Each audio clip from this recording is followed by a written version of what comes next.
big bug. Oh There's- my lord. There's a big bug. I'm coming. I love you.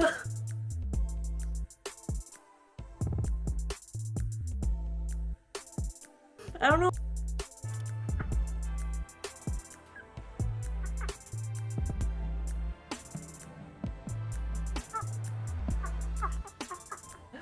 My boy, as your mother, I dictate that now that you are 10 years old, you must go on a journey. Ah, Jesus Christ. Some of these fucking faces, oh god. Okay, so you either have, like, fucking anime girl or the fucking Chad me. Finish my hot chocolate. Blah. I've still got a little coffee. Can't believe I got no more hot chocolate, bubble. Well, maybe you should have got a large. My mouth tastes like mint. Your meowth. My mouth. Meowth, that's right.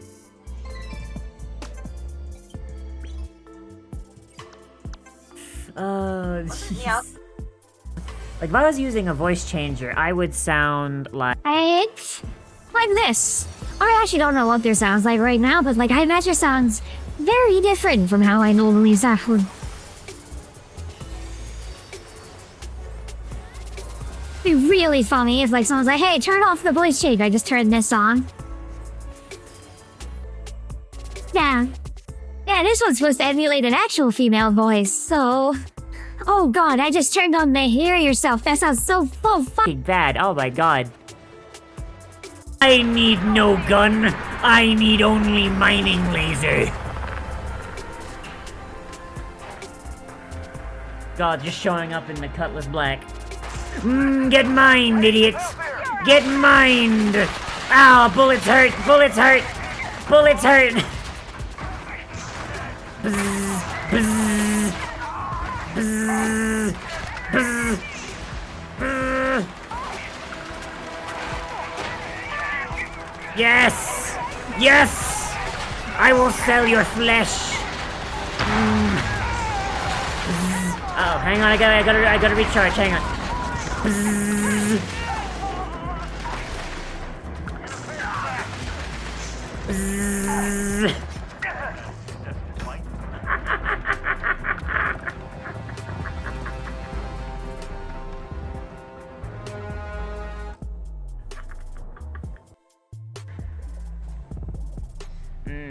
I don't know, but like, I feel like a normal, you know, a normal neurotypical person should be able to be like, hello, yes, normal human, I would like to be your friend. And just, you know, go from there. I'm going to stream snipe, and I'm going to make this look miserable. Or, I'm going to force them to do the prison thing, where they sit in a cell for God knows how many hours. Which, you know, is not good content, and the streamer is just gonna turn the game off and go play something else. You know? Yeah, I didn't even get to fly, Commander. I tried to leave and so...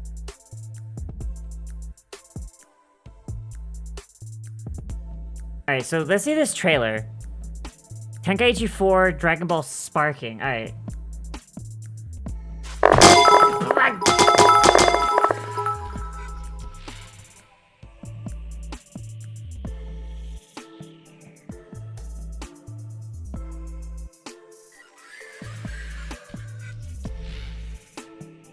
Thank you, Grid. Oh boy, alright, okay, alright, Jesus, alright, okay, so, oh, jeez, does that put us over a threshold? I think that puts us over a threshold.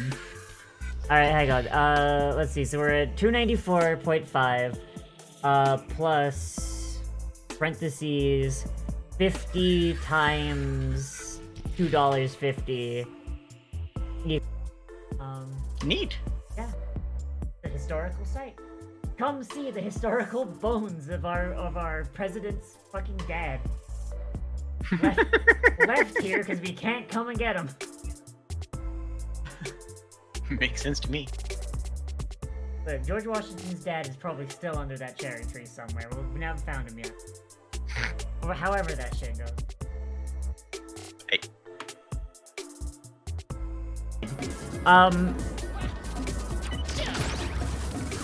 Like, I remember having to, like, time powers being mandatory a lot more.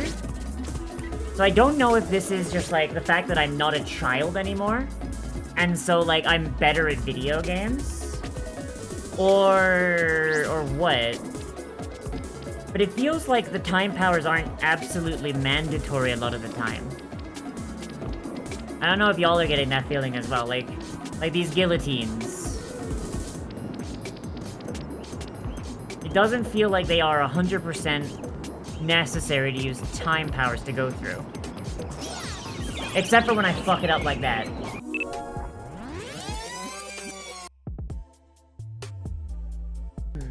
Do it? Nah. Ah!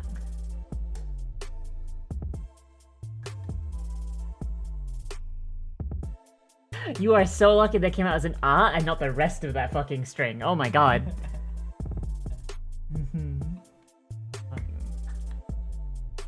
No! It's fun, yes, but also I don't want to get TOS. Fuck, what the? Colin, what are you doing here? He's being a little bastard, man. Alright, okay, so... Hang on, what the fuck? Guys, I might be playing as a villain. Guys, I might be playing as a villain. His wife is fake. Okay, so the clock stopped at fucking, I don't know, that's like, well, like, fucking 10... Send me at the menu to kick its ass. Yeah! Yeah, you know what? You know what? Yeah, nah. Get back here, motherfucker! Oh, no!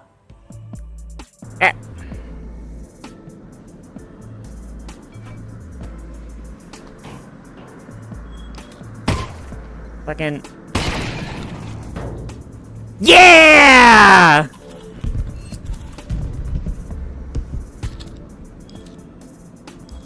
Oh, that was rad. That was fucking cool. That's just a bottle flipper with with an oil drum. So the mutant X gene activates during times of intense stress or when you hit puberty. Logan's X gene didn't activate until he was like 10. Meaning if he was circumcised like not long after he was born, by the time his X gene activates, the foreskin is no longer, like, considered a wound. You know, it's healed and scarred over. Now the, like, unless if Wolverine got his dick cut off... Hi, Jeannie. If Wolverine got his dick cut off, I think then it would regrow with foreskin. But if Wolverine's kept the same dick the entire time, then I feel like he still I feel like he has his foreskin. Oh, I forgot to turn my phone on. I forgot to turn my phone on. No. Whoopsie doodle. Hi, Chad. How you doing? Boy. How you doing? I should probably plug in my phone cooler. Oh, it's already plugged in. Cool. It lives! It lives the cyber door! Yes. Hi, Firepool. Hello, everybody. We're back. We're in the future. We have to go and kill Star Wars.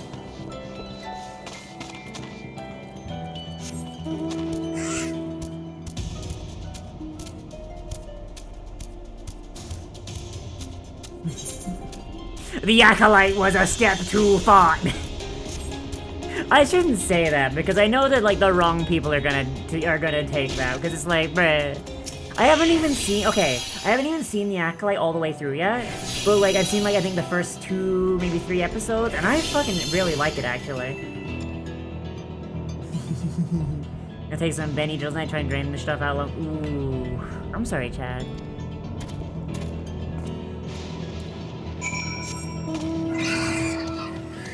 Smash! Welcome to the stream! How you doing? Oh shit, oh wait, I just realized I didn't check to see if my soundboard's working. My soundboard is not working. I will take a zippy though. Ugh, it's unflavored water, disgusting. Hang on, let me fix my soundboard. Let me fix my soundboard. Thank you for reminding me.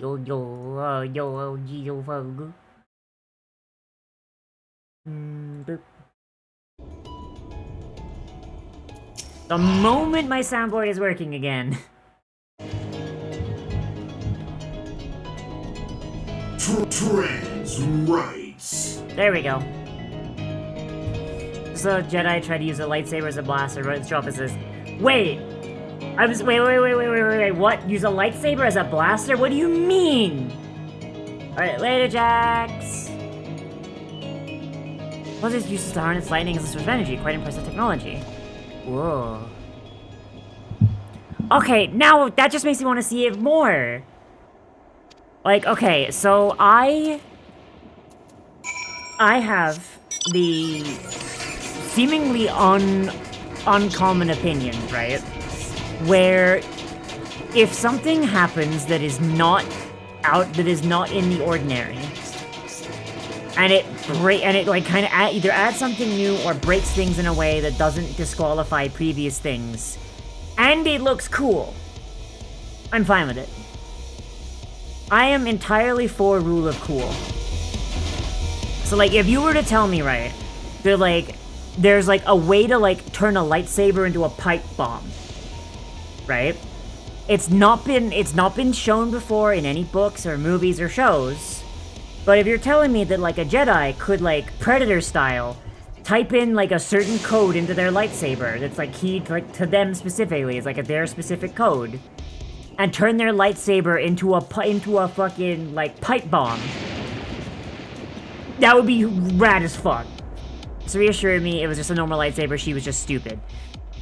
Okay, but now I need to see it, because it's like, I don't know.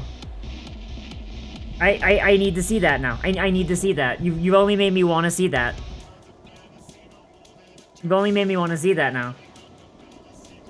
I don't know, I am, if somebody has brain damage in a show, I need to see. Like, does the show call her out on being brain damaged? What in the world?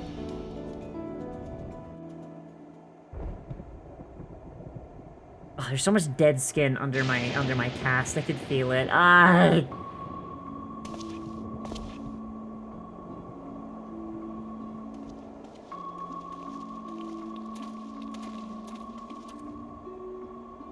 I'm assuming these weren't here before. Uh-oh. Uh-oh.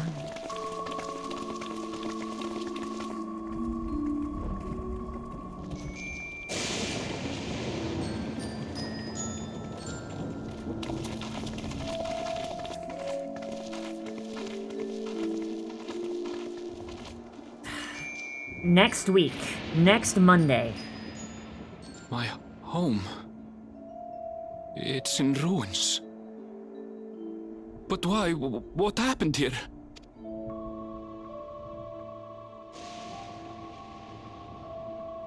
And where is everyone? Gonna find his I had a grandma's look in a few of skeleton. the other houses, but they had clearly been abandoned.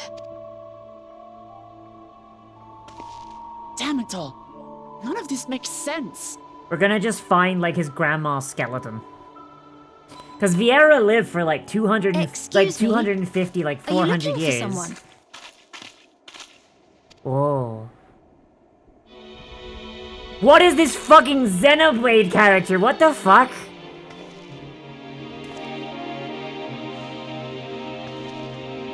I mean, that's fair, Xeno. Why did she look like fucking Pyra Xenoblade? What the fuck? Or not Pyra, the other bitch, Mithra.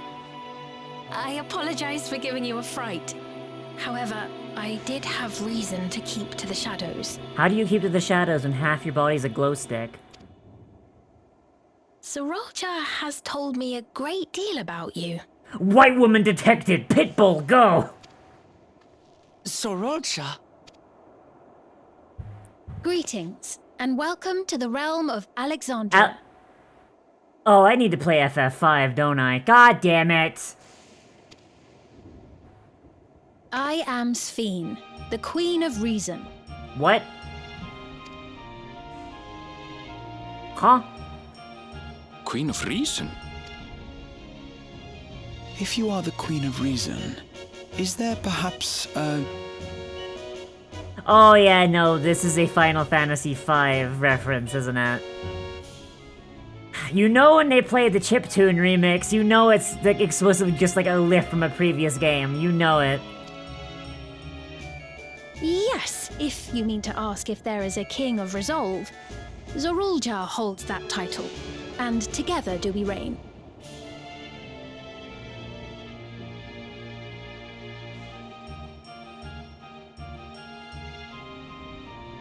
Leave it to the white woman to bag the giant lizard monster. Leave it to the white woman to just start dating and marry a giant lizard monster. No, you're thinking of FF6, as you know. Then you are both behind the attack on Tuliyola. Kill! And I doubt you're here to offer us a warm reception. Alize out here like a fucking samurai. Alize out here about to judgment cut this bitch's tits off. Holy shit. No, you have it all wrong. I am not come to fight. Zorulja rules alongside me, but that is a matter of expedience. In truth, everyone the time play the FF. we are Yeah, at but odds, he FF4 and was I. bad, and it was enjoyed by a guy that I really don't like. Bah. I'll play 5 at some point. Considerable risk to myself and my people that I come before you to beg your aid. Why does this feel like she's gonna betray us at the end? Our aid. I'll admit I cannot imagine King Zorulja is keen to share and share alike. But if what you say is true, you're still the queen. I'll play FF10. Give me a second to have 2 arms again, and I'll put FF10 on the right. I was once the sole ruler of Alexandria. Until one day, he appeared, bent on conquest. In my weakness, I feared his power. So I persuaded him to forego violence and strike a bargain. I would remain queen, and he would receive technology that would empower him to achieve even loftier ambitions, along with the knowledge to use it. That doesn't sound like what we saw in that cutscene. I feel like this is a line of barnacles. A gamble, to be sure, but if it might spare my people...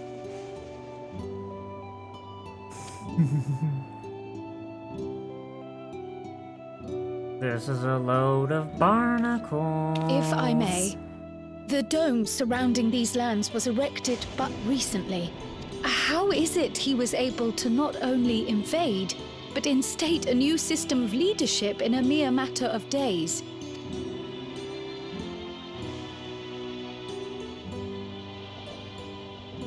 I've never heard of your realm. And this place is, or at least was, Yasulani. The house I grew up in is still here. But 3 years ago, that tower and these strange contrivances weren't. Nor was our village in ruins. Where did you come from? And what happened to the people who lived here? You must know! I don't trust this bitch. We're looking at the final boss of the expansion. Final boss of the main story is like right in front of us. We could kill her now. I realize how confusing this all must be. Truth be told, I don't fully understand it myself. What I can say is that one day, people from your Tuliyola suddenly appeared here in Alexandria. Or perhaps it was we who found ourselves in Tuliyola. Until but recently, we were completely unaware of events taking place beyond the barrier surrounding our realm. Why do I Does feel this like... not remind you of the Crystal Tower? how after the 8th Umbral Calamity, we devised a means to transport the Spire across time and space from the source unto the first. Yeah, I'm thinking that's what happened. Granted, this is on a much larger scale, if that is indeed what has happened. Van, throw that shit Not only out, the people and the Christ! structures, but also the surrounding environment. Van, you're creating new life in there. Throw that shit out. Oh my god. Regardless, the people of Lakeland perceived the arrival of the Crystal Tower much as the Queen describes her own experience. Sudden and inexplicable. No, do not chug the fucking then, round milk. You appear to have a Do better not grasp chug of the our round milk. circumstances than we do. Throw that shit away Indeed, like a more than I basketball. dared Oh hope. my god. Oh my god. In which case, a closer examination of the effects of this phenomenon may afford us more insights. Allow me to take you to the outskirts. A number of the Shatona live there as well. Perhaps your acquaintances are among them. Hold on. If we accept, there's no guarantee we're not walking into a trap. But if we're to defeat Zorolja, we need to understand how he grew so strong. Besides,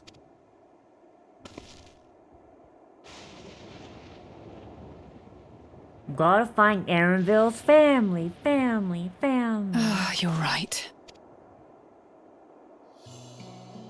Queen Sphene, before we go, Your Majesty, I have to ask, did you really have nothing to do with the attack on Tulihyolal?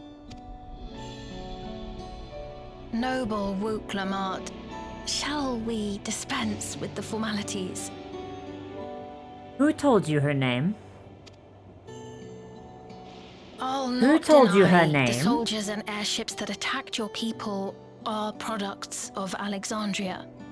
But it was Zorolja, not we, who fashioned them into weapons of war and laid siege to Tuliolal. So he alone is to blame. Oh, you poor innocent bean. You poor innocent bean. Ah. No, I may not have prosecuted this war, but I nevertheless bear responsibility for I it. trust this bitch as far as I could throw her, and the Warrior of Light could throw bitches pretty far. Perhaps. Wait. I You know what I next to meant. nothing. You know what I meant. God damn So it, by you know all what I means, meant. I don't show trust us her at around. all. That's... I think we'll learn a lot from meeting your people. Wait.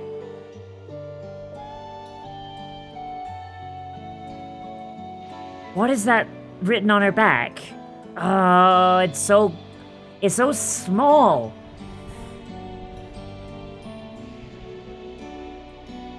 Hang on, I need to look up the Eorzean alphabet real quick. Eorzean alphabet. I don't recognize all these letters off the top of my head.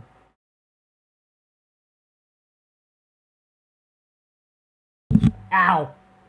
Ow! S.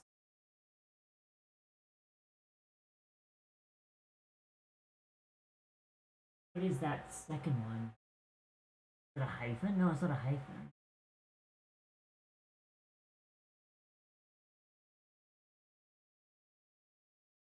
Is it an E? I think it's an E. S-E...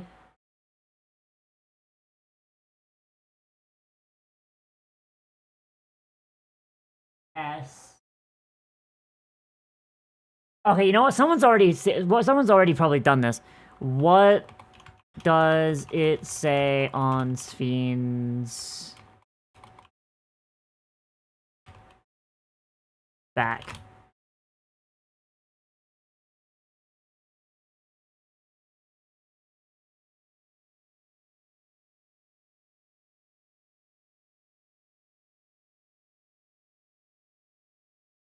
Cool, no one's translated it yet. God damn it.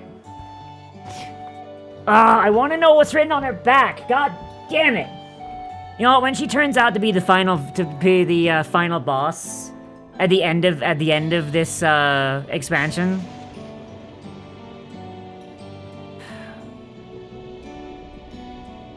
So this at the bottom says Alexandria. I think this is Hope's.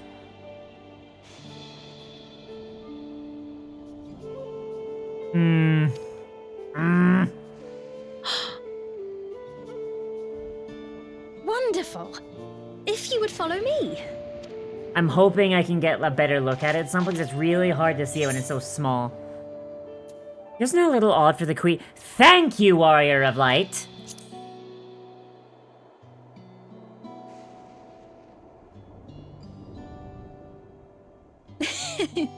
Is that concern or suspicion? Yes. Why is she British? Because she's a colonizer! She's come to the Americas to colonize. You see, this is how I know she's the villain. Colonizer recognize colonizer.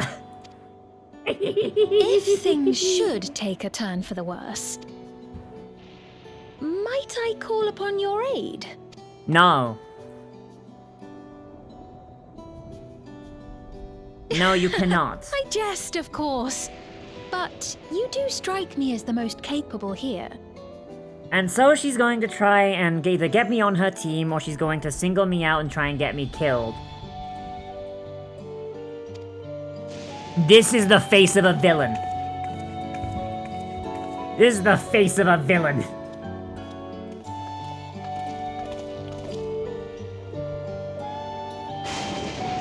Like, I'm sorry, gamer, no. That's just... no. You can't pull that shit on me twice. I'm sorry, you can't do that twice. Then goes out saying, but we're not going to trust her. I don't trust her as far as I can throw her. Like, Jesus. You look at it, the mysterious girl appears out of nowhere, presuming herself as queen is suspicious. Ooh, hot chocolate!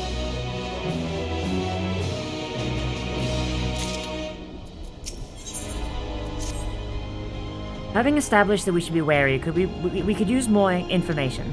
Let's head to this place, the outskirts, see what we can learn, perhaps about Sphene as well. I trust this bitch about as far as I can throw her, I swear to God. My cripple ass ain't throwing nobody that quick. Mm-mm.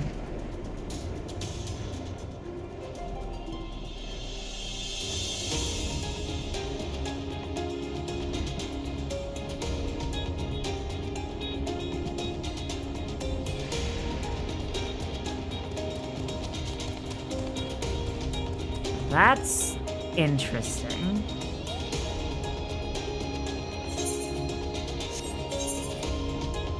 They've got farms.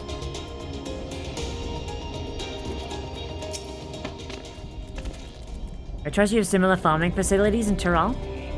They're completely different from ours. I've got no idea what all those machines do. We settled on this approach after some trial and error. The Tyroli have their own methods of farming, which they wanted to continue employing.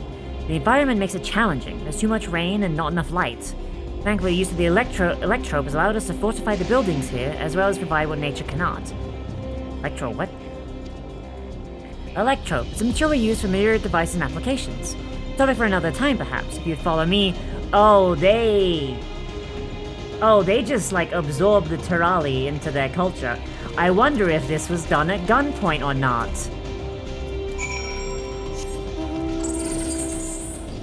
My money's on gunpoint!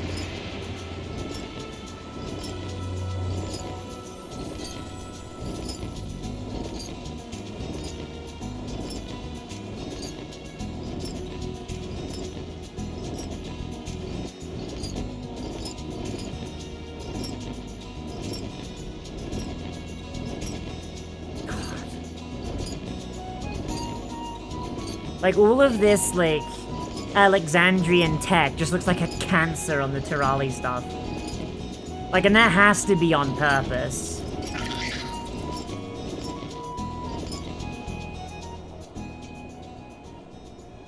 And the role of Hunter.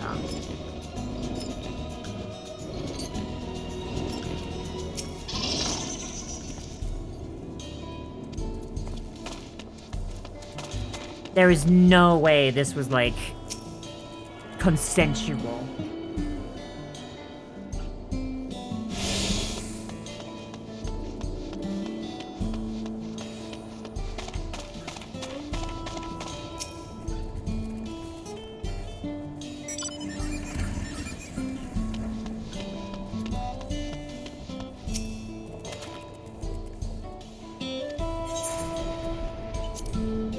That's because we call land outside of Everkeep, because we don't start cat left down with PID. Hopefully just want to live for land folks like me. Having said that, I've changed 50 years and I got into cat technology. Over the years? Okay, so time has passed.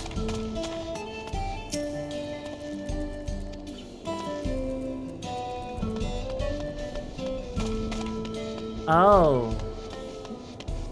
So these people might have actually resisted it first. We might be like a century on. We might be like actually just straight up like a century onwards. Like all of the people that resisted are probably dead. The survivors are probably either like descendants or people that just like gave up and now they're just too old to fight. Like even after a century, I imagine most Vieira would probably even just tire of fighting. Here we are. Though you'll doubtless find much of what you see in Alexandria strange, the traditional agriculture practiced in this village at least should be familiar. Oh, Van, I remember, like, when you're going between shards, time gets fuckety unless you've got somebody like the Warrior of Light holding things in sync. So, time probably only just resynced when we crossed the threshold. Because we got our like big strong Asian powers.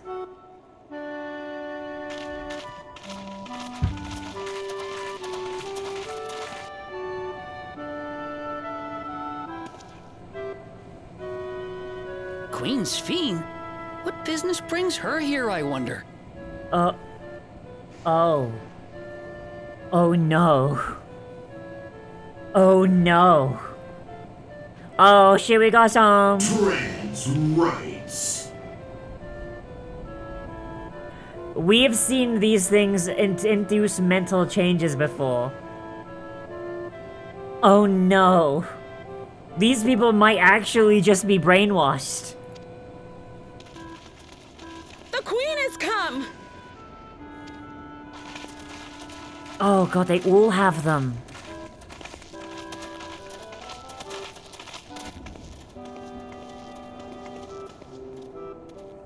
You look well, Paquine.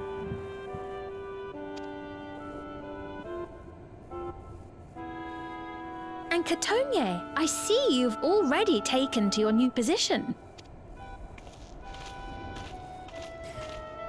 Remember, kids, when she take your introduced herself joy. as queen, I was expecting someone colder. Honestly, she reminds me of you, Namachi. Me? It's only natural for a ruler to love her people. Oh, this is... Oh god, all these dead-eyed stares. Ah, this is creepy! And I should like to know them as best I can. Even the most Oh, this trifling is so details. creepy! The more you come to know them, the more you grow to love them. Who they are and what they've built. That's it. Beautifully put.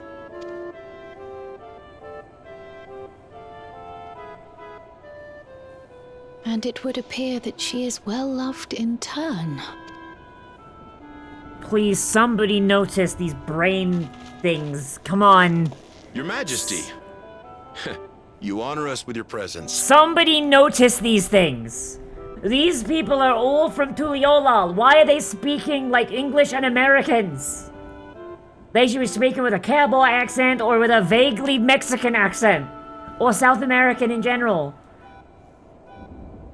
Please.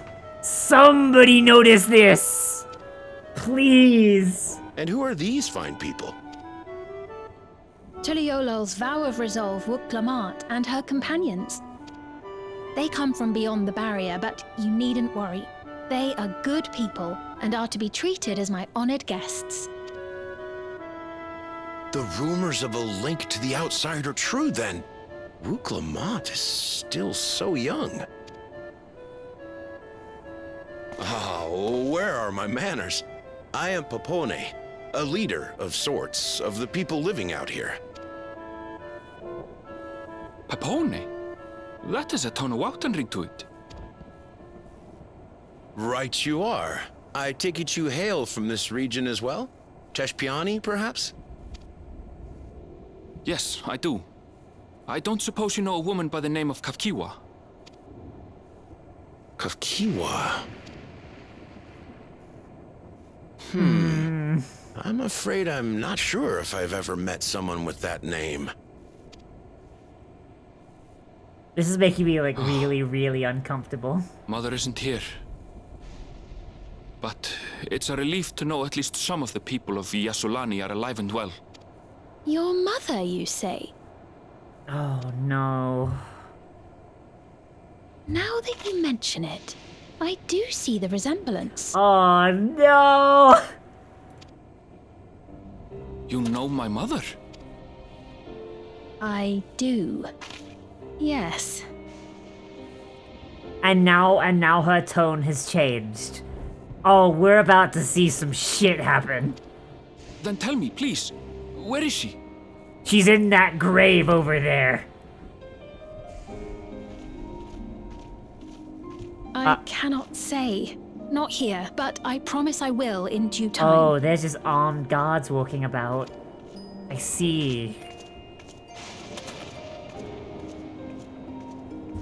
I have a question, Pepone. Do you recall what happened the day the dome first appeared? The barrier? Well, I remember fixing a shelf that had collapsed after a terrible earthquake. Then the ground began to tremble.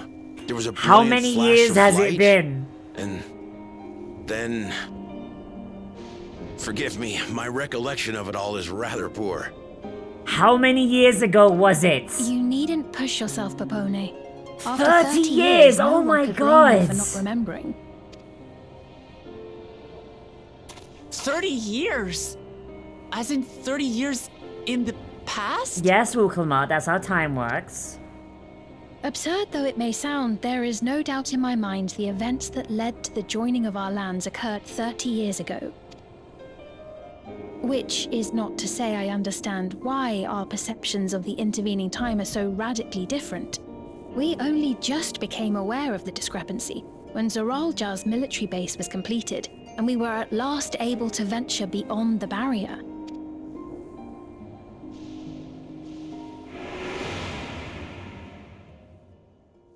I believed you long dead. To have the chance to kill you myself is an unforeseen blessing. I thought that line was a little fuckety.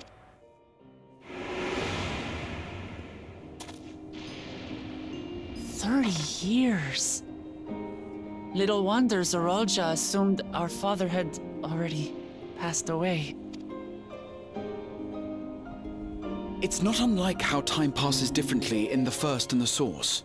The fluctuating space of the rift between them disrupting temporal equivalence. Perhaps the same holds true here, and time flowed faster within the dome. But now that I'm here, it should have equalized because ASEAN! Meaning this is a piece of another reflection.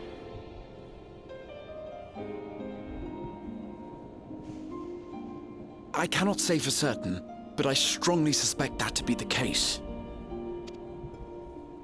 And based on the Queen's account, this encampment may have come to serve as a physical bridge between the two planes, after which the dome was forced into the Source's temporal flow. Or that too.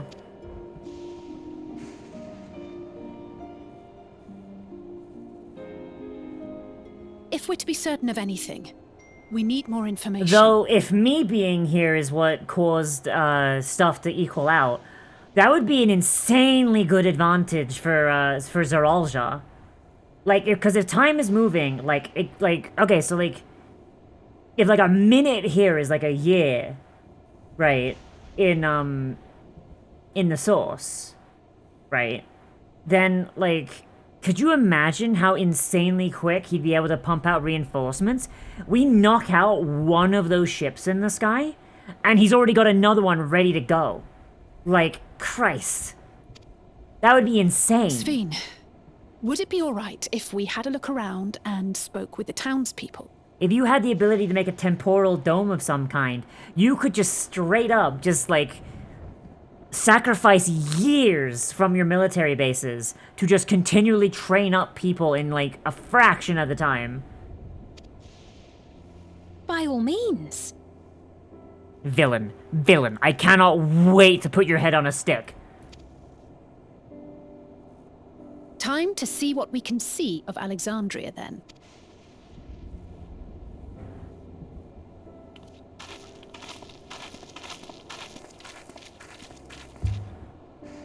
And its people. I may yet find familiar faces among the survivors from Yasulani. I mean, Vieira definitely, Even since if I Vieira don't lived so understand long. the half of it, I would learn more of this place before we confront Zorolja. Perhaps you'd care to see how we make our living. I want to know Though we what's have up with always these prided weird brain ourselves on devices. the use of traditional Tonawatan farming methods, the use of electro-fueled technologies has led to countless agricultural innovations. I would join you as well. Ma'am, please, you needn't trouble yourself. So if I'm getting this right, Zorolja spirited away a portion of the land, speed ran converting it into a military state, and invaded the past. Yes. I think that is explicitly what happened. Except he also poked his head into whatever shard Sphene is from, and just yoinked it and dumped it right on top of Yasulani. It's Like no how trouble at like all. how Graha did to the And Crystal I Tower. promise not to cause any manner of distraction. Reassuring words, or they would be had I not heard them countless times before. Very well. Of course. I shall proceed with the utmost care. Now then, if you two would follow me, we can begin the tour. This bitch. This bitch. I'm going to cold brew whatever harbor I find. I might be English, but I have learned well in my years learning for the American But I trust that her dojos. affection for these people is genuine. And that's enough for me. I have trained on top of Mount St. Helens with the ghost of George Washington. Bye.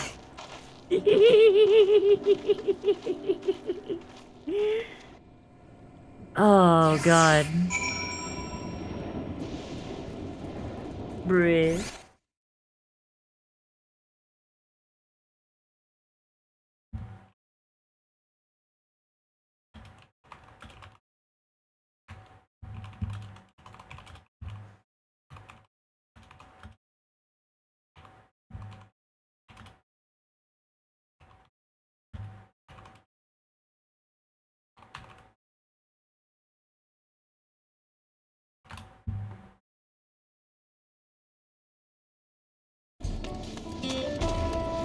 Bruh.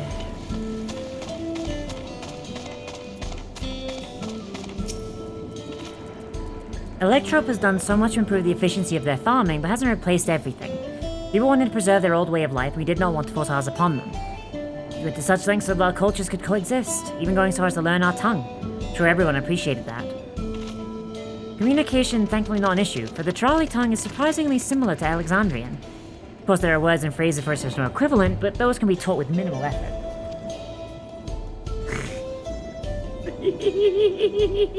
I have fought alongside Chainsaw Lincoln against the Reagan Devil and his zombie army. Oh, shit. Man, my ass should never be allowed to write like a fantasy novel, because holy shit. That'd be so fun. Read the right reference, you don't want the tea back, no.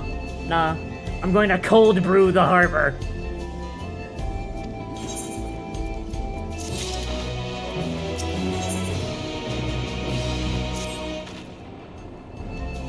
Rather than bore you with lengthy explanations, let's head back to the farm we passed earlier. Yupe's Heart Halo, it's called. We can speak to one of the farmers when we arrive. I guess we're off to Yupe's Halo. I really do not trust Sphene. Like, I have seen end of expansion villains before, and this is the most end of expansion-y villain I've ever seen. If I don't like see her as the end boss, I'm gonna be waiting for a future patch where she is just the villain.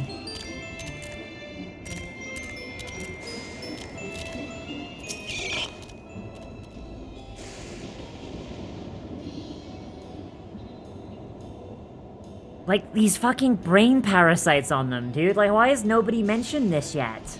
Everyone's got one. Let me introduce you to Mausa, one of the most experienced farmhands in all of Alexandria. She's well versed in a myriad farming techniques. Indeed, the wealth of the knowledge she has shared with other farmers is what allowed this place to flourish. Queen Sphene, to what do I owe this sudden shower of praise? My apologies for the interruption. I come with guests from beyond the barrier. They wish to learn more about Alexandria, so I invited them to see how our crops are grown. I do hope that's alright. So the rumors of visitors from outside are true. What manner of host would we deny them look around? And I gather your majesty also intended to check on things here? What's up, Shooty? You know me too well, Mausa. I thought to seize the opportunity to see how the farmers fare, perhaps pepper them with a few questions, though I do enjoy observing and taking part in the work, too. It would appear we have her permission, so please, walk through the grounds to your heart's content.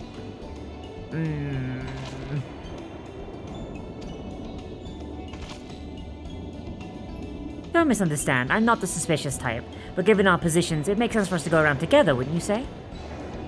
That point, but be sure not to let me out of your sight, otherwise I will kill you. I shall remain under Wuklamat's watchful eye. Pray, come find us after you've seen your fill and spoken with the other farmhands. No! No! No!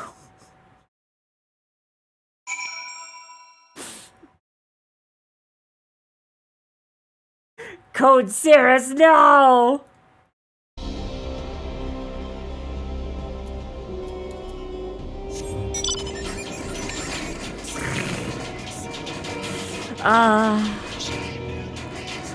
I wish more people would use the yeet command. I love it so much.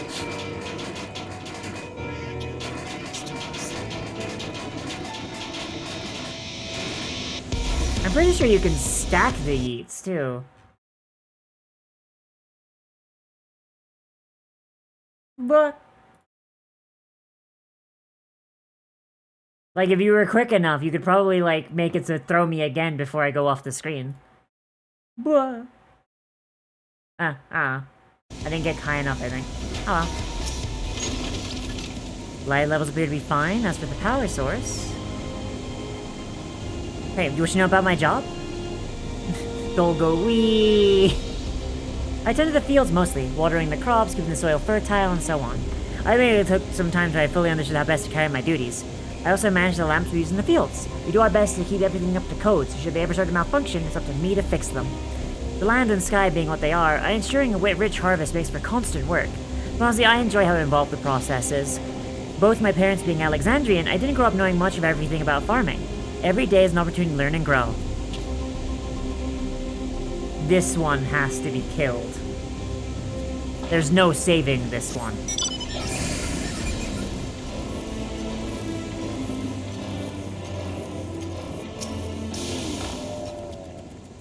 Oh, an unfamiliar face. I gather this is your first time on site then? Tell me your secrets! Oh, here's the storehouse, or rather the entrance. The real storehouse is underground, but much more spacious and equipped with a temperature regulation system to keep the harvest from spoiling. Since the entrance is so small, it's easier to prevent wild beasts from wandering inside, which also makes it a viable facility for breeding and raising livestock. You even have a few breeds down there for emergencies. My parents often complain about how Alexandrian technology and electrope complicate our lives, it's just a matter of learning how things work. Like my job, for instance, I'm partly overseeing the storage of harvested crops. They'll be taken up to the tower for processing, and from there we find their way to every dining table in Alexandria. The work is hard, I not deny, but take great satisfaction in what we do.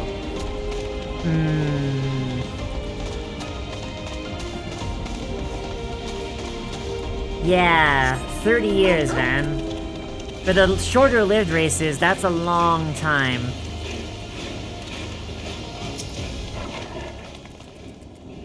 They're saying you and your visitors from beyond the barrier. That true?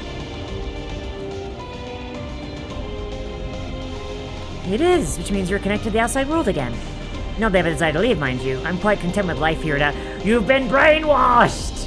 You fool! But setting that aside, you're here to deserve our work, right? As you can see, I'm in charge of livestock. At your Yupe's Halo, we produce not only fruits and vegetables, but also meat, poultry, and eggs. Tending the animals is an absolute joy, but we've been careful not to grow attached. It's always a little sad when they're shipped off, but a job's a job.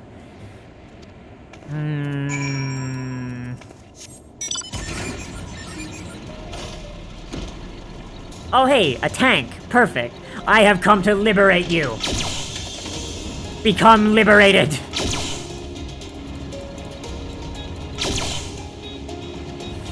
Do not worry, Alexandrians. Freedom is at hand. Bang!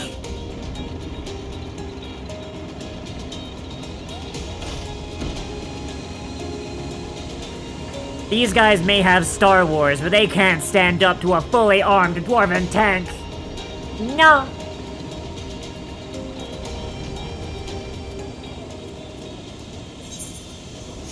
How could you? No. But I see, don't be too hard on yourself. Anyone would be hard-pressed to deal with such a thing. Welcome back. My apologies for failing to notice your return. I take it you've had your fill of speaking with the farmers. Let's return to Mahusa. No!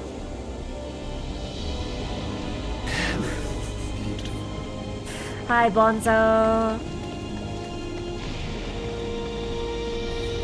I'm doing alright. It's been a long day, but I'm good. I need some painkillers, though. Well, what are your impressions of the farm? It's a sin!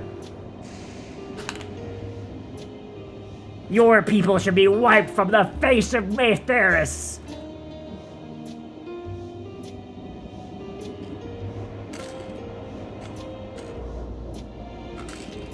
I mean, look, let's be honest. These people are from a reflection.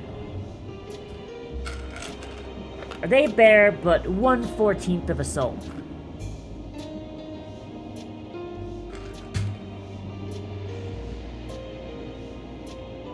I do not, no.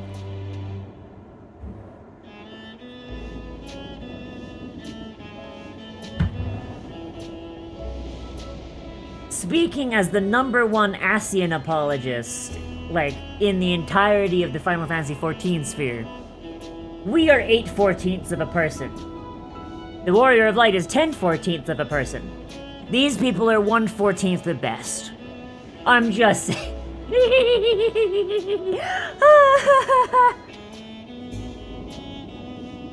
No. Not funny though. Well, what are your impressions of the farm? Electrope is quite impressed. Yeah, this is the answer that Corey would give.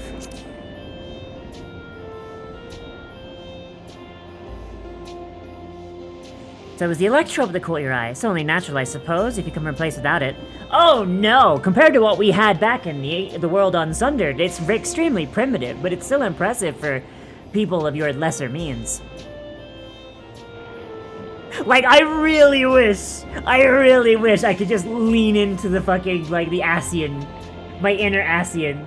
I don't know. The idea of just being, like, a villain but not a villain. I don't know. It made me giggle. Like, could you imagine if, like, Warrior of Light could just say something like that and just have this bitch be like, yo, what the fuck do you mean? And then just, like, they just, like, measure their aether and you just see, like, this giant fucking Azem silhouette, like, behind them, like when Aura read Friren's mana. So, you seem only mildly impressed. You believe you have experienced even more marvelous technology. I'd love to hear your tales one day. Oh, damn, implied. Okay, implied version. What do you think of our little turtle, Amachi? Do not fucking call her that. You have not earned that! Is that inappropriate? My apologies. I heard the others call you by that name, and I thought, we are not friends. You are not part of the friend group. No, Lamachi, don't let her in. This is the final boss of the expansion. I'm not getting attached. I am not falling for it. I'm going to kill this bitch. Just like Emmett Silk would have done. As to my thoughts, I was very impressed. The machines can be used to overcome so harsh an environment is amazing. I've never seen anything like it. Feeling is understandable. Indeed, many still find the machinery behind me baffling.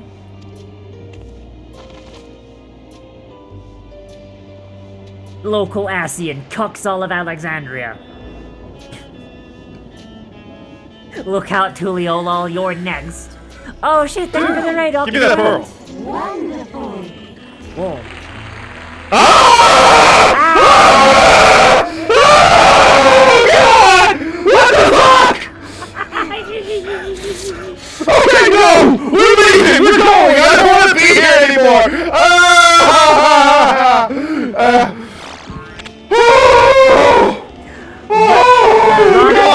your clip. Rana, that's your clip. That's on you, not me.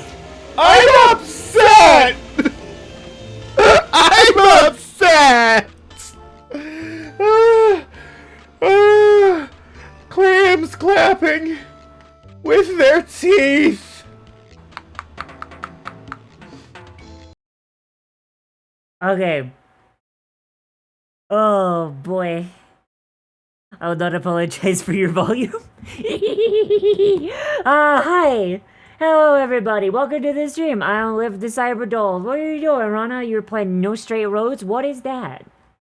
What is that? Yeah, thank you for coming to the stream. Thank you for coming to the stream, everybody. I live the Cyber Doll, and I have a trailer to show you what you're in for if you, do crime.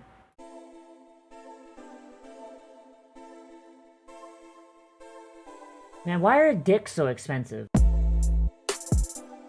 Aw yeah, my dad's a castle now! This is so much better than when he was a woman. He's still an object.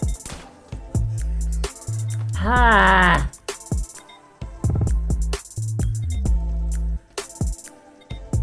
What is... But! It was a mine. I have over 100 takes of sex moans on my hard drive I haven't deleted yet. I'm in. No, brain, no, that's illegal, brain. In other news.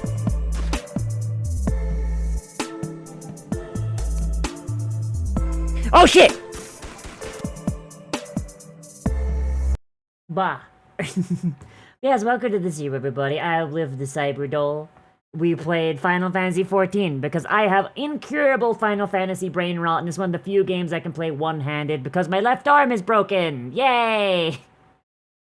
Well, Rana, if you need to go and rest your voice after how loud you seem to be, and you get like a drink, get some snackies, get a nappy, then hey, feel free to go ahead and thank you for entrusting me with your community. Oh boy. Oh yeah, I'm broken. My arm broken, I fell. I'm getting it off. I'm getting the cast off like next week, next Monday.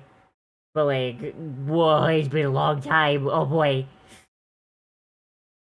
Yeah, but thank you for entrusting me with your community, and I hope y'all enjoy your stay. I stream usually 4 days a week, Monday, Tuesday, Wednesday, Friday, but sometimes I do other streams. But those are the ones that I usually stick with. Okay. Thank you! Thank you. I like this bottle a lot. It's much better than my old one. I think you saw my old one. But I like this one a lot. It's good. It's fun. Around the 15th? Yes! Around the 15th, yes. A poopa! A poopa! Boop! Boop! Acting up, you say? Need worry, my queen. Have a sploosh! I must have a sploosh.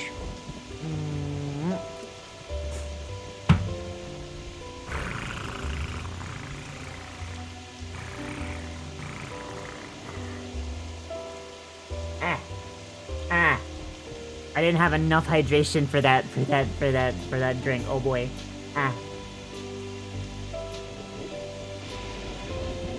I still love how I have tongue tracking for this one, so I can just go,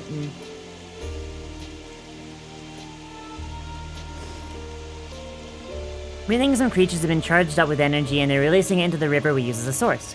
The system should return to normal the creatures were dealt with, but I'm reluctant to beg the army. This is a villain. This is our final boss. We're gonna have to, like, kill this bitch in, like, 2 levels. We could take care of it if you like.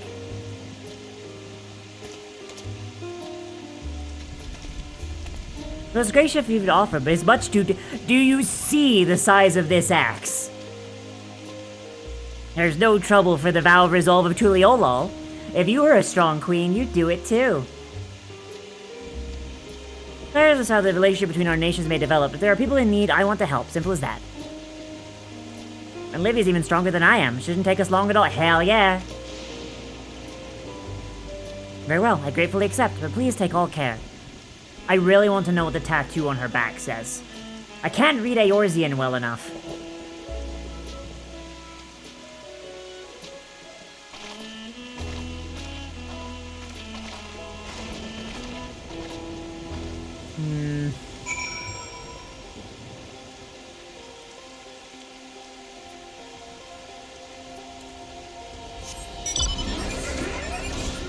Oh yeah, also, next week, starting on the 13th, I think, I am going to be in Ohio, so I will not be streaming.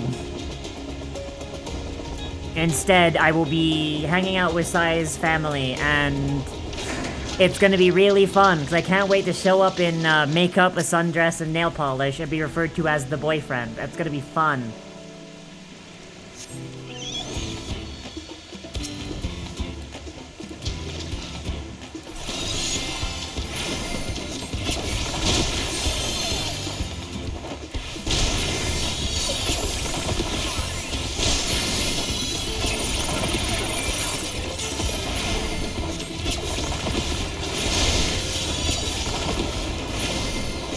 Oh my god, that last line on the Frosty. Hang on a second. Through it all, a broken arm won't stop this Hrothgar wife from time traveling in Final Fantasy XIV Online. Oh, I love that.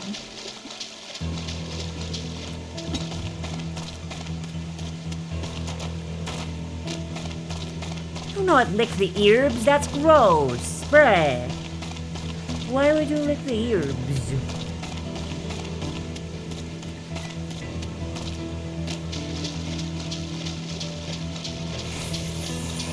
I love that my ears are tied to my eyebrows, so I can just go like...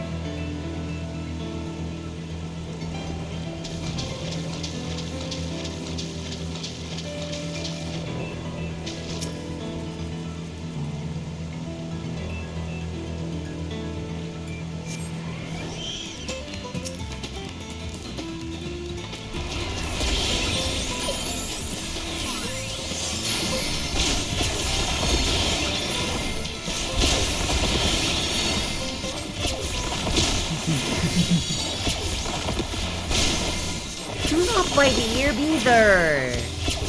Earbs are sensitive! Brave!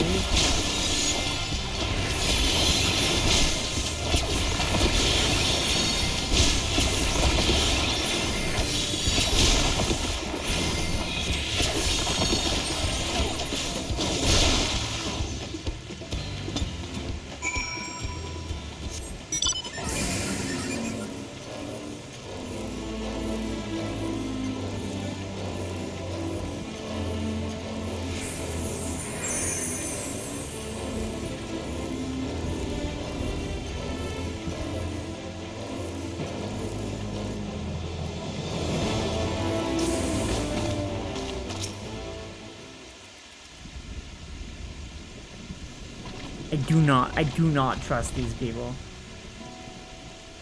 Are you both alright? Thank goodness. You really didn't worry so much. We barely broke a sweat dealing with the fiends. They're all gone now. Of course I wasn't worried. Of course I was worried. You're my dear guests. But thank you. We truly appreciate this. This feels like she was sizing us up. I don't know. Don't even ask Zeralja's machines for help. He's been making a concerted effort to bolster his forces, sparing but a fraction for the people's protection. He thinks nothing of our safety, unlike Queen Sphene.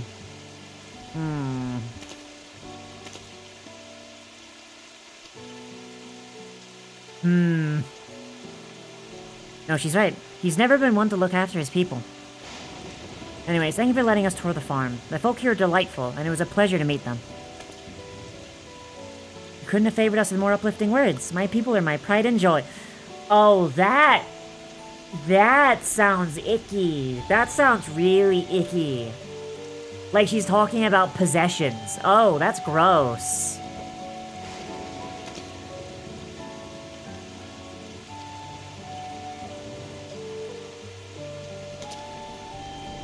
And the way they respond to her sounds like extremely like pre-scripted too. Like I know it's a fucking video game. It's scripted, but like it sounds almost like a call and response. extremely stilted. Oh, my eye itches. I'm sorry.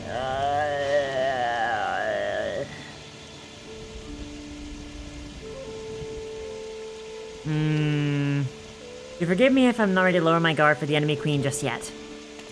For you to be called out of ability, your majesty is committed.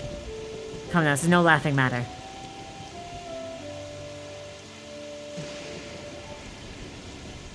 A ruler is responsible for the welfare of countless lives, and one wrong decision can lead to untold suffering. Failure is unconscionable.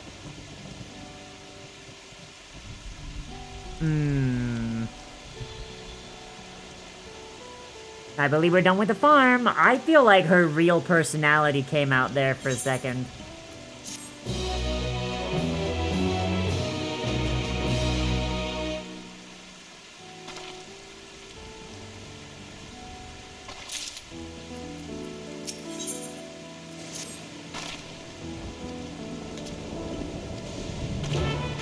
I swear, we go back and one of the scions has that fucking doohickey on their skull.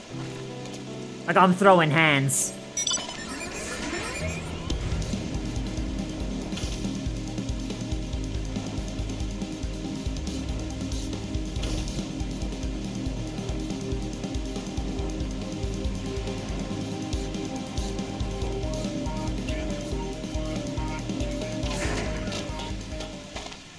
I'm throwing fucking hands, dog.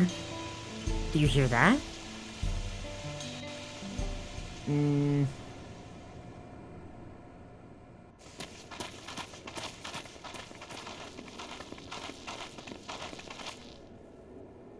What's happening over there? It's nearly time. Time for what?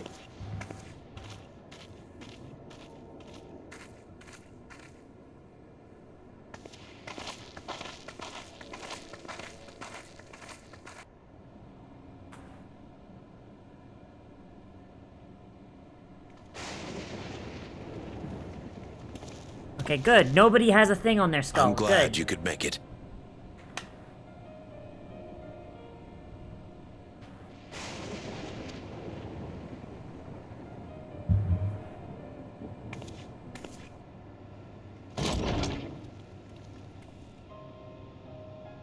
Whomst? Are you with us? Queen Sphene has come to see you.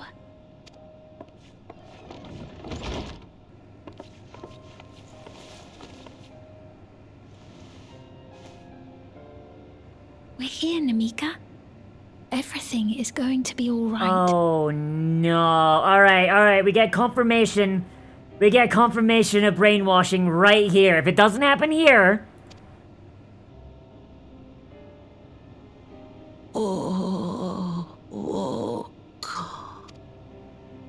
What's the matter, dear? Confirmation of brainwashing. Yeah, what Huh? It can't be. I am streaming. Did you need to announce that to the entire stream? Yes. I love you. Thank you for de-pooping your boy, I guess. I love you. Toll the dole in the ears. What the hell does that mean?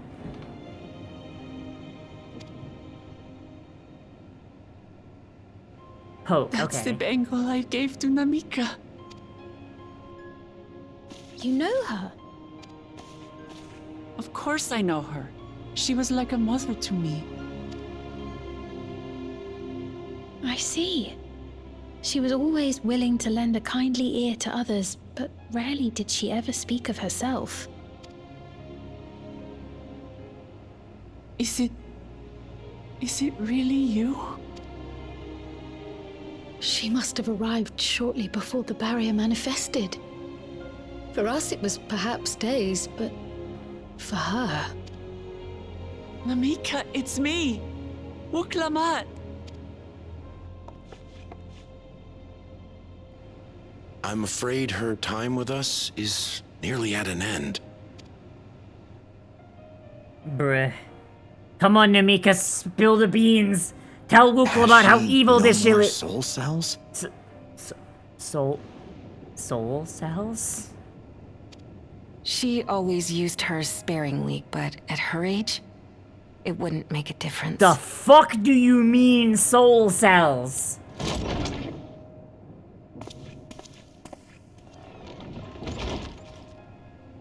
Ma'am, the ushers have arrived.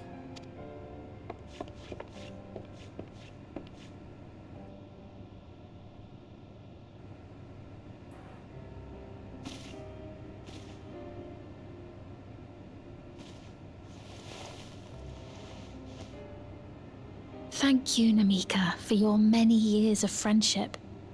Take comfort in the knowledge that this is not the end. Oh, they're gonna grind her up into fuel or some shit, aren't they?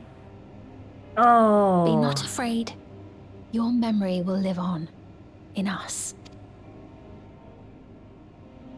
Living on in memory. The giants share a similar belief. Except, why do I get the feeling that here it's more literal, as in, like, they're gonna rip her soul out and use it for a battery?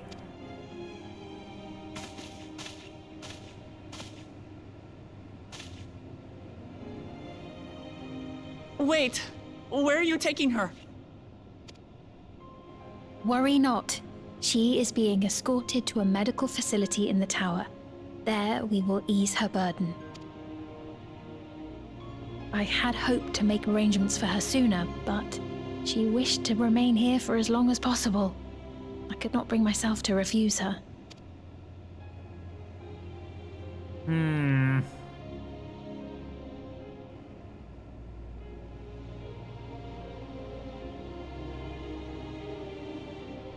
Is there any way I might stay with her for a little while longer? We may not share the same blood, but she was my mother. Please.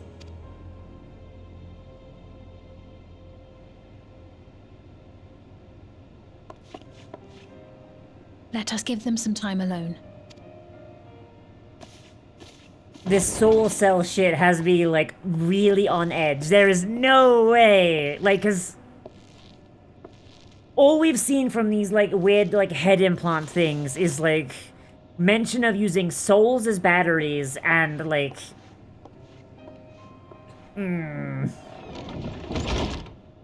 There's some fucky shit afoot here.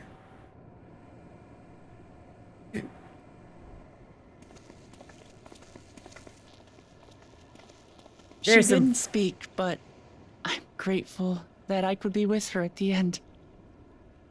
Thank you. There is some fucky shit ahead, dog.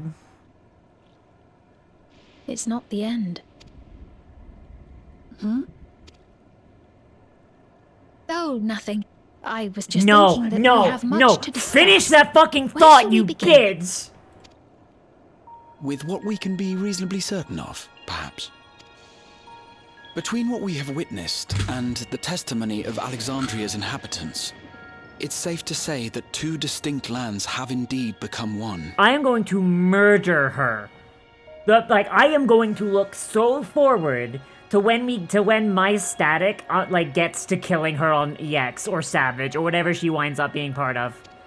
I cannot wait. What's more, having met Namika, there is no denying the divergence in the passage of time. Yes, they were, so I'm assuming that that's what they mean. Whenever they kill someone, they suck up their souls to use as a power supply. Specifically, the displacement of Alexandria from another reflection to the source. It does seem the most likely explanation. Yeah, so them sucking up souls. Thank you for the follow, Luna Moon officials. Thank you. Hope you enjoy your stay. And a purr. All right.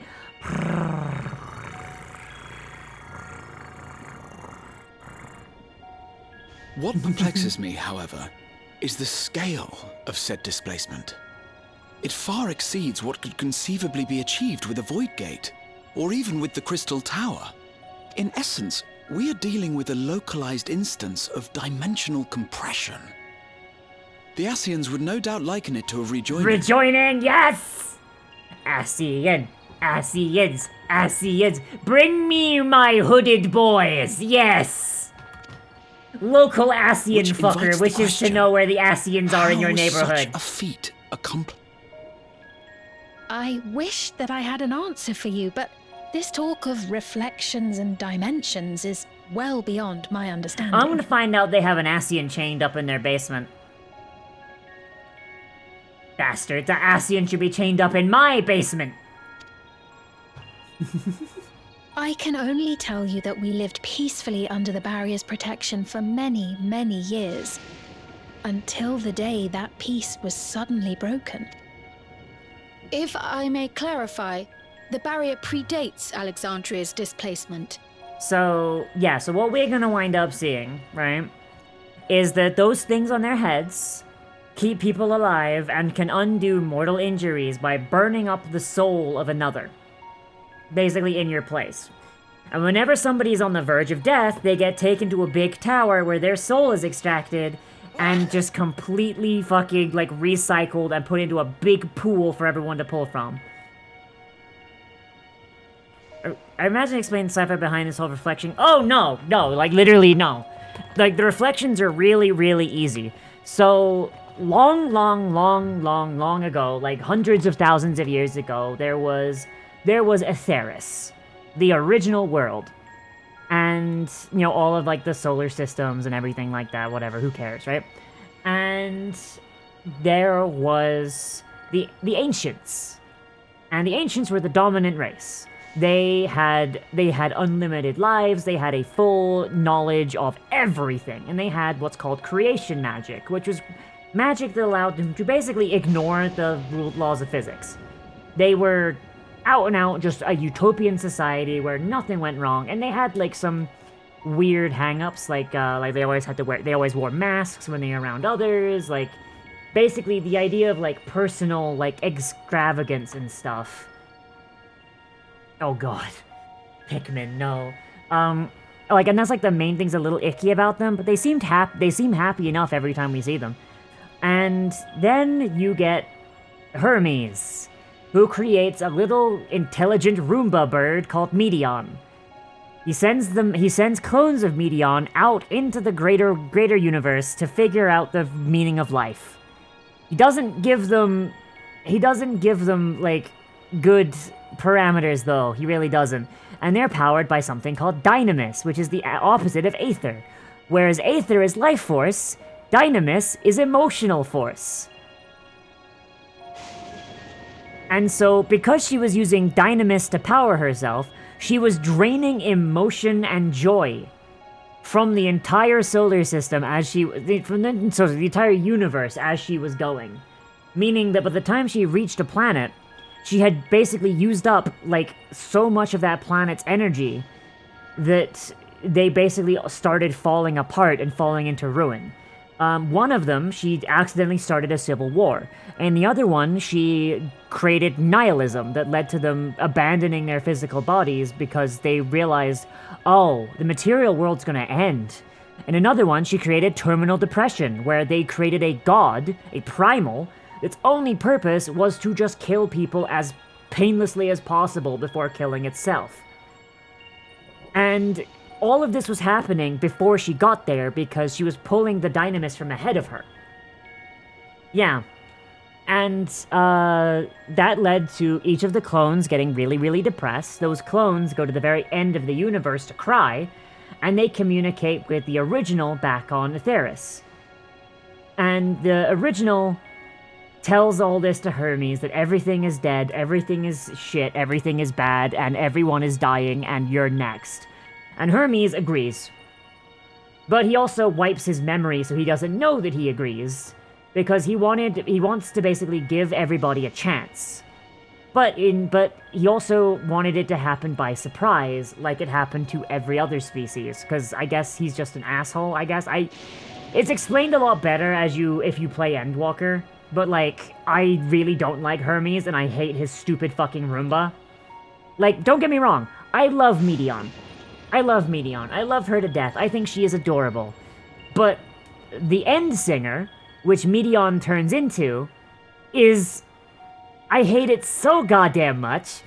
But I only really hate the end singer because I hate Hermes. Hermes just sent a WMD blindly fired into space without knowing what it would do, and giving it the worst possible parameters possible, and wound up causing the final days. So Meteon flies up to go join her sisters at the end of the universe, and once she gets there, she begins singing the End Song, a song of concentrated dynamis that just wipes out all life in its path. So in order to escape the End Song, the ancients created Zodiark, and the whole point of Zodiark was to sunder the world and basically and then bring it back together. Split the world up into 14 shards and then bring it back together after the End Song had passed. Basically, like, kind of dividing the damage out among 14 shards of just one thing. And Hydaelyn realized, no, that would be really dumb. And also all of the lives that would be created by the Sundering, like, you'd be extincting them on a global scale. You'd be sacrificing all of these lives just to save your own. That's fucked up. So Hydaelyn keeps Zodiark contained, and she sunders everything. And she allows new life to grow in all 14 shards.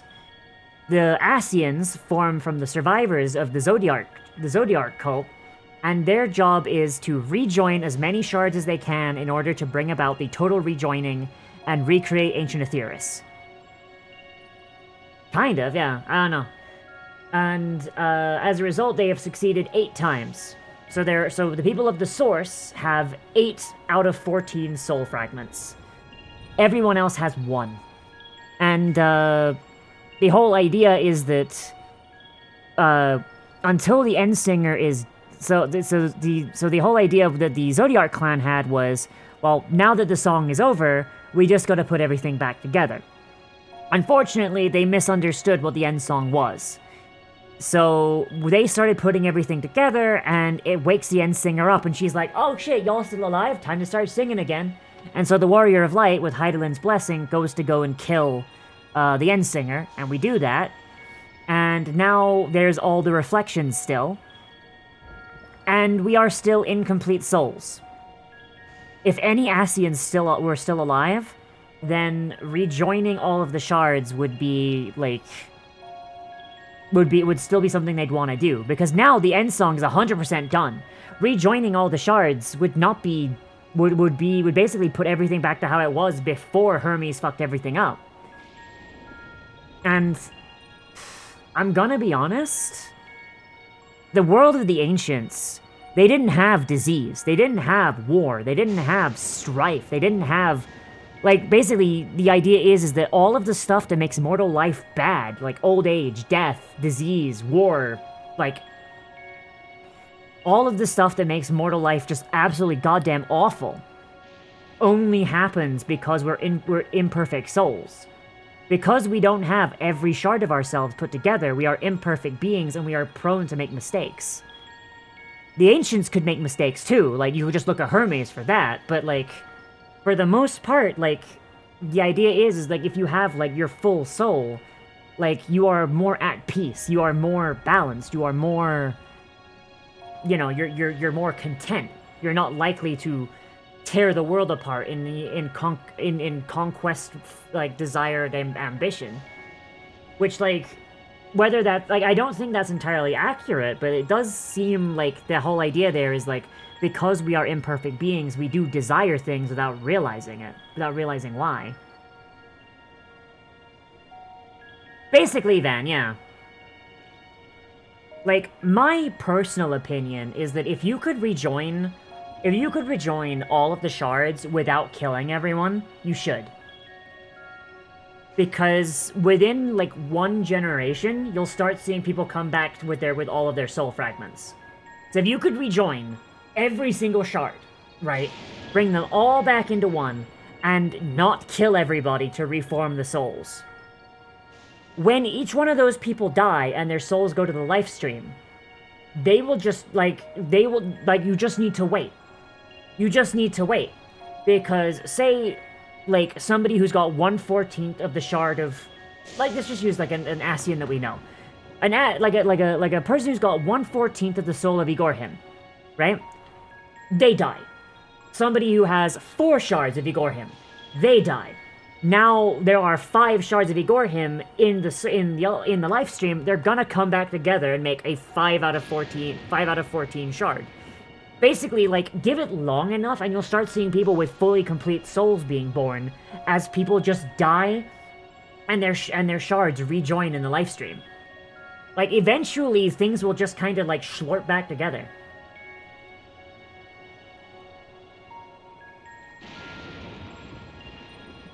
So each reflection of the universe is 1/14 of the perfect world, and the rest is just the suck filler. Kind of, yeah. Yes. Yes, Raz, exactly. Exactly, yeah.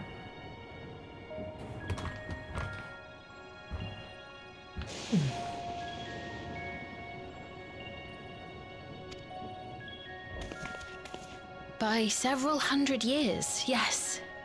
To when the continent we call home Ah, was so ravaged they by had a devastating cataclysm. So they had an umbral era. Okay. Which shard are y'all from then? The barrier was erected to isolate us from the surrounding land's innocuous influence. I see. And it was only later that it was whisked away, along with its contents, by means unknown. In other words, Sven's as lost as the rest of us, right? The Alexandrians didn't mean to end up in Tural. So they're from a shard that underwent a calamity, but it wasn't rejoined. Interesting. So they're clearly not from the first.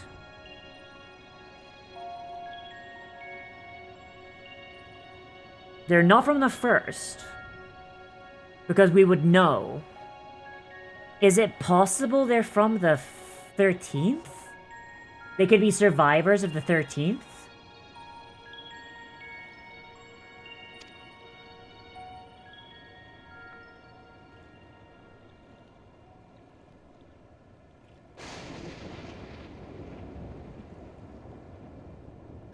But of course, our next stop ought to be Everkeep. That tower over yonder. This place does remind me of... This place does remind me of the 13th quite a bit. You will have access to Solution 9 and its residential district, where you will doubtless gain invaluable insight into Alexandria's state of affairs. I really want to know what shard they're from. Unfortunately, I cannot take you directly to where Zoraljar resides. That you'd let us in it all goes a long way toward proving you're not content to let Zoraljar do as he pleases. Alexandrians from another unjoined reflection that happened to die off, and the current Alexandrians are the survivors of that reflections. It means you'll be able to slurp together. That's true! More fragments for the Warrior of Light! Yes! But we're not talking about a simple difference of opinion here.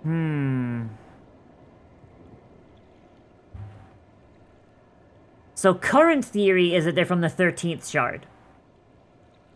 Don't slurp up your own soul. No. Okay, that's how we've gotten stronger. Here's the thing, Raz. That's how we've gotten stronger. Like, throughout the game. Because everyone else in the source has 8 14ths of a soul. We have 10 14ths of a soul. Because we've slurped up another shard of ourselves from the first. And then we slurped up some lesser soul fragments that didn't belong to us, but still our souls, meaning that while not all of them are shards of our soul, we do have 10 out of 14 shards. It's just one of those shards is some other dude. Unless you count the avatar, the Reaper avatar, which I do. I intend to take Zoraljar's life. Are you willing to stand by and allow Alexandria's king to be slain? Yeah. So I count the Reaper avatar. I count the Reaper avatar, actually. So if we don't count the souls that aren't Azem, then we have 10 out of 14 if we count the Reaper avatar. Because the avatar of the Reaper avatar is a void sent from the 13th. And the void sent from the 13th are just people that were just corrupted by shadow magic, but they still have their souls. And seeing as our avatar is really uniquely, like, in sync with us, like, it hasn't tried to kill us and it's just completely chill, the most likely thing is that it's the Warrior of Light from that shard. Now it's bound to us. But if this is the 13th, then maybe we'll get confirmation one way or the other.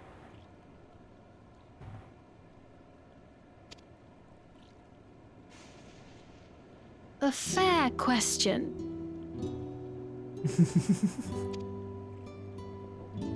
Now, seeing as this place Permit me is... to answer it thus. My people come first. Their welfare is paramount. Seeing as this is based on Final Fantasy V, though, they could just say, hey, this is the 5th shard.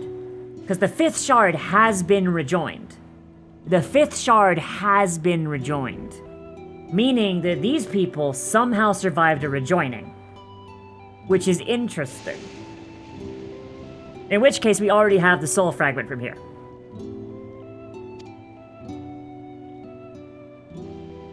I will do everything in my power to keep them from harm. It is a ruler's duty.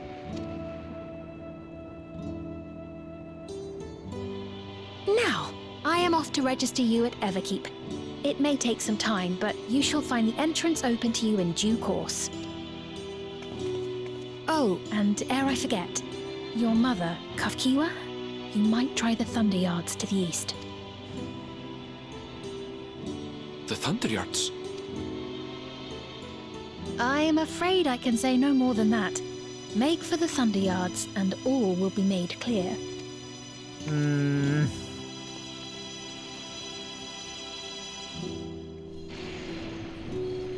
I really do not like these gross brain things. It's not as if we have other pressing business. Not until we can get into this Everkeep, anyway. Thank you for earlier. And for being a friend to Namika these past 30 years. It means a lot to me.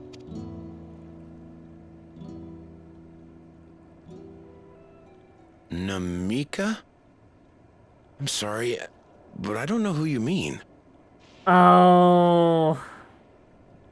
Oh, yeah, here we go. Man's brain just got rewritten live.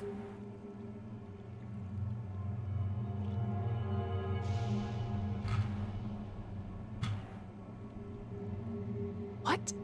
We were just with her. If this is some sort of a joke, it isn't funny.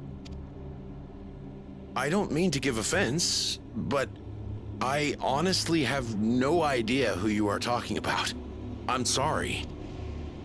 How can you not know who she is? You're in charge here. She was under your care. When someone Then dies in all and is... likelihood, my memories of her have been stored in the cloud. Oh, fuck. Okay. Alright. Yeah, no, we got some bullshit going on.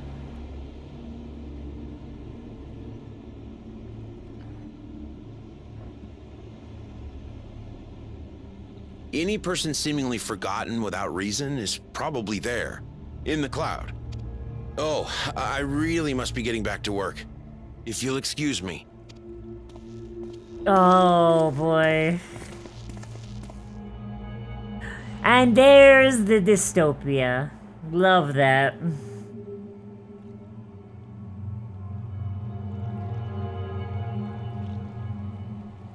They're getting their souls taken out and used as fuel.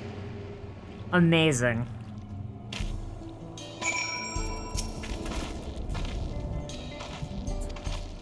The same thing happened to the others as well, I wonder? There's only one way to find out. Let's make inquiries about Namika in the area. We can reconvene afterwards at the Aetheryte. Oh, no.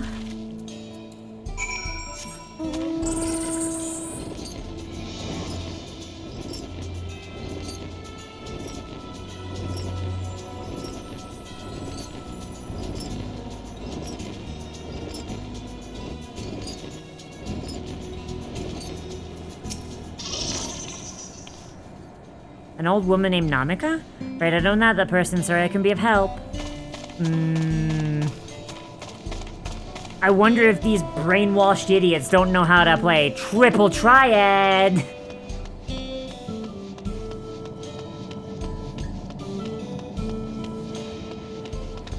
Hey, you motherfucker, you got cards?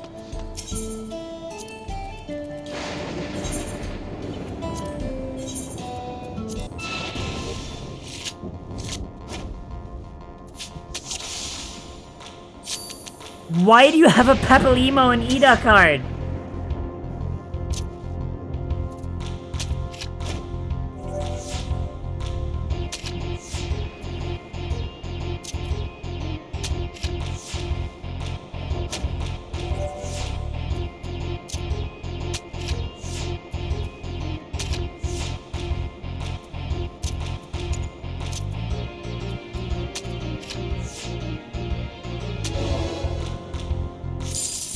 Idiot.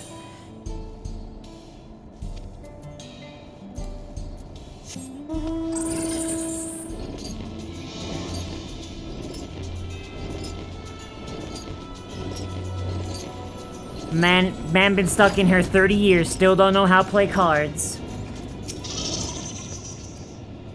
I do recall caring for someone until recently, and you say it was a woman named Namika? Well, I can't say for certain if it's her, I wouldn't worry, I'm sure she'd just be taken up to the cloud. Oh, oh, this is icky.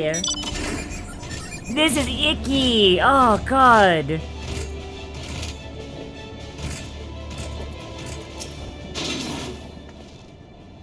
Local transhumanist dole is against people losing, like an autonomy over their memories. Who would have guessed? Do I know a Namika? Never met anyone by that name, and I've worked on the outskirts for a good while now. If she'd spent time here, I'd remember. Yep. Shit like this is why I don't trust Neuralink. I do think that eventually we're gonna need to get, I do think eventually, brain chips and stuff are going to be useful. But, yeah, nah. Shit like this is why I don't trust Neuralink specifically. Like, if you get brain chips, you're gonna need to make sure that it's designed in a way where it cannot interfere with your memories at all.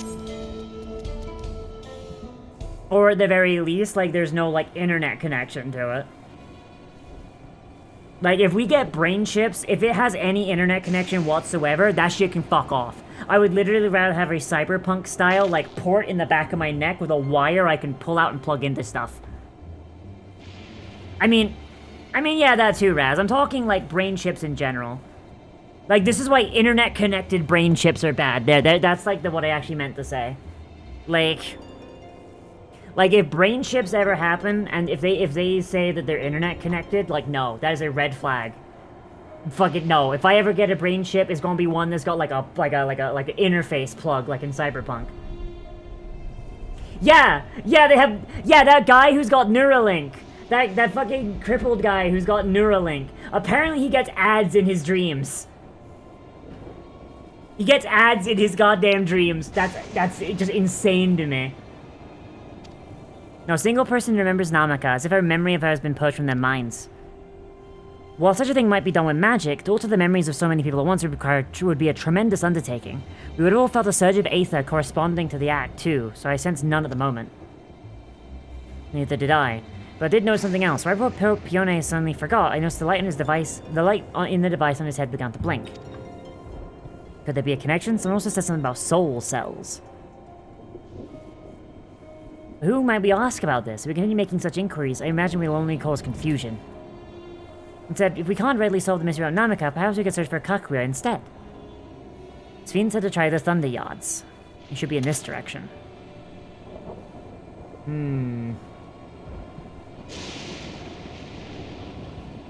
What is that?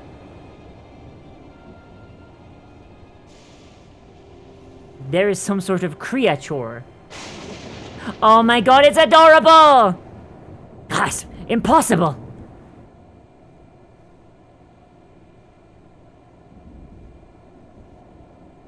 That thing is so cute, I want to fucking RKO it. I want to RKO that thing. It's so cute. Another kind of mechanical soldier. It looks dangerous. You better destroy it. Ah!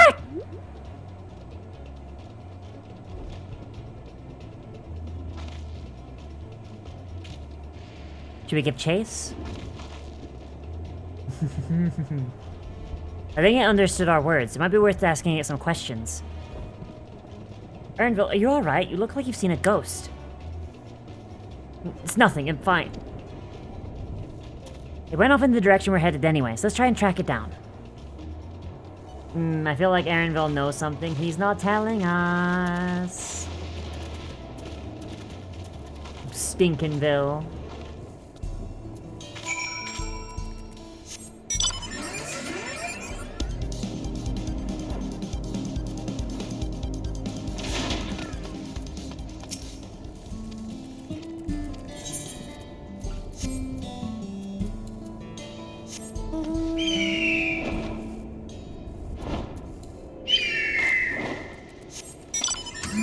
There we go.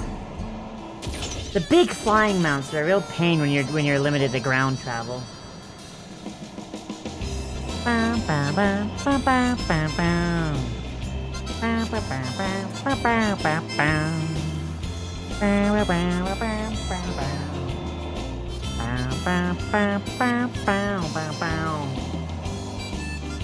Hi, Hell. I'm doing alright.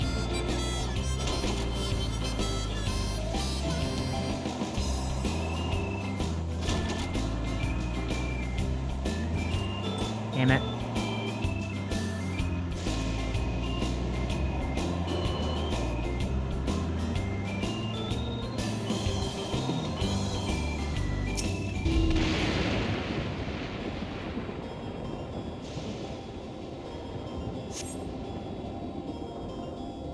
I just had a command hook fall off my wall, y'all. Give me a second.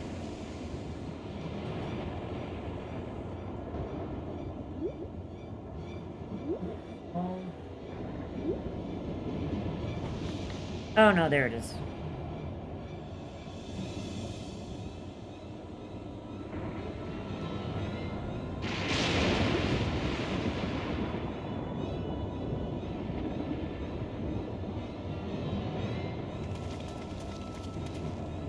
You found it? I found it.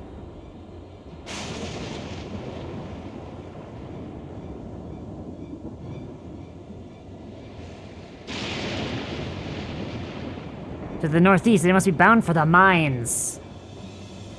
The children long for the mines.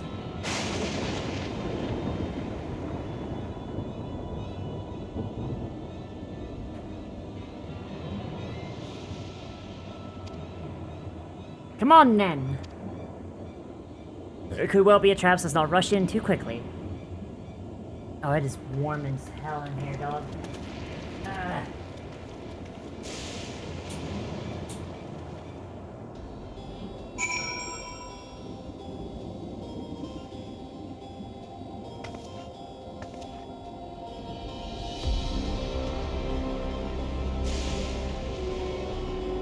I need like a box fan or something, dog. I've got like a hand fan.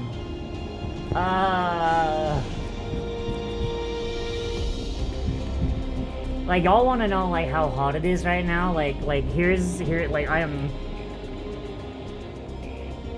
The remaining here's the window fan gets to be put in for a bit. Oh boy, I have a window fan, but like I can't use it because like it just. I don't know, like it brings all the humidity in and it's not great. Like during the winter it'd probably be really good, but like right now like my ass is out here like fucking like this is what I'm reduced to. This is what I'm fucking reduced to right now, dog. Holy shit. Yay.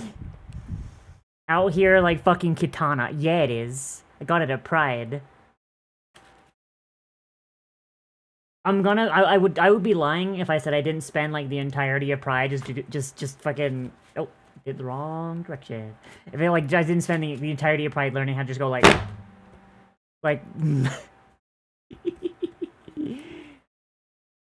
Hi, car.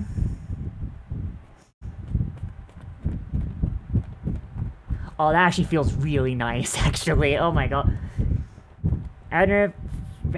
British having to repair failing fan bearings because they use the worst kind of all these cheap desks, but Jesus. Yeah, I need to get some sort of like window AC unit or something. Like it is ridiculously warm here lately. But like I guarantee by the time I get one of those, fucking it'd wind up just going like back down. Like we're in the middle of like a ridiculous fucking heat wave right now. Okay, but it's like a fucking hand fan that we got for like $10 at Pride. Like you would think that like it wouldn't work super well, but like nah. Alright.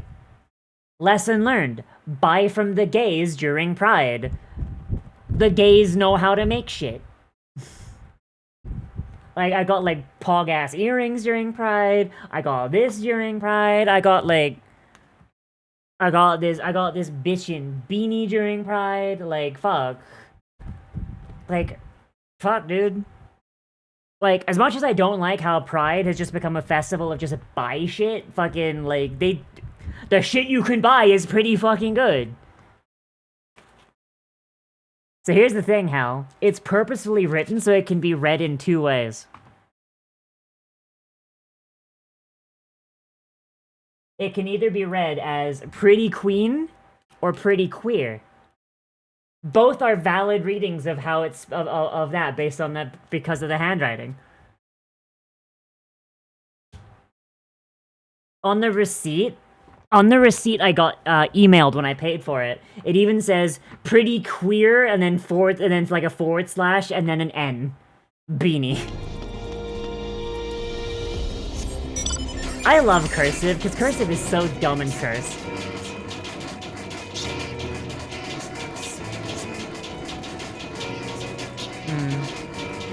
So hi, Car, I saw you in the chat. How you doing? I'm getting this cast off next Monday. Not the Monday coming up, but the Monday after. And I'm gonna have to spend the most awkward fucking, belated 4th of July celebration with Sai's family for the weekend before, so that's gonna be great. I can't wait to be called the boyfriend as I'm sitting there in a sundress and makeup. That's gonna be great. Taking too many bong hits? Good. Good. That's the correct amount of bong hits. Too many. I have Shooty, yes. I do need to get my hair cut before I go, though. Ugh. Who would like to donate to the Live Goes to the Hairdressers Fund?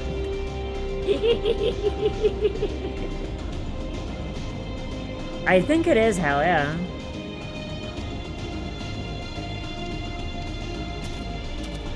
Can I check gate posting? Okay.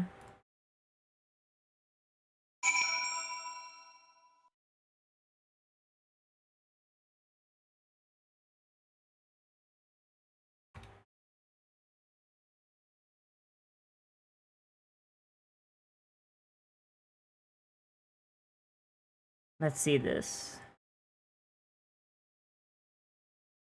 Alright. Okay, I'm gonna put it up. I'm gonna put it up on the stream. Like I'm a proud parent putting a picture on the fridge.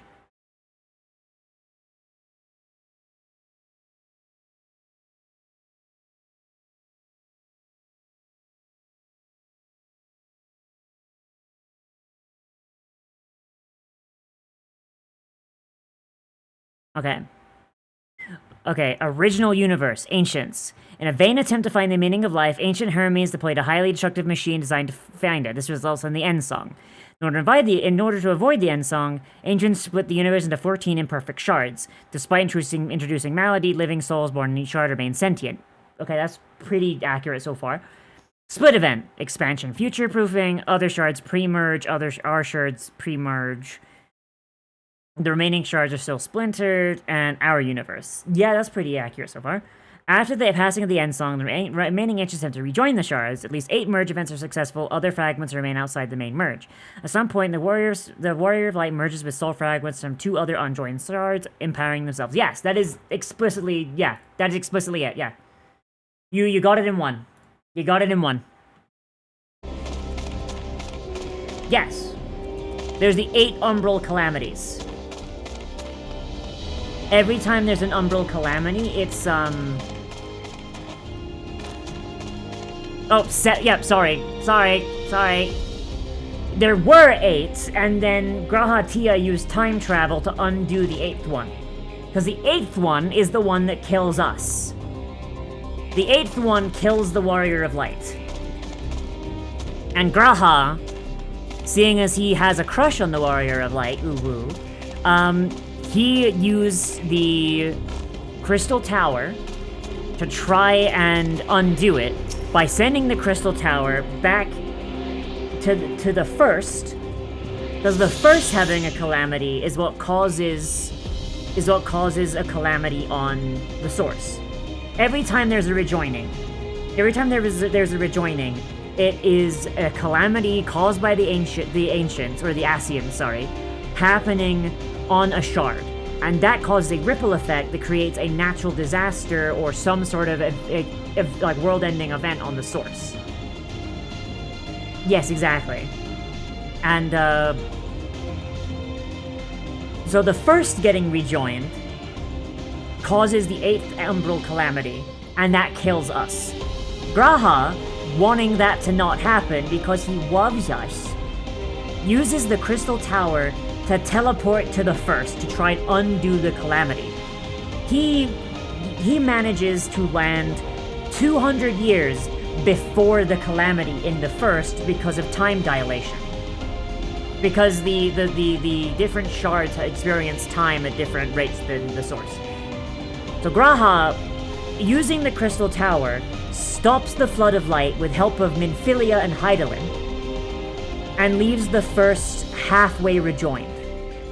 It is during the events of Shadowbringers that we undo the calamity, and we bring the Darkness Aether back to the first, which is being swallowed by Light Aether. And it is by doing that that we prevent the 8th umbral calamity and our own death.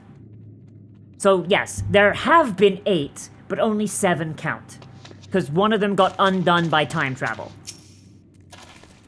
And the only reason it was able to be undone by time travel is because Graha went into the Crystal Tower and merged with it before the calamity happened, meaning that we cannot go back and undo the others.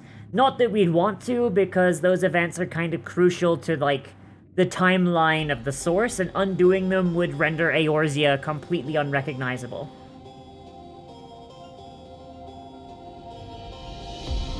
So a rejoining event causes destructive ripples on the other shards, and those are known as umbral calamities. Yes. Something big happening on one shard has dramatic effects on other shards.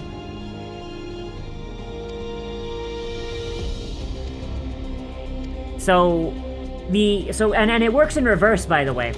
Every time there's a cataclysmic event on the source, that ripples back to the shards, too. So when the end song came for the source, a weaker version of the end song also came for all of the shards. And so many of the shards had their own miniature version of the final days.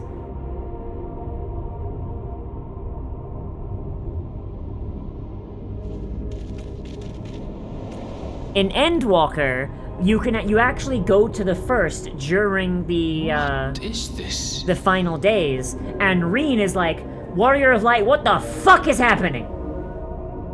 Because it wasn't as bad for them as it was for us, but it still was bad enough that, like, shit got fucky. They had earthquakes, monster attacks, like shit like that, and it was like, they were just completely, like, caught unawares by it. It just happened out of nowhere.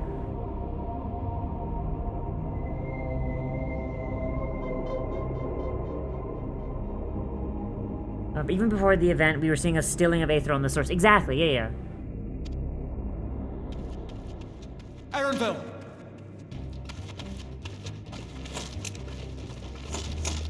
Oh, shit. Wait, these guys don't have brainworms. They might be chill. It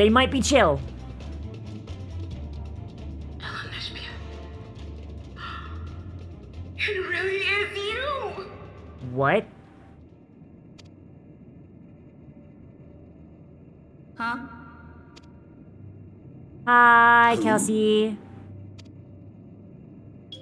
I just have to get a look at you in the light. And I can still hardly believe my eyes. But it is you, my darling Elderspirit! What the fuck? Erenville's mum got turned into a weird floating Japanese cereal mascot? My darling, what now?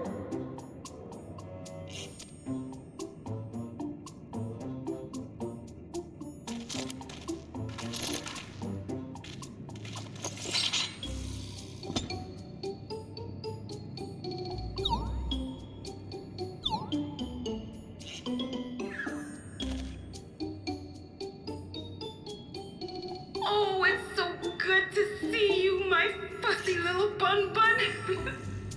But what are you doing here? My fussy little bun bun. We are never letting Erenville live this down, are we?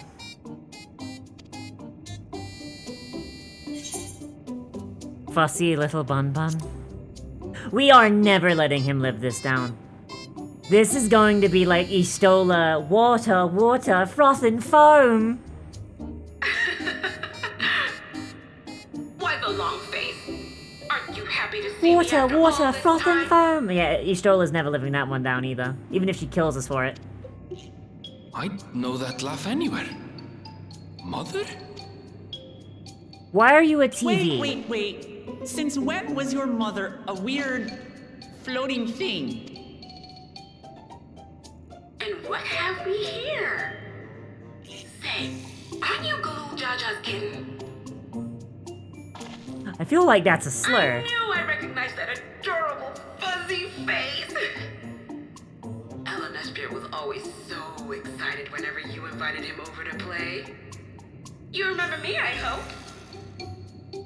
If that's what Viera culture is, I don't want to know about Viera culture. No, I do. Please tell me more about Tuliolin Viera culture. Please, video game. I can't say that I do. But you know my father?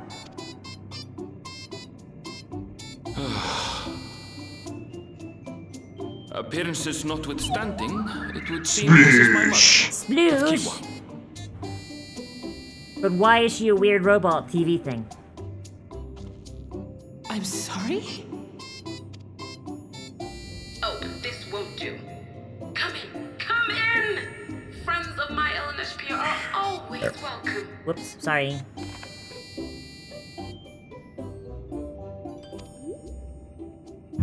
All I ask is a little forewarning, but no. So none of them have the brain hockey pucks things. So that means that they're chill, right? Just when I thought I was starting to get a handle on this place. How are things still getting stranger?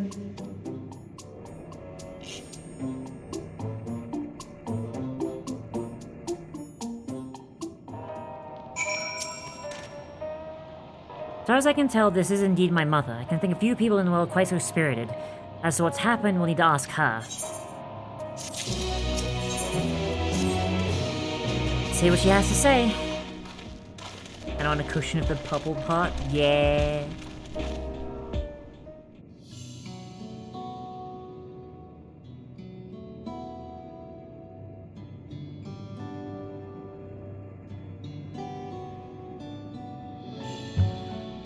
So wonderful to meet you all. As the students of Baldessian, it's been a while since I heard that name. What in the goddamn? Dare I ask the reason for your appearance? Oh, I'm dead! Like, I waited for that. Oh, this is just a body I control remotely. I use this for our upper... Okay, so she's not dead. She's just remoting in, using a drone.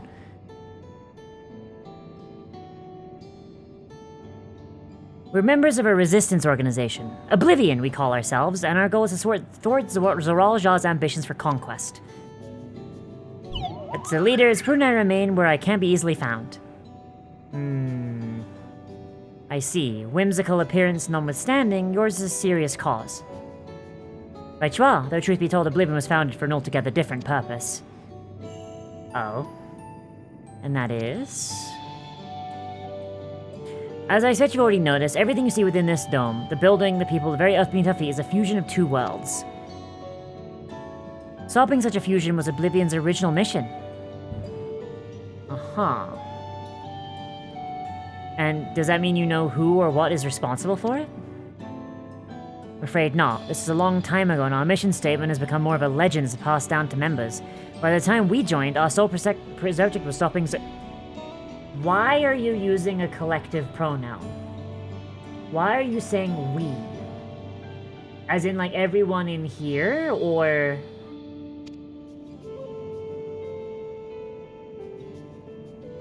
We failed to do that, and now he's taken his army outside the dome.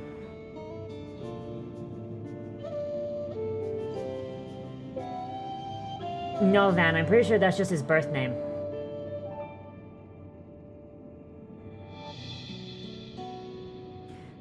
None of you wear those strange devices on your heads. Does that have something to do with your work?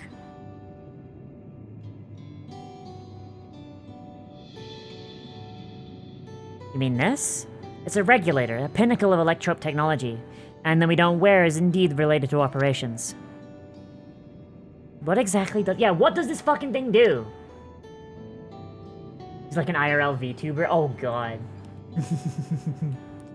Allow me to explain. Regulators have two primary functions. As the first, the name suggests, is the regulator of the wearer's reserve of souls. Should they die, the regulator spends a soul to bring them back to life. You mean people walk around carrying spare souls? They do. Souls are packaged in cells and they can be used to replenish the life force that is lost due to sudden death, such as in accidents. Hi, Jagob. They do nothing for those who die of old age, though. Distribution of soul cells is based on one's work evaluation, to encourage exemplary performance when fulfilling... Oh, that's fucked. So the harder you work, the easier your life is, because you could just do stupid shit and not have to worry.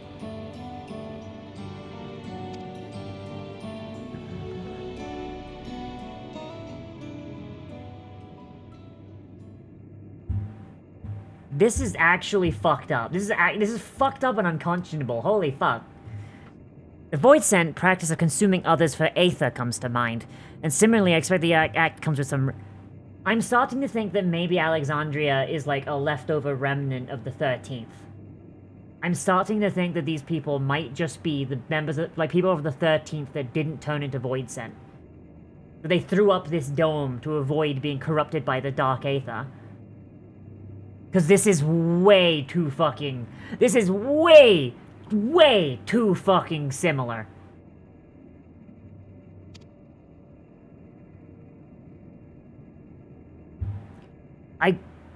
We should call on Zero. We should call up Zero and be like, hey, does this shit recognize, like, look familiar to you at all? Like,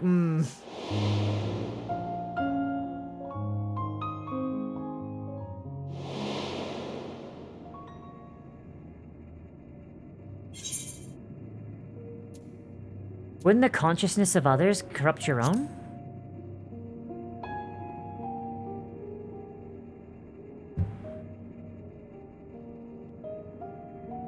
That is prevented through memory management, a process in which regulators also play a role. Oh.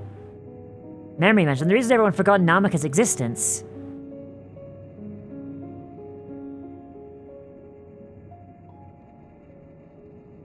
The regulators are constantly recording the memories of their wearers, so if they should suddenly die, their memories can be refreshed as part of the restoration process. Now, that is how they preserve one's identity and sense of self. However, the regulators are also triggered when someone else dies. Reason being is the regulators forcibly extract memories relating to the deceased from anyone wearing one. Oh, that's massively fucked. Why would they do such a thing? It is a kindness bestowed upon the people by Everkeep's core system, so that no one has to suffer the pain of Okay, I'm gonna take Sphene out back and shoot her. I'm gonna switch to Machinist, put my fucking gun to the back of her head and splatter her brains across the pavement. Holy shit, that is fucked. That is absolutely fucked. Oh my god.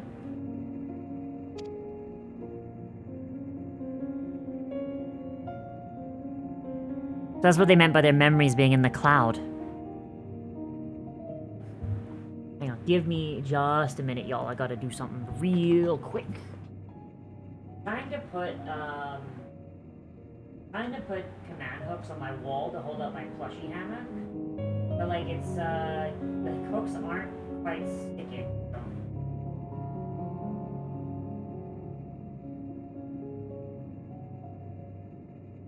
I put this one back up. Hopefully I put it up in the right place.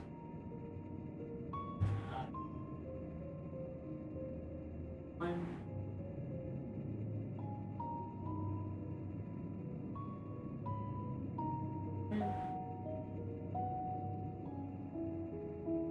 15 seconds. Say something for an hour with nothing on it, and it should be fine!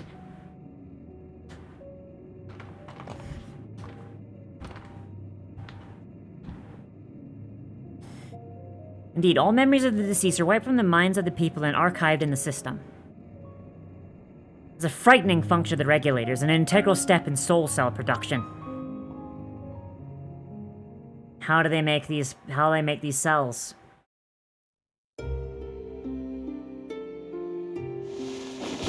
You have exceeded 70% quota. The core system is pleased. You have received 1 extra life. Oh, that's amazing. I love that. See, when a person dies of natural causes, their soul is temporarily housed in the regulator.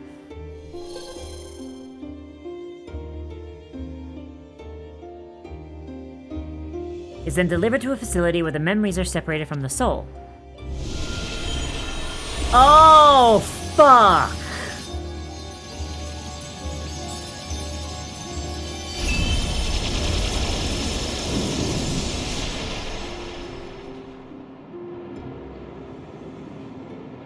The result is a fresh soul cell, free of impurities, ready for distribution. So they rip your soul out, strip it of everything that makes it you, and then use it as a... Oh, that's disgusting. Oh, that's disgusting. Oh, that's Oh, that's gross. And it completely fucks up the natural order, too. They're starving this life stream of souls. Okay, these guys must come from the 13th. These guys must come from the 13th, because that's the only way that that makes sense. And that it hasn't, like, killed their entire shard. Okay, so... Okay, I have to, like, describe this to people who don't quite who don't know Final Fantasy like I do. And, like, people who, like, were paying attention during Endwalker. Alright. So... Yeah, that'll do. Okay. Okay, so in Final Fantasy, in like every single shard, you have the material plane, I'll just put M, and then the life stream, I'll just L, right? So the material plane is constantly refreshed whenever someone is born, a soul is taken from the life stream and put on the material plane. When someone dies, their soul returns to the life stream. The soul's memories are suppressed and kind of like baked into itself, and like basically the souls are kind of like rendered into the unconscious. They're not removed, but like they're not like that, you know, like it's kind of unclear, but as far as I'm aware, they're not removed because you can access the memories of past lives, but like they are suppressed, right? And then that soul then comes back for another birth, right? That's basically like what happens in the source, right? In the 13th, there is no life stream. Yeah. Kelsey's got it. So say for example, right, you have Steve, right? Like he's born, he becomes a carpenter, he's like really good with like a hammer. He's like a master carpenter. He's really good at carpentry. Steve fucking dies, right? But he had a wife. He had a wife whose name is like, I don't know. Her name is like fucking, I don't know, Chelsea or some shit, right? Chelsea is sad, right? Chelsea's sad. Her husband is now fucking dead. We stand Steve. We stand Steve in this house. Steve's soul goes into the life stream, where everything that makes him Steve is kind of like packaged up, suppressed, baked into the soul, and then Steve comes back. Steve is reincarnated. He is now tiny baby Greg. Tiny baby Greg. Say hi to tiny baby Greg, everybody. And, like, Chelsea is going around her hometown, and there's a new baby that has been born named Greg. He's like 4 years old. It's been like 4 or so years since Steve died, and she's heard that this baby has like, you know, he's got like a real talent for carpentry and stuff. Like he's kind of like he picks up a hammer and he built like a deck or something. He built like a chair. Hello, tiny baby Greg. Yeah. So she takes like Steve's old tools and takes them to Greg, and Greg like just takes to the tools like really really easily. So Greg is not Steve. Greg is his own person. But because Greg has Steve's soul, what Greg was good at and what Greg was passionate about are still in that soul somewhere. Right? So Steve's love of carpentry might pass down or become evident in Greg with a passion or just a talent for carpentry. In the 13th, they don't have a life stream. So when the Asians try to rejoin the 13th with the source, when the Asians tried to rejoin the 13th with the source, they destroyed the life stream. Every soul that was still in the life stream basically got scattered to basically every other shard and some in the source as well. It's kind of rough for them. And so if Steve was living in the 13th and he dies, his soul has nowhere to go, so it just bounces and comes back into the material plane where it is just kind of like loose aether. He's just kind of floating around as a ghost until he can pull his soul back together using aether to give himself a new body. You'd think that would be cool and that he'd be immortal, but in reality, his soul is stagnant. His soul cannot grow. His soul cannot change. And if while he's reforming himself, Chelsea were to come along and she's really hungry, she might get desperate and eat his soul, giving her all of the aether that makes up Greg's soul, makes up Steve's soul. Everything that was Steve is now absorbed into Chelsea, and now they kind of share a body and must fight for control where one subjugates the other. Because no food can grow in the 13th. The only aether that is in the 13th is what is currently there. Meaning they will eventually run out as they consume it, and it eventually just is consumed into a conglomeration of just one source of aether, which is be one animal or one person. And then there's nothing left. And then they will starve to death. Nothing new can grow, because without the life stream, there's no new aether being pulled to turn into fruit, to turn into vegetables, to turn into animals. Exactly, Van. Yeah, exactly. As eventually Steve's passing and becoming Greg's, and then Greg's passing and becoming, further Greg's down the line, like, you have a greater increasing, like, level of talent and power, and through rejoinings, those souls are growing even stronger because they're taking on aspects of the shards before them. So, say you've got in the source, we'll just use Steve again, right? In the source, Steve is a very talented carpenter. He is very good at carpentry, right? And then in the first, let's not use the first. Let's use in the second.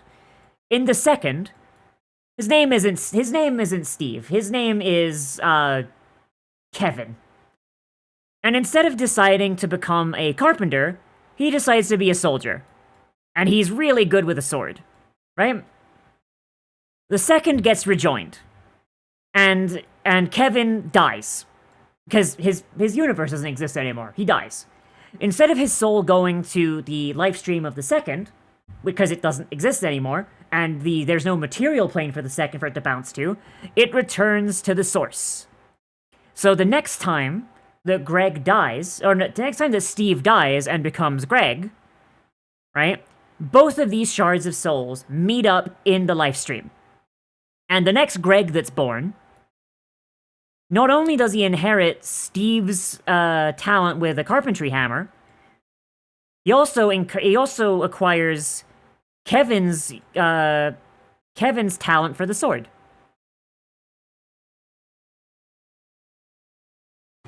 And that's kind of why, like, the life stream is so fucking important.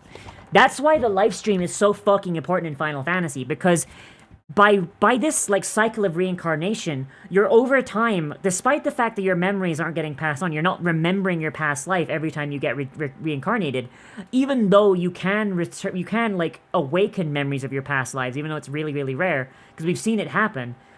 Like, every time you, like, all of your experiences, everything you're good at, is etched onto your soul for the next person to get your soul. And through rejoining, you can become even more powerful, as all of the myriad experiences of the other yous from other places are a thing. We're getting there, Hal. So, what they're doing here is similar to what they're doing in the...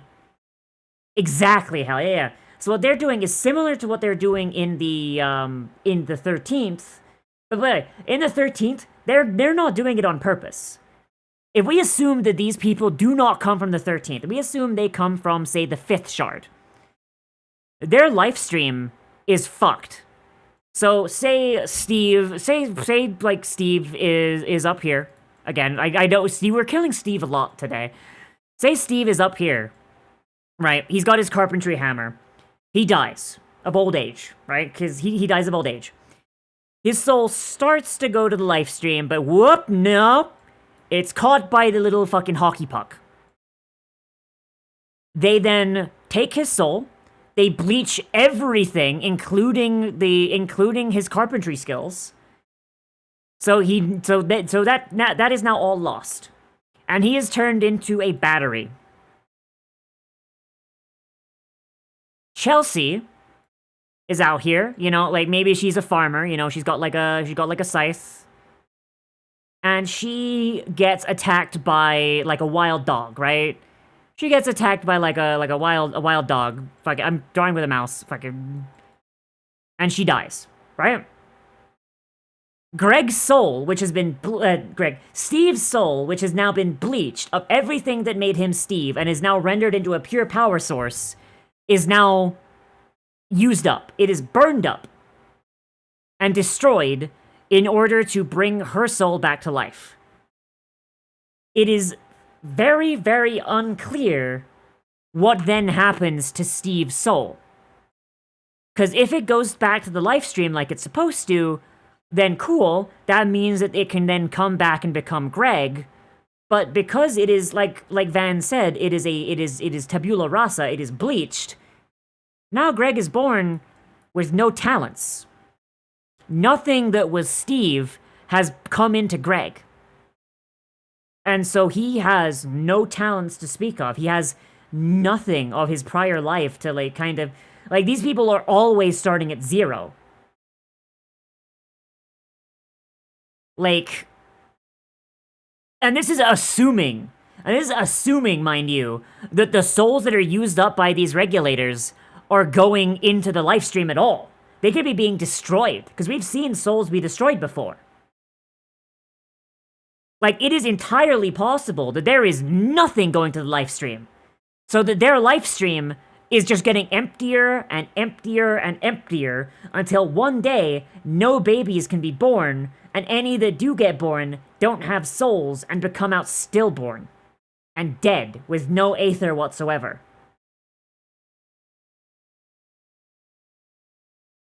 Like, fuck, dude. Won't be surprised they fertilize crops. You're so... Yeah, this is absolutely... Like, seriously, as someone who actually, like, has a massive autistic special interest in Final Fantasy lore, this is horrifying. Holy shit. This is actually a nightmare, dude. Oh my god. Oh, fuck.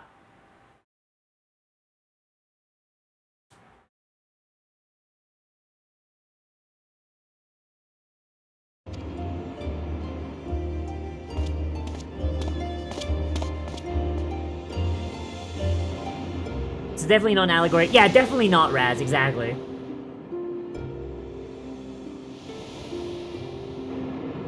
And they were doing this in Tuliolo!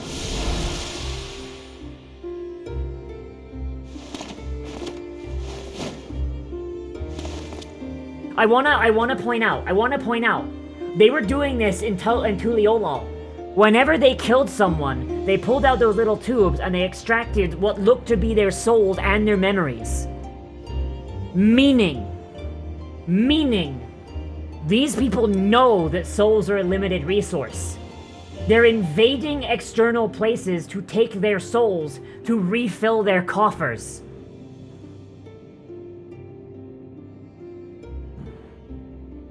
Oh, fuck.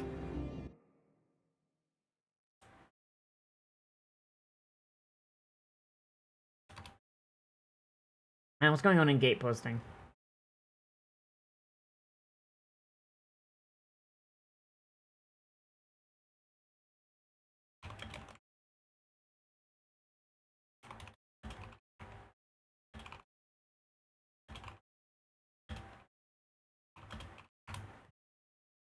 Oh, this is icky. Oh, I hate these people. These people need to die. Like, fucking Warrior of Light out here just stands up being like, alright, you fucking shardlings have fucking had taken this shit too fucking far. Eyes start glowing, Sigil of Azem goes over my face. Yep, I'm just gonna put a stop to this right the fuck now. Vacation over.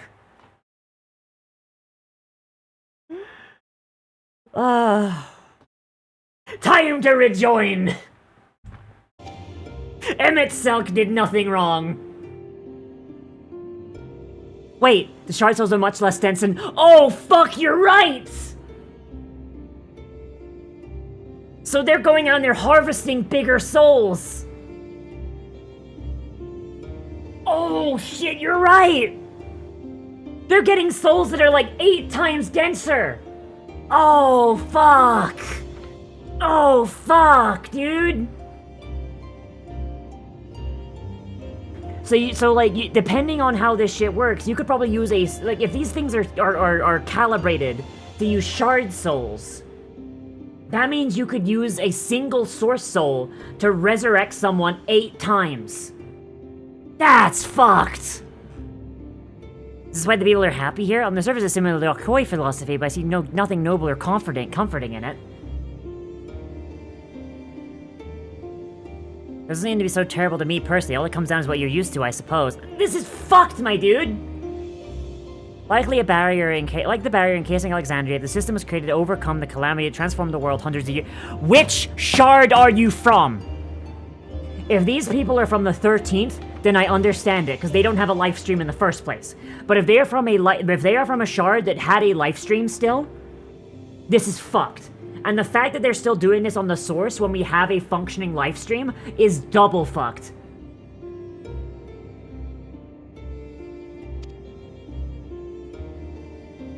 Amidst the mounting death toll, scientists used Electrope to devise a means to save what lives they could so the nation could endure. Which shard are you from? I understand the people of Alexandria did what they believed was best to save their people. I just find it hard to believe that Tirali would also accept this way of living. Came as a shock to us as well. In fact, a great many were opposed— as they fucking should be! That's why the use of regulators was never compulsory. The people have always been free to go without them if they so wish. Oh. But I imagine it's a thing of if... I get the feeling I know how this became so widely adopted. The people that didn't take regulators got assigned more dangerous jobs, didn't they? Enough people die in preventable accidents. You start thinking that the regulators are a good way to make sure you're safe. How I would do it. That's how I would do it. Motherfucker. Yeah, no, at this point, Korei is standing the fuck up, Sigil of Azem, floating in the air. Yeah, no, I'm putting a stop to this shit right now. Y'all fuckers are getting rejoined right the fuck now. Fucking summoning down Zodiark. I mean, I know Zodiark's dead, but like, I mean, fuck. So is Titan, and so is Ifrit, and so is all the other primals. But I can still summon them as a summoner. Like, let's be honest. Let's be honest, an Ascian with practice at summoning magic, plus creation magic, yeah, I feel like I could just make Zodiark happen.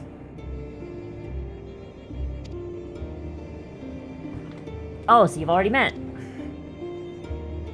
Wake the fuck up, Elizabeth. We got a world to rejoin. She's only suggested we come to Thunder Yards in the first place. She also said she wants to help us stop Zeralja. Awfully kind of her to point you in my direction, and speak so candidly as well. I don't trust this bitch. Whatever her motives, she's given people a choice. Live with the risk of true death or the security of the regulators. Yeah, that doesn't sound like a choice. Everything that lives must someday die. That's the natural order of things.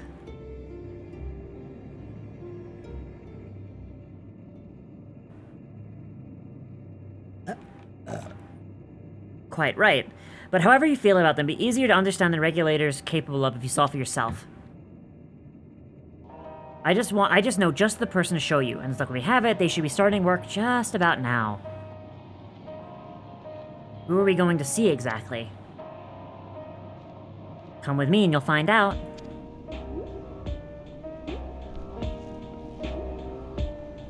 Fucking lo-fi hip-hop in the background. I really hope they give us this as an Orchestrion role, because I really want this.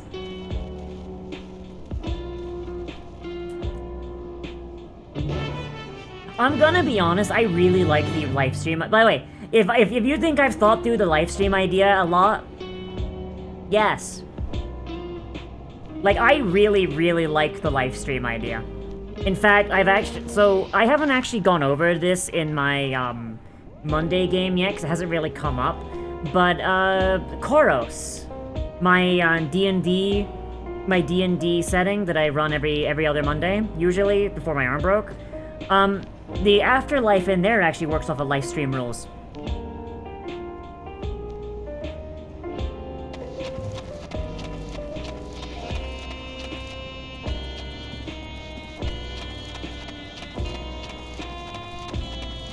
When someone dies in Koros, the rider comes for them. And the rider takes them to... well... at this point, I just call it the live stream, because I haven't come up with a better name for it. I don't think that live stream is, I don't think that the word live stream is copyrighted. And they go through a similar process of reincarnation. It works a little differently than how in Final Fantasy works, though, but, like, I'm not going to say how it works, because it hasn't come up yet. And also, like, I don't really want to say what it is, because that takes away the mystery. I don't want to give away I don't want to do a World of Warcraft and just ruin the mystery of death, because even in Final Fantasy, they don't entirely know, like, how the live stream works, they just know that it does. They know that souls go in, they get their memories packaged into talents and subconscious ticks, and then they get reincarnated. That's all they know. Anything, like, more specific about the things, like, Charlians know a bit more than most, but not by much. That's amazing. Everyone here? Good. It's the responsibility of Thunder Yard's hunters to fell any fiends found in the wandering area. We're to make an acquaintance of mine, Striker, one of these hunters. Oh, why do I feel like this is going to go really badly? Oh, that's a cute fucking... that's a cute Hrothgar.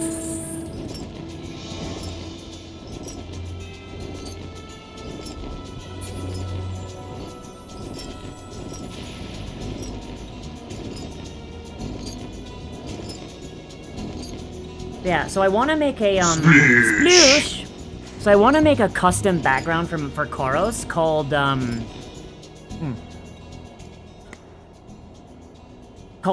like, I like, right now, like, the idea, working title is Stream Rider. And the idea is that some souls become so strong, so, like, girthy, or, like, just, they only dip into the life stream for, like, a short amount of time, that not all of their memories become wiped, and they come out with full memories of their previous life. Full memories of their previous life, as well as being a little bit different.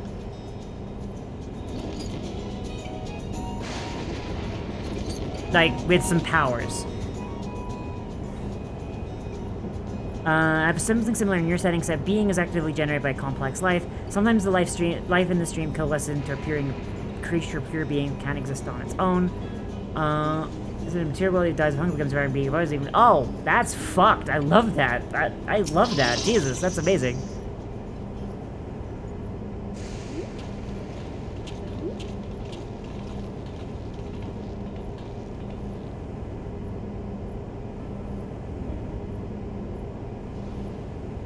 Kakucha, what are you doing here with so many friends?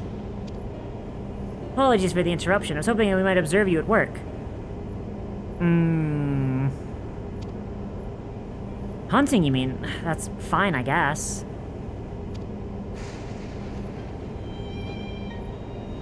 Hold on, I assumed they were wearing special regulators like Queen Sven's crown, but they aren't wearing anything at all.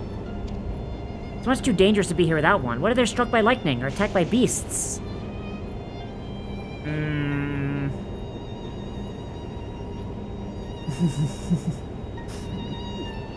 Damn it, Judy. I can assure you they're all quite capable of looking after themselves. If anything should go amiss, I will take full responsibility. Like, it certainly seems like it. This person saw us, and her first instinct was, oh god, they're gonna die! Like, as if we couldn't defend ourselves. Like, this level of fear is actually kind of horrifying. Well, don't say I didn't warn you. Danger aside, there isn't really much to see. Kakusha said you're a hunter, but wouldn't it be easier for those mechanical soldiers to guard this place? It would, not for the fact they're weak to lightning. The Thunder Yard being what it is, they've been ordered to steer clear. Yeah, Shooty, but I can't bring my hand up to my face because my arms aren't plugged in, because I can't exactly use my arms with one missing, you know what I mean? Some good they are, huh? These facilities are vital to the upkeeping of Alexandria's infrastructure, so it falls to hunters like me to deal with the fiends. I think there's one of my dances that brings my hand close enough to my mouth for the cookie to be eaten, but like... Hang on, I can eat the cookie. Give me a second, I can eat the cookie. I think Electro Swing would do it. Yeah, cookie eaten!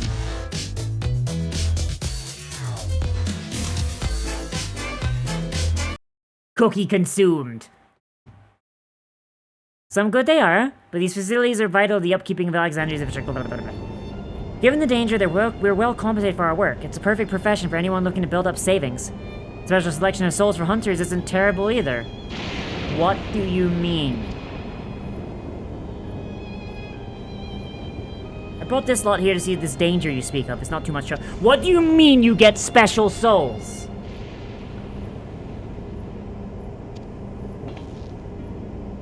Like, are they... Oh no, oh no, I need to know what they're doing here.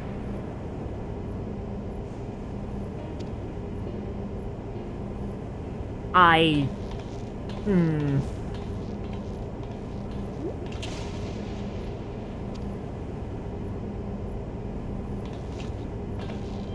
think I know what they're doing, and I don't like it.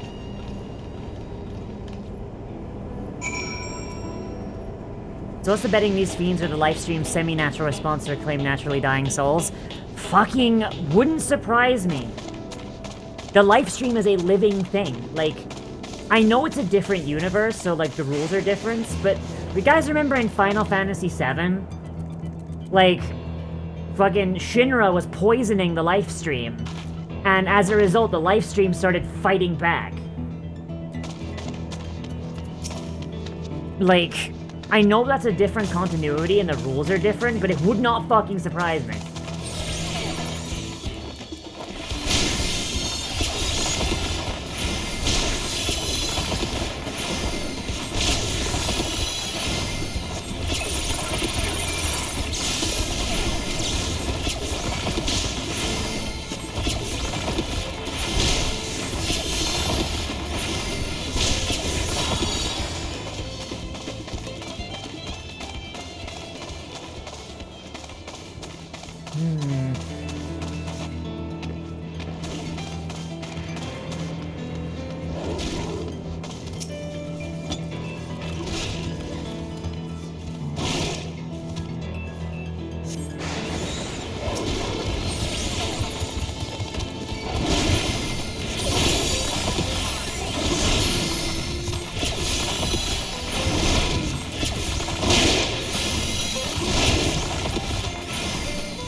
Yeah.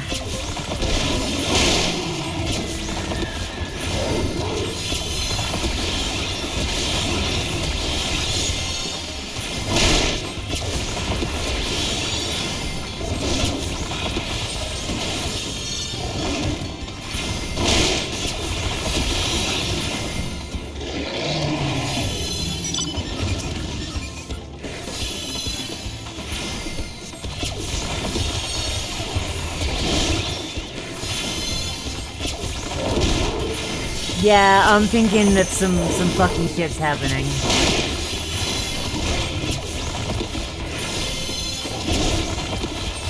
Nice of them to, like, establish off-rip that Queen Sphene is a shitty person, though.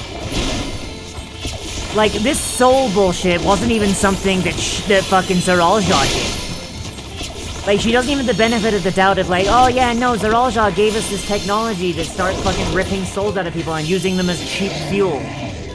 Nah, this was Sphene's idea.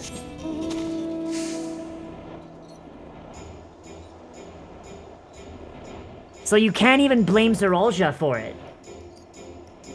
If anything, we should thank Zaralja for bringing this shit to our attention so we can put a fucking stop to it.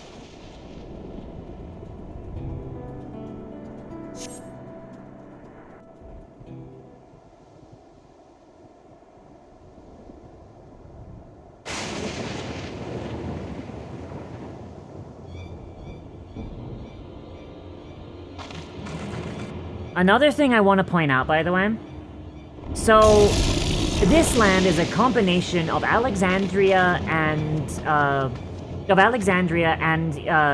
Yasulani, right?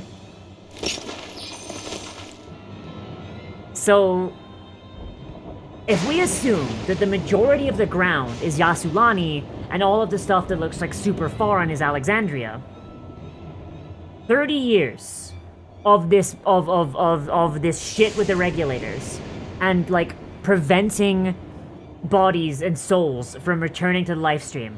Look how dead the land is. Look at how dead the ground is. Like when we get a wide shot again, or when we're done with this cutscene. Look at this. Look how dead everything is.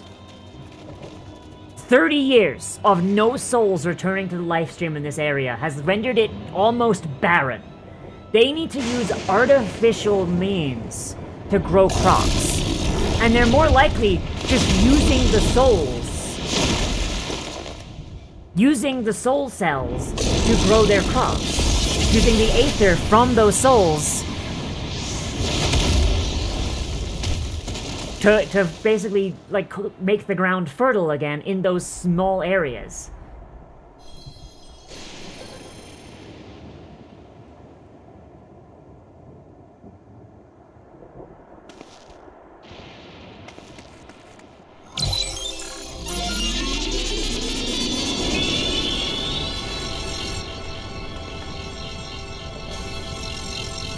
I feel like she might not be very good at the job.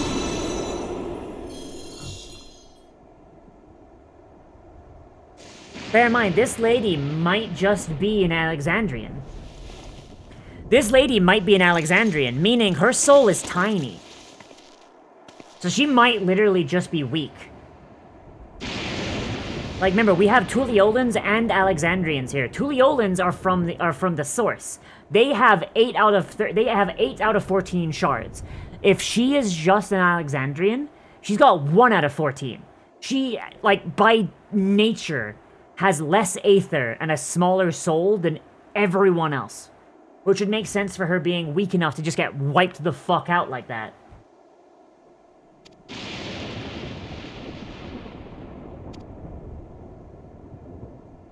I told you not to worry. This'll only take a moment.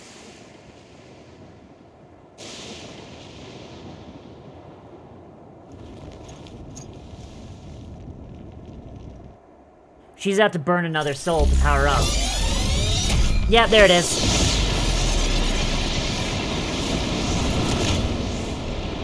So she just used 2 souls there.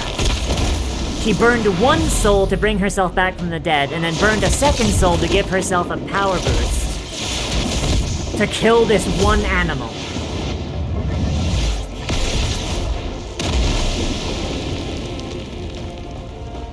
That is also true, hell yeah. So that guy probably used up a shitload of souls trying to kill us.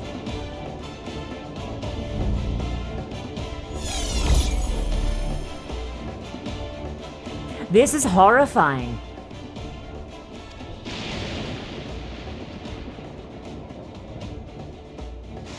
Well, and there's no cultivation of strength. If you can just come back or use soul steroids, there's no need for skill to develop. That too, Van, yeah.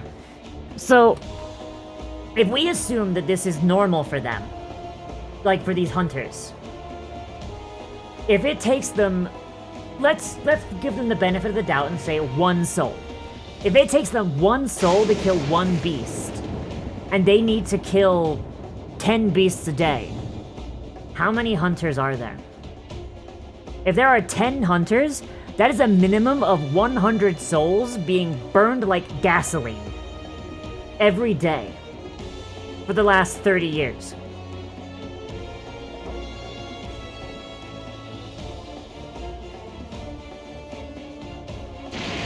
No wonder they're fucking... This entire region is dying. There's a barrier around it preventing souls from going in and out, and the localized life stream here must be fucking so goddamn barren. Like, holy shit. These people are watching their land die around them, and they're not wondering if it's the fact that they're using souls as batteries that's doing it. Yeah, and that's if they don't die, exactly.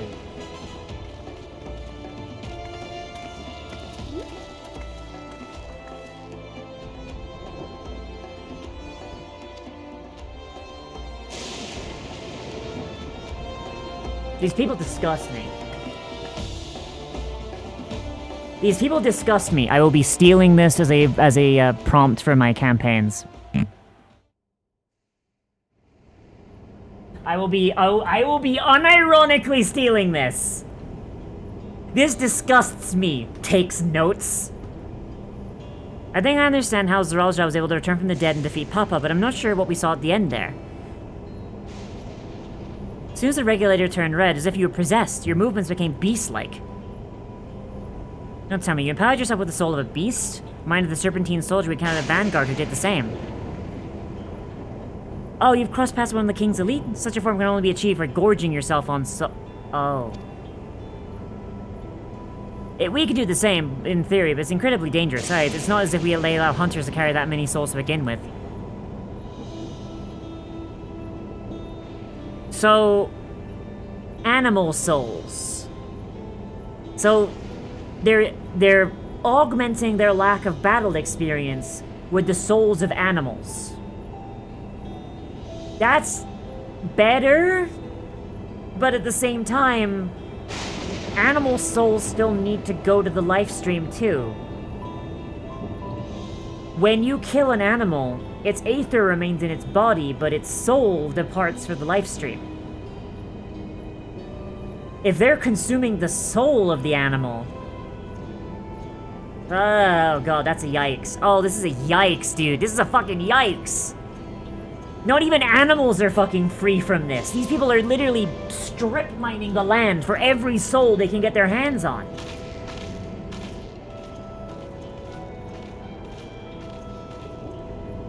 And even if they burn a soul to like kill the animal, then and they replace it with the soul of an animal that they kill, that's oh god. The souls of people can be used to grant the user preternatural strength. Naturally, they can be used. So wait, oh, so you could burn both souls to. Your plants have souls. Unclear. So there are some plants that have souls, yes, and those are the sentient plants, like the Trents and the other living plant creatures that we see periodically. Those all have souls, but I do not believe that you're like I do not believe that a berry bush has a soul. It does have aether, and that aether does come from the life stream. Yeah. So like living plants, like sentient plants that can walk and talk and stuff, they have souls. But like, I think your average blade of grass does not have a soul, but it does have aether that is itself derived from the life stream. Metaphysics. Final Fantasy metaphysics. So, yeah. So that's my argument. I think if a creature can talk, it has a soul. I think that's like the rule of thumb that I would go by here. Or communicate, I guess. Communicate, move, etc. Like, animals can communicate. They can't speak, but they can communicate. Plants, not really. I guess it depends on how... I don't know. I don't know. So if even grass is dying, that means there's not even enough actual complex souls in life to supply aether for plant life. That's... yeah, exactly. We've got, like, dying grass, and that's about it. Yeah. Plants communicate with each other all the time. It's like coral, oh god, no. So, I don't know. I mean, I don't think they've got complex souls. I feel like people have complex souls, beasts have simple souls, and like I think we need to like basically split souls into like 3 types. Basic souls, which would be like stuff that you get in like plants and stuff, like stuff that like doesn't need to talk, doesn't need to walk, doesn't really need to do anything, just needs to grow and exist. Simple souls, which would be like beasts, and then complex souls, which is sapient and sentient creatures, like and people. Yeah. That would be like what I would say is probably the case. But yeah, like if there's not even enough,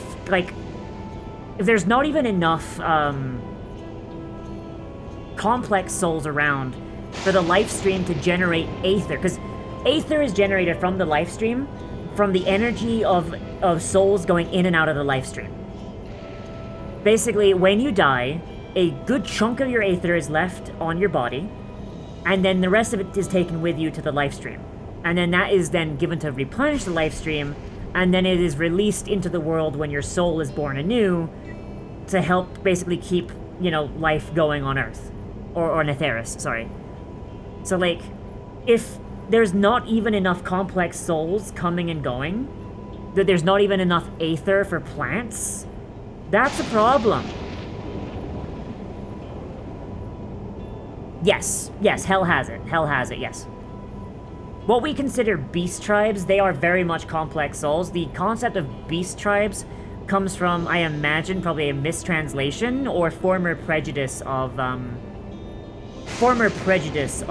Eorzeans. Because they did used to be kind of racist. What about the souls of beasts? They work in the same fashion, imbuing with the strength of the chosen animal. For example, you use the soul of the wolf, you grow more agile and feral, as you saw with Strika. Using several of the same type at once, though, would result in physical changes. Your teeth might become fangs, your nails claws, too many, and you become more beast than man. Like the guy from Vanguard. Changing one's form through the souls of... We have to be in the 13th. There is no fucking way. Like, this reminds me way too much of Void Scent for this not to be, like, the Alexandrians not to be from the 13th. So all natural life in FF14 is explicitly self-sustaining with potential for slow but exponential growth, and those people here are doing the exact reverse. Exactly. If these people are from the 13th, then it makes sense that they're doing it this way. And the fact that they don't realize there's a life stream and it just slowly killing everything around them makes a little bit of sense, but the Tuliolans going along with it is absolutely fucking insane, dude. The Tuliolans should have fought against this tooth and nail, so what the fuck happened? Or did the ones that didn't take regulators just get sent on journeys that would just get them killed? Yeah, unlike the Void, where the cycle of death and rebirth is simply broken, souls are forcibly taken before they might reach the ethereal sea, different means to achieve similar ends. Cycle to which all within the dome are bound.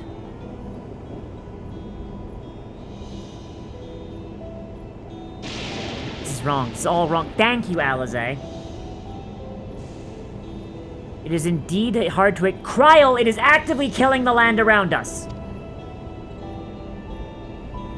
That's more shocking as the technology to achieve this was developed hundreds of years ago. Kryl, sweetie, this is killing everything around us. You can see the land withering and dying. This is not a matter of different beliefs, Kryl. This is a matter of these people are monsters and need to be wiped off the face of Atheris. Emmett Selk didn't die for this.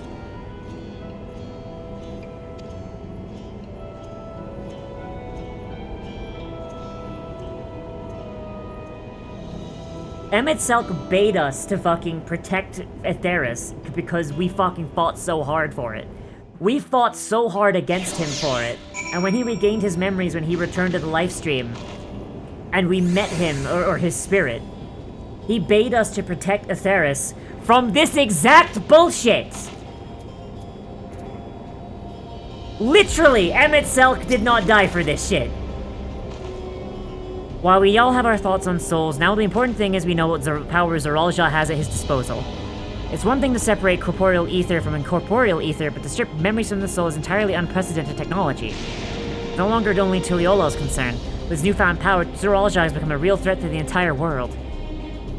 He has to be stopped no matter the cost. Literally, like, Emmett Selk's about to spawn in and just be like, alright, you wanna fucking rejoin this shit? Yes, let's do it. Yeah, let's go. Kick this bitch's ass. I trust you've gained insight in the use of souls in Alexandria? It's shocking, I know. I was overwhelmed myself at first. Said you'll need some time to digest it all, but for now, let's head back to Earth and Sky. This rate. Something I want to discuss with everyone. Let's take a moment before we head into the tunnel. Look at this place.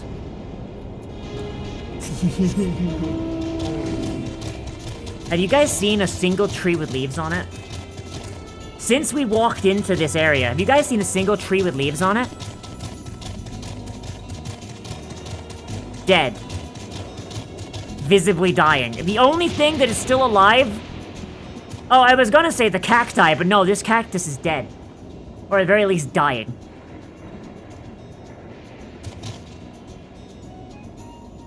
Jesus. Dead. Dying. Dying. Grass doesn't look healthy either. Dying. Dying. Dead. Dead.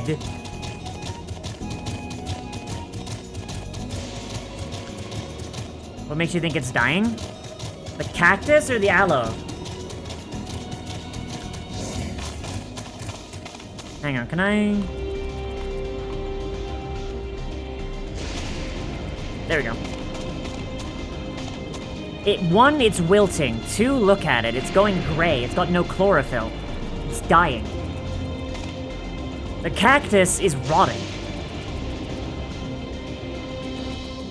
The cactus is actively rotting as it sits here.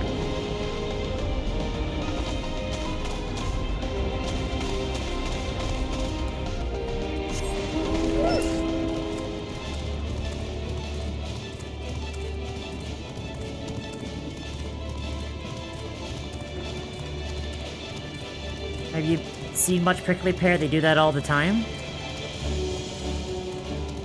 Do they? Bear in mind, I've never lived in a desert. They get white fronds? mean, that doesn't change the fact that literally everything else is dead or dying.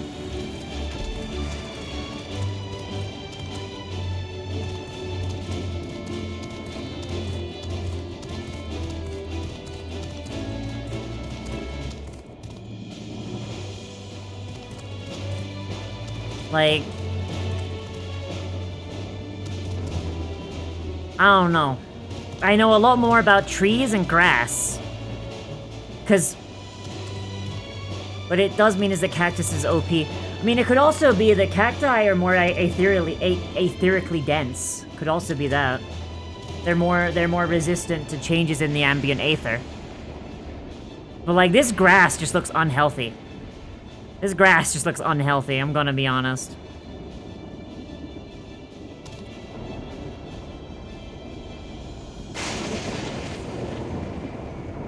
The corn servitors by the dome. Let me in! It occurs to me that we absolutely have wind and lightning aether, and the ground isn't falling to bits, so the earth aether is intact. Our ethereal wheel isn't fucked, just the infusion of life. Yes, there's no light aether coming in. There's no light aether coming in or dark aether coming in. Because, like, if I remember correctly, light aether and dark aether are what makes life happen. Light aether is order, is what brings order to the universe and what keeps things in place. Dark aether is what brings change to the universe. Put those together and you get life. It's why the 13th and the 1st are as fucked up as they are, but in opposite directions. Like, if you have nothing but dark aether, death can't happen. Which means rebirth can't happen. So that's fucky for them. But if you have too much light aether, life can't happen. And that's why the 1st is having such an issue. Because everything is stagnant, things aren't growing, things aren't changing. Things aren't dying. Or not dying, things aren't, like, living properly, I should say. Like, in order to have life, you need to have both light aether and dark aether. You need to have both of them in balance. You can't have too much light, because then everything becomes stagnant and just doesn't move, doesn't change. Everything becomes frozen in time. If you have too much dark aether, nothing remains stable. Everything is completely, like, out of whack and off kilter and just chaos. Nothing can die, but nothing can live either. You need them both. That's the kind of the whole point of 14. And it's actually kind of something that, like, Hydaelyn kind of gets flack for. Like, Hydaelyn is the embodiment of light to stand against Zodiark's dark, but if Zodiark becomes too weak and Hydaelyn overpowers him, well, that's also a problem, and that can cause a rejoining. It's why the 1st was so fucking mean, dude. Like, the Ascians doing the 1st was, like, really, really fucking mean. Because basically what they do is they tricked the Warrior of Light of the 1st into getting rid of all the darkness. So then Hydaelyn, who is constantly pushing back Zodiark, she's now overpowering everything and causes a flood of light aether to enter the 1st, which starts killing everything. Rendering everything sterile and without life. So yeah, like here we have wind aether, we have earth aether, we have lightning aether, we probably also have fire aether and water aether, it's unclear. But what we don't have darkness and we don't have light. In both technology and values, there's a plain and wide gulf between Tuliyola and Alexandria. While Zoraal knows everything about us, we hardly know anything about what he's become. Indeed, we haven't even seen the limits of that enormous tower Everkeep. So here I'd like to make a proposal. Kill these motherfuckers. So we work with Kashusha and her people. We learn as much about the enemy. The quickest way would be to join hands with Oblivion. I know we've only just met them, and I know we shouldn't be too quick to trust. The fact remains that they share our desire to stop Zoraal. Sphene too claims to be at odds with the King of Resolve. May I ask why you would cooperate with Oblivion instead? It's simple, really. Their leader is Erenville's mother. Meanwhile, whatever Sphene may feel, she's the ruler of this nation. There's a great risk in working with her, and less reason to take her at her word. At that point, and knowing Zorolja, we must assume that his arrangement with Sveen has not made without the same consideration. All I know is it would be heartening to have allies in this strange realm. I think everyone would agree that any help we can get would be welcome. Without either light or dark aether filtering in, we'll have what little light and dark is in the zone already. What happens if they deplete? And should we get to divide by 0? If it hits 0, I think this realm is just left like the empty. Like, hell, you've played this game. Do you remember that? The burn. The burn, not the empty, the burn. Hell, you know about the burn, right? North of Doma? So, for those of you that don't play 14, the burn is an area to the north of Doma, which is basically just Final Fantasy's version of Japan, where long, long ago, and a primal was summoned there, or something, I'm not sure which, and it wound up draining all of the aether from the land. Every single one. Light, dark, fucking fire, water, earth, lightning, wind, all of it. All of it was gone. And as a result, the burn is now an area where there is no aether there. There's none. There are creatures that live there, but they are so etherically thin that they survive by consuming each other, and then when they die, their aether is then spread out, is then spread to the rest of the burn, where it was then consumed by others to give birth to new creatures. Like, nothing complex lives there. There is only a mist dragon. A dragon that might even just be part of the primal that was summoned there long ago. A dragon whose aether is so thin that it can disperse into mist. Like, that is the only complex life that lives there, is that dragon, and we killed it. Like, if this continues, and these people use up all of the souls here, and use up all of the aether here, this entire area, where there used to be Shelani, will just become another The Burn.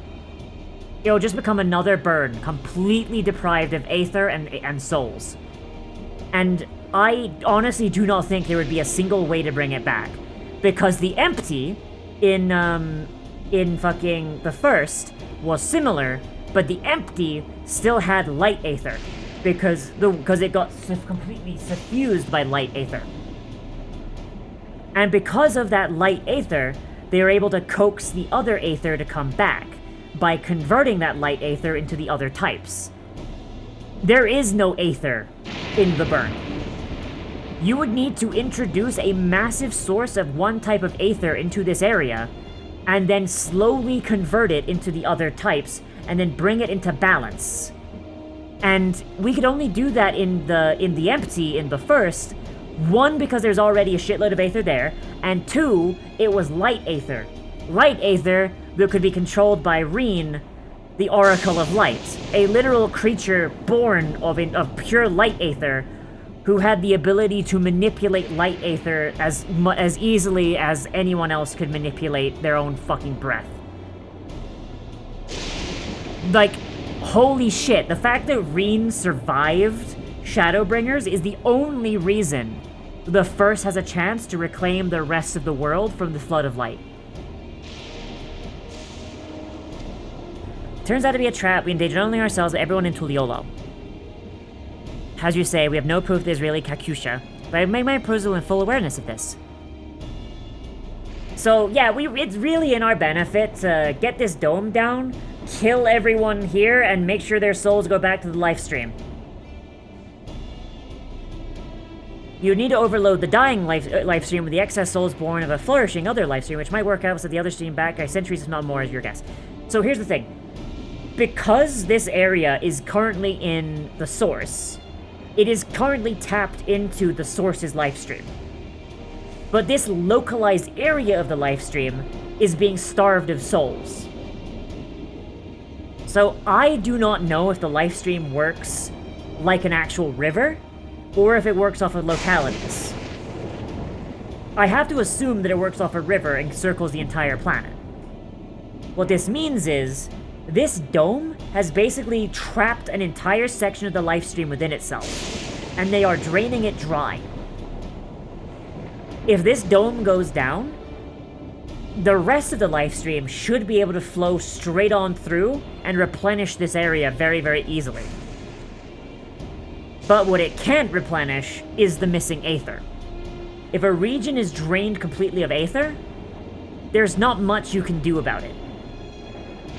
The life stream can only do so much, because the life stream only releases aether when a soul enters or leaves the life stream. So, honestly, one way to fix the burn would be a mass ritual suicide in its area.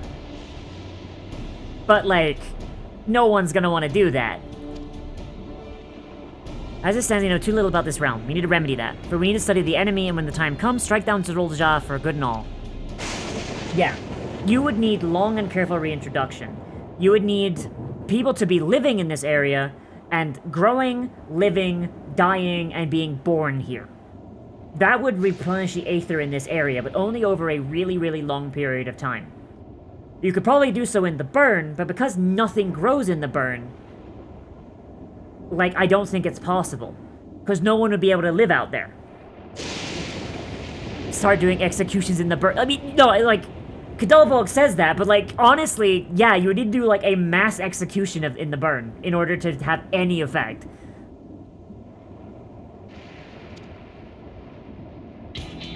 I trust you, Erenville. You've always had great instincts, hope from your time training under your mother. What if I'm wrong? What if sentiment is clouding my judgment? If it's a trap, we'll deal with it when it's sprung. Oh.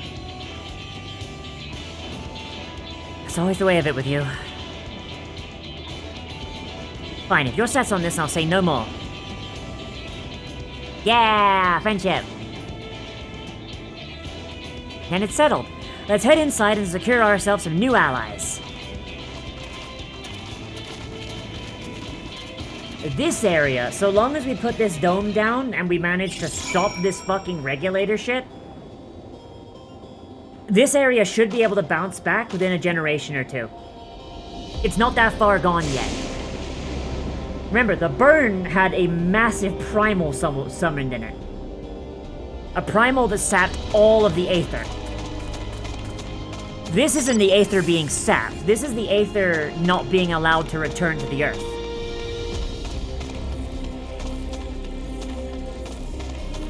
It's similar, but it's different. Now, if somebody were to summon a primal here, with the aether this thin, then we might have a problem.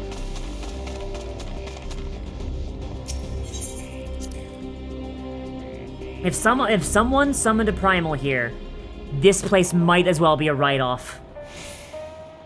This place honestly would be a write-off, actually, I think.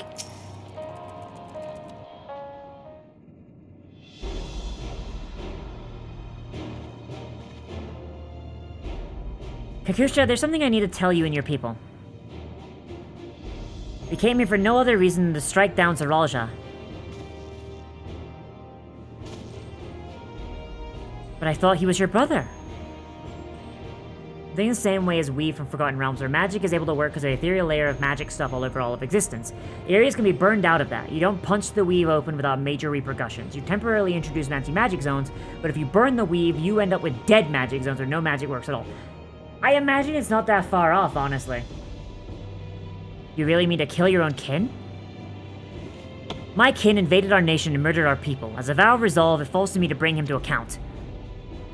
I'm prepared to do what I must, and I won't hesitate when the time comes. Like us, you and yours oppose Zerolja. In light of this, I promise that we work together to stop him once and for all. Murder. Murder. I realize this is sudden. It's a gamble to trust someone you've only just met. But I would trust in the conviction of anyone who shares my goal, so fight with me, I beg you!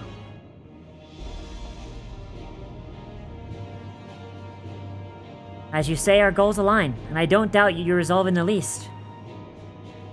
If you hadn't proposed working together, I would have done so instead. Truth be told, it's tough going it alone. That while we've gathered ample intelligence, we don't have the strength to take decisive action. Ooh.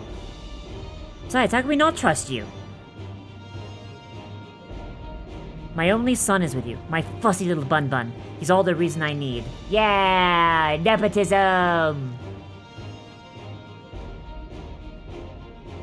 And it's decided. Here's to a fruitful collaboration. Breh. Breh. Thank you, Kakusha. Everyone, together we'll achieve great things, I'm sure of it. Let's not waste any time. We've all been wondering about Zoologia's whereabouts. Is there a palace inside that tower? After a fashion, the king resides at the uppermost level, but while Queen Sphene has potential for going out in public, he seldom shows himself. I feel he's gonna end up with the final boss eating all the soul cells. I don't know, just a bunch because I saw these things. Yeah, I feel like Sphene is just gonna be like, ah yes, now that you've killed Zoologia, I can enact my true plan to devour all the souls of this source. Nom nom nom nom nom nom nom nom nom nom nom. What's more, his movements are highly classified. Not even his commanders are privy to that information. If anyone knows where he is at any given time, it could only be the Queen. If we don't know his whereabouts, Zoologia will eventually march on Tuliolal again. And that's when we can go after him. The drawback is we have to wait for the invasion to happen. Innocents be put in harm's way. There's the possibility he'll leave everything to his minions and not command the army in person. Nah, he's a bitch. He's a bitch. He's gonna come out. No, he'll take the field. Chocolate. Ooh, chocolate almond milk? Ooh, that could be good, actually. What makes you so certain? My brother has always yearned to surpass our father. That's why he attacked Tuliolal. Oh. After waiting for 30 years, the first thing he wanted to do was demonstrate his newfound strength. Killing Papa didn't satisfy him. Now he's bent on proving himself stronger than me and Kona, who bested him in the right of succession. He challenged me to strike him down. He wants a duel to show everyone that he's superior to the Dawn Servant. He won't let his minions deprive him of the pleasure. Uh-oh, stinky. And why hasn't he appeared and given you your chance? Surely he's aware of our presence here. At that I can only guess. Perhaps he wants to dazzle us with this wondrous realm. But if he won't, this realm kinda sucks, I'm gonna be honest.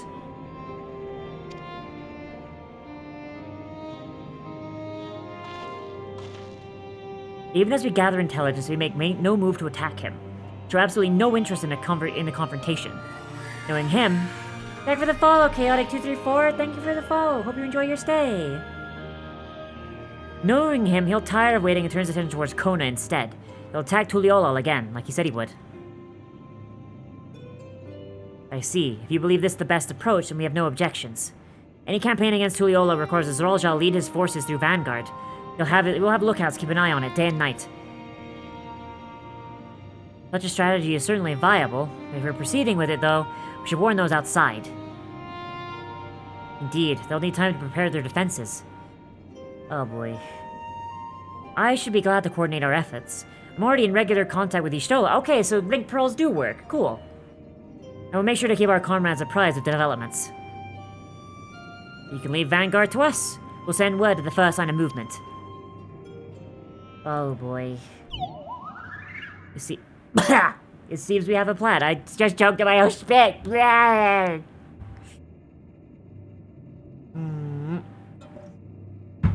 While we wait for Zoologia to move, you do well to prepare for battle, because of familiarizing yourselves with the technology that empowers him.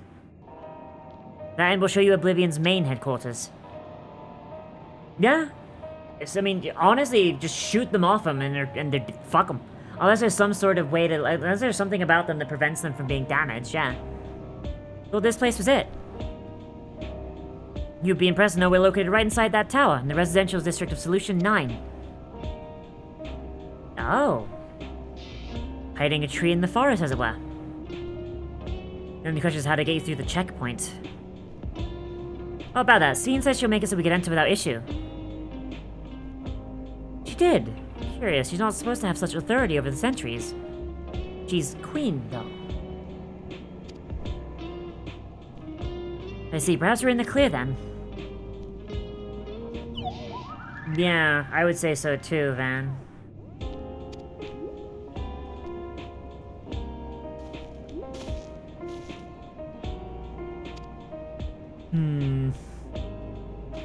Well, names are good to know when working together.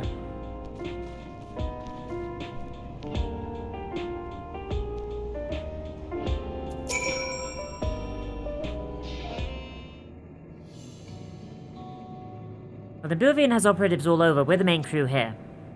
I'm Geode. And the Penwell young twins behind me are Nostalgia and Waiakwi.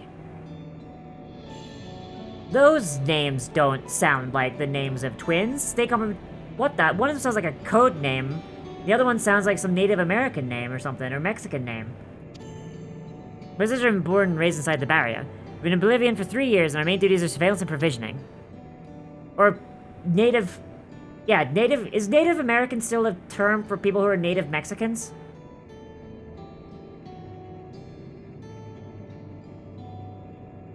Because Tuliolol is still Fantasy Mexico.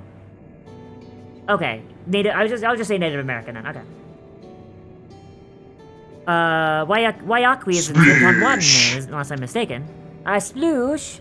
That's right. Our mother is a Tuliol and our father is an Alexandrian. They wanted to honor both. What flavor soul did you get, though? I mean, I guess if it's connected to the Tuliolan life stream, then they probably would have souls from the source.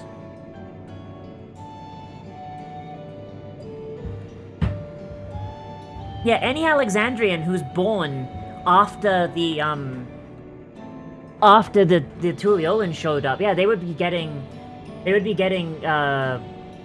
souls from the source. So these two have like big souls. Any Alexandrian who's older than 30 probably has only a shard soul. They're beautiful names. No, they're not. At least Nostalgia's not. Like, what the fuck? Thank you. I have no memories of my mother. I think I'll carry part of her with me. And what made you join Oblivion?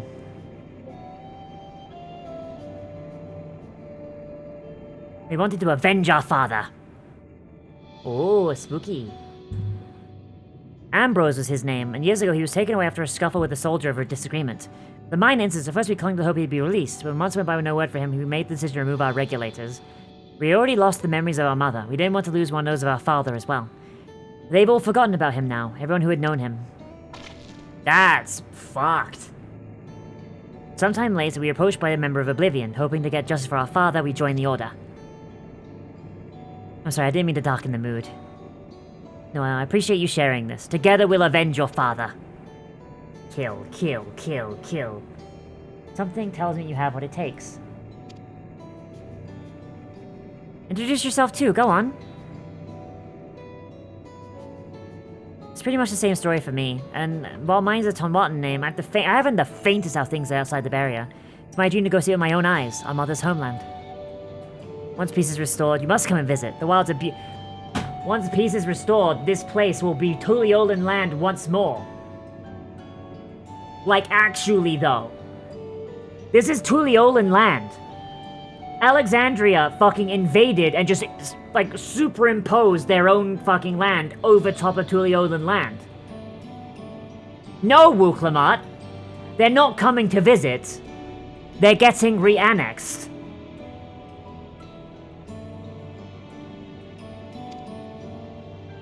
Like, I'm sorry. I'm sorry. I know this is just, like, one area of, like, northern Tuliolal, right? It's like fucking Shasolani, or whatever this place is called. Sorry, my brain doesn't want to remember the name, because it's hard. It's not in English.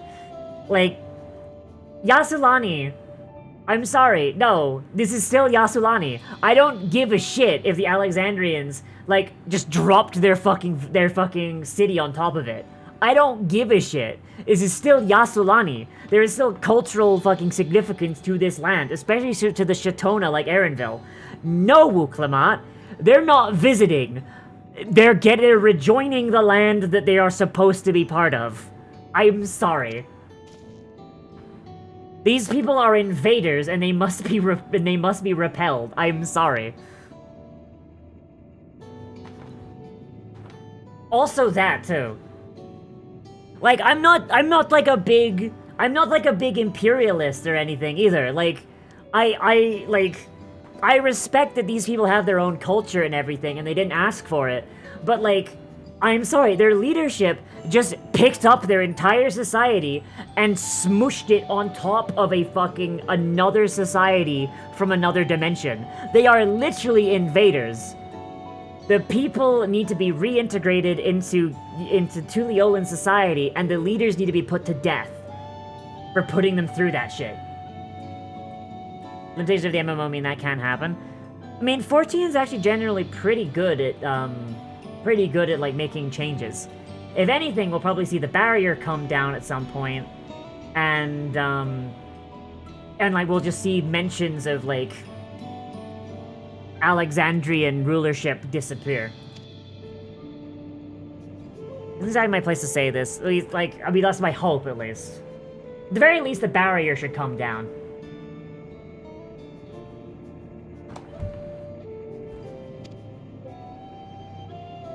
Yeah, but like, remember, they gave us a 50 gigabyte patch to make this game, like, bigger and more visually impressive. That's all. Be good to your mother while you still can, huh?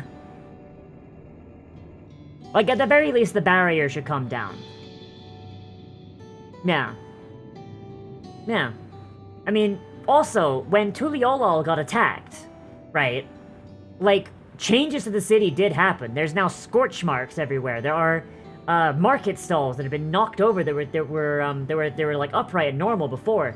There's star destroyers floating in the sky above Tuliyollal and Zaktural.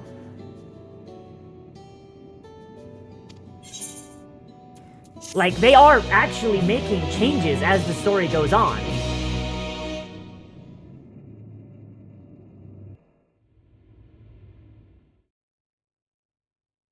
Now, they're skybox changes, mind you, which are like the easiest changes to do, but like, what is the barrier if not a skybox change, you know?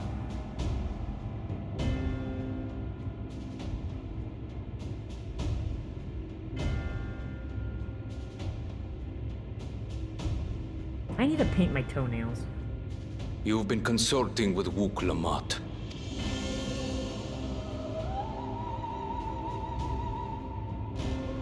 No matter. I do not know what you are scheming. Also, they're playing the Asian theme again. This isn't for him. This isn't for him.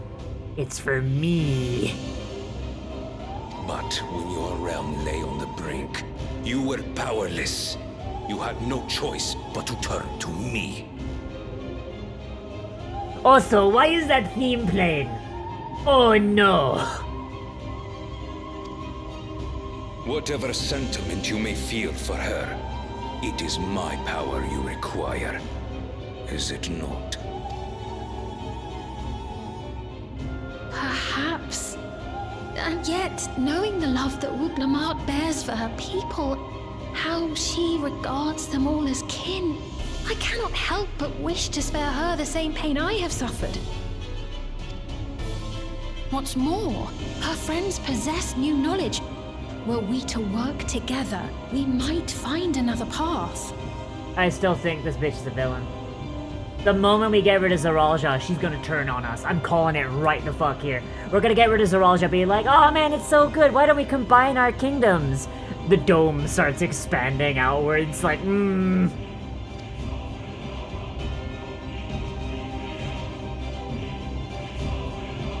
I know you're loath to consider it, but is there no hope for peace with Tuliyollal? What we've already done may be unforgivable, but it needn't continue. You needn't kill your brother and sister. Let's be honest, if this somehow did work and she did manage to negotiate peace, everyone under this dome would be dead in the next, I'm gonna be generous and say 70 years. 100 years of taking from the life stream and never giving back? Yeah, that's gonna render that entire area under the dome dead and lifeless. They will wither and die. And then it's just, but then you just have the burn. It is the burn that is surrounded by a massive, like, a lightning aspected shield, so you don't have to look at it, but it's a burn nonetheless. You know, that's fair. That's fair, hell. I was just being generous. I was giving him a century. But yeah, no, you're right. You're right, though. I slew my only flesh and blood. Yet you attempt to sway me with an appeal to family. The We don't memory actually of know my what was in the father's Golden final City. moments still fills me with disappointment. Age came for him before I did. I don't actually know if this is the Golden City. Like, because the way that the Golden City is described and the way these people live are so at odds. You know? Like, yes, they don't die of, you know, things, they only die of natural causes, but, like, the way it was described is the people of the Golden City were immortal. They lived in a city made out of gold. They lived comfortable, fulfilling lives. Like, unless Solution 9 looks markedly different from what we've seen so far, this just reeks of just a dystopic, like, sci-fi society, like what the Allegans had. Like, all this does, it reminds me, is like, oh, it's like the Allegans, but, like, from a different shard. Another shard where the Allegans never went away, and they continued being horrible nightmare creatures. For long years, I sought to prove the miracle. And weak as he was, defeating him achieved nothing. Weak as he was. Need I remind y'all that, like, this man needed to revive and then spend an additional soul powering up in order to beat an old man? An old man who literally had, like, half of his brain function? An old man that was, like, 130 years old? This man was getting cyberized and improved over the course of 30 years, practicing and improving, and still needed a anti-death hacks and a Super Saiyan power-up to defeat a 130-year-old man with brain damage. Exactly. I actually don't know how it works for two-headed Mamulja. Like, if they have one of their heads die, like, is it like a loss in brain function for them, or is it just like, they're just, instead of it being two dudes there, it's just one dude? In which case, like, the head that lived was the one that was good at swordplay, but, like, it seemed like he always added magic to it. I mean, either way, like, half functional. Man is literally at half fucking functionality, 130 years old, like, dying of old age as they spoke, and still beat his ass.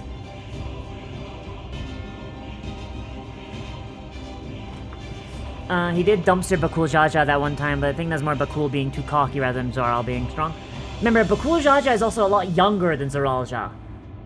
Like, so, like, I think that it might also be a matter of age, you know? Like, if Zoralja is the oldest of the three promises, right? So, Kona would have been... So, okay, so... So Zoralja was already born when Kona came to the palace, and Kona was 10.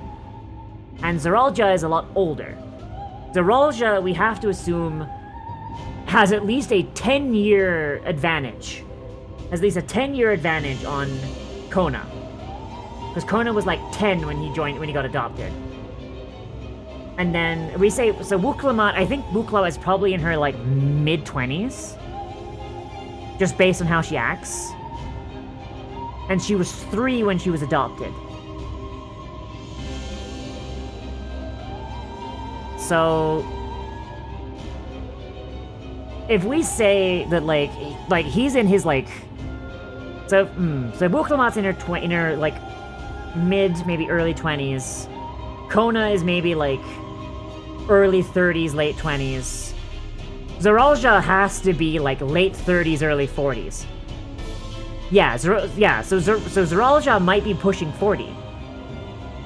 And his species is long-lived too, so like 40 might even be like still peak form for them. Meanwhile, Bakul, he's not that old. He's probably roughly the same age as Kona and Lamachi. So let's place him at around like 27, 26. Just based on like just vibes. So someone who's almost twice his age beating him in a one-on-one? Especially when he's being all, like, hype and fucking, like, hyping himself up? I could see it. I could see it. Like, I don't think that's a matter of Bakul being weaker. I think it's just literally just a matter of experience and age. To kill them is my only recourse. My guy, you lost the fight. You won by cheating. Uklamat and Kona, who bested him as he was in his prime. Which you couldn't do, because you're bitch made. You couldn't even beat him at fucking half capacity. Bitch made. They are still your siblings, even if not by blood. That such bonds should mean so little to you. Hey, y'all, how often can you take ibuprofen?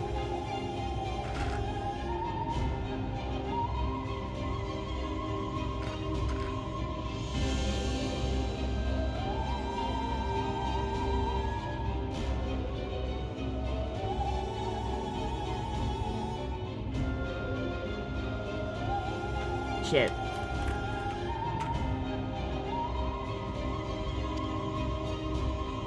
I am bound to no one. Serve none save myself. I made that clear when first you spoke to me in the Golden City. So they are from the Golden City, but like this seems so at odds with the legend. Remember, I can easily kill your beloved family. If you would protect them, cast aside I won't take any more foolish painkillers, even notions. though I'm sore. 3 times a day, 6 hours between. Shit, it's only been 3 hours. Fuck. Your wisdom and abilities are valuable insofar as our goals align. So think well before you act, Queen of Reason.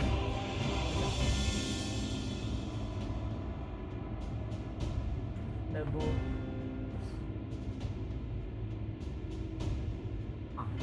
go with it. Let's start right. It's just straight. Okay. So look at the menus. This one is yours. And this one is yours. What? That's fair. Wait, it's yours. You can have it. Why can I have it? I love you. Well, I took painkillers 3 hours. I'm sorry. Take it.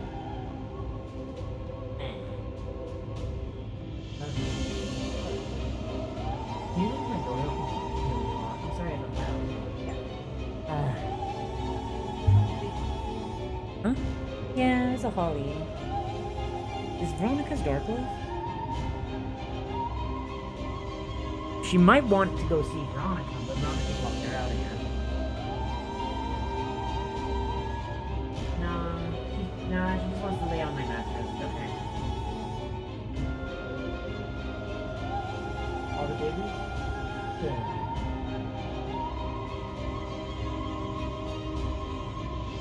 Oh, that's cute. I love you. Oh, you actually bathed Holland? Like, shampoo and everything? Why is he so stinky, Bevel? Yeah. Wait, so Wuklamad is the Vow of Reason and Sveen is the Queen of Reason. Yeah, so it seems like Zaralja just kind of copied the ruling structure of Tuliolal, but changed the names a little bit to avoid copyright, I guess. I don't know. Thirdly, there's a slow release ibuprofen for long-term pains. You might want to talk to a doctor. Talking to a doctor, but that costs money! If you are father's worthy successor, then you will find your way to me. But should you fall short, I will lay waste to Tuliolal. Man's a bitch. I can't wait to kill him, and then I can't wait for her to become the real final villain. It's gonna be great. What now?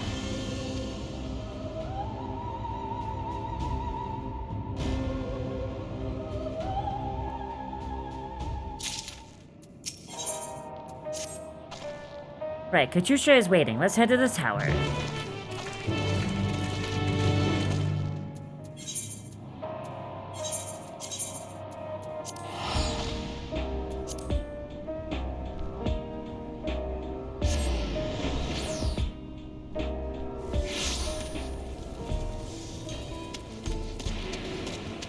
The corn servant! He made it! All hail the corn! My, what a pleasant surprise. I hope you've been well since the appearance of this particular place. The corn servant. He appears where he is needed most. He alone can save the life stream.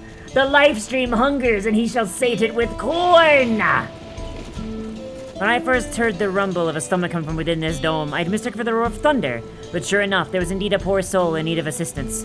Would that I could make myself seen to them. But I can assume it was fate that guided you here to says you have given the help they need and deserve. Follow me and I will take you to them.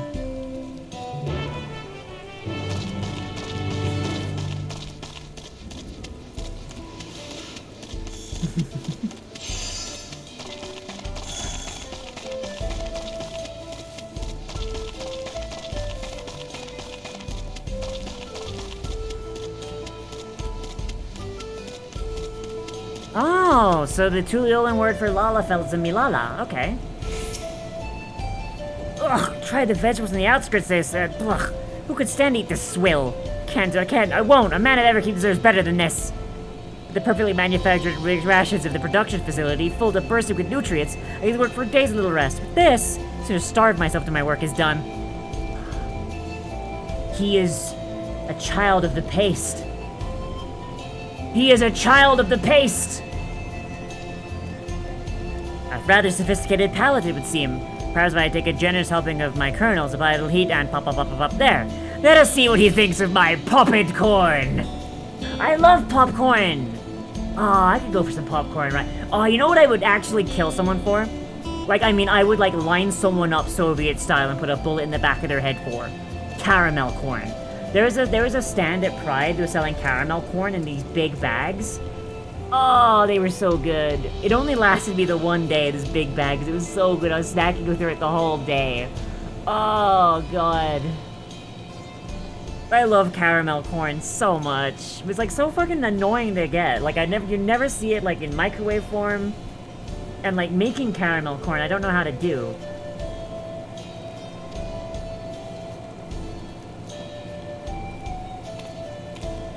What in the blaze is this? It's absolutely delicious! Light and fluffy, yet also crunchy and perfectly salted. I've never seen such a thing in Solution 9. You say this is made from a vegetable? Appear the plants grown here are not to be underestimated. I believe I owe the farmers an apology. A Chinese corn cannon? What is a Chinese corn cannon? Aha, the popcorn was a rousing success. You need to convince yourself that food should be taken as they are. Never realized they come much for the great preparation good. Okay, got it. Alright, bet, Shooty. No, I've never had cannon corn. What is cannon corn? It's heartwarming to see something so simple as popped kernels could give him such a newfound appreciation for food. With that, I believe our work here is done. I could scarcely imagine where my search for bellies and nourishment will take me next. Wherever that may be, I should be glad to see you there. Safe travels, my friend.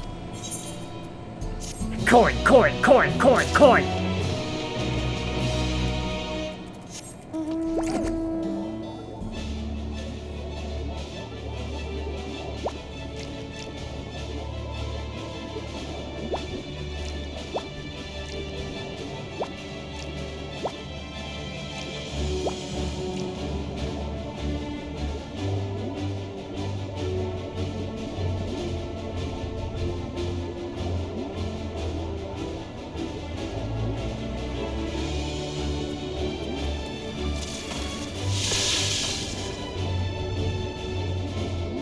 Can you put normal popcorn in the oven while it's covered in caramel sauce?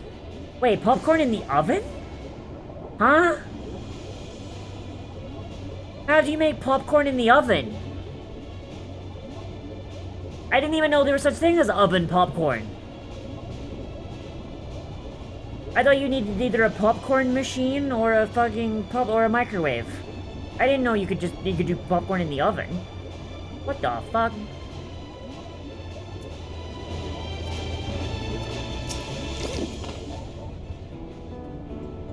Oh, a walk is good for popcorn. Y'all making me like, y'all I hate food. I hate food, and I hate being in the kitchen. God, and y'all out here giving me, like, all these things. I'm like, man, I want to try that. Damn you! Kitchen gives me panic attacks, dog, and y'all out here being like, no, try this thing. Fucking goddamn it.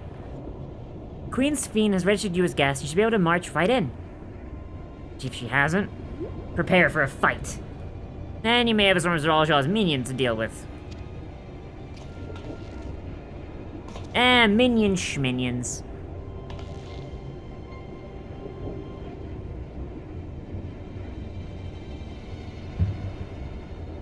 Okay, hang on. I have so many DMs. Hang on.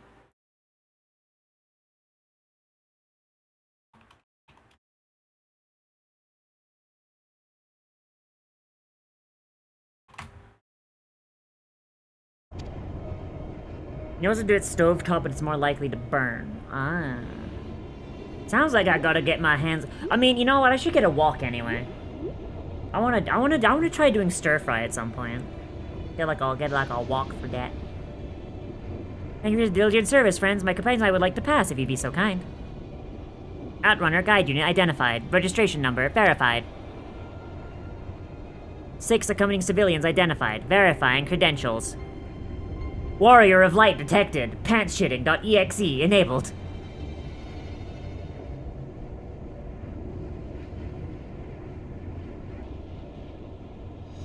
Credentials verified. Welcome, guests of Queen's Fiend. Queen's Fiend. Basically, a sealed airtight metal container you heat up to the point where it's superheated, and you pop it open, shock the superheated assistantly pops all the corner at once, floating out like a cannon. Usually into a bag, or someone's forced to replace junk or knee, in which case you get a nasty burn. Jesus Christ. Hello, Holly Bolly. What are you doing? What are you doing, Holly Bolly? Yeah, it seems the Queen was true to her word. Follow me, everyone. Solution 9 awaits.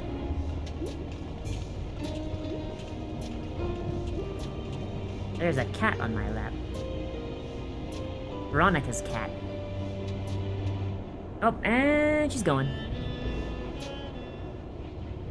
Go find your mama. Go find your mama, Holly.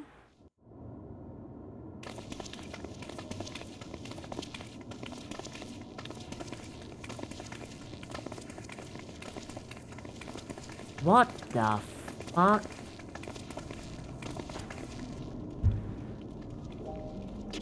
Everkeep. A tower of electrope piercing a perpetual shroud of storm clouds. Occupying the 9th level of this 12-tiered structure is a residential district called Solution 9. In so naming their home, what hopes did its founders harbor for it? And did it prove the answer they sought? Bro, what the fuck is this Night City ass shit? Actually though, what is this Night City shit?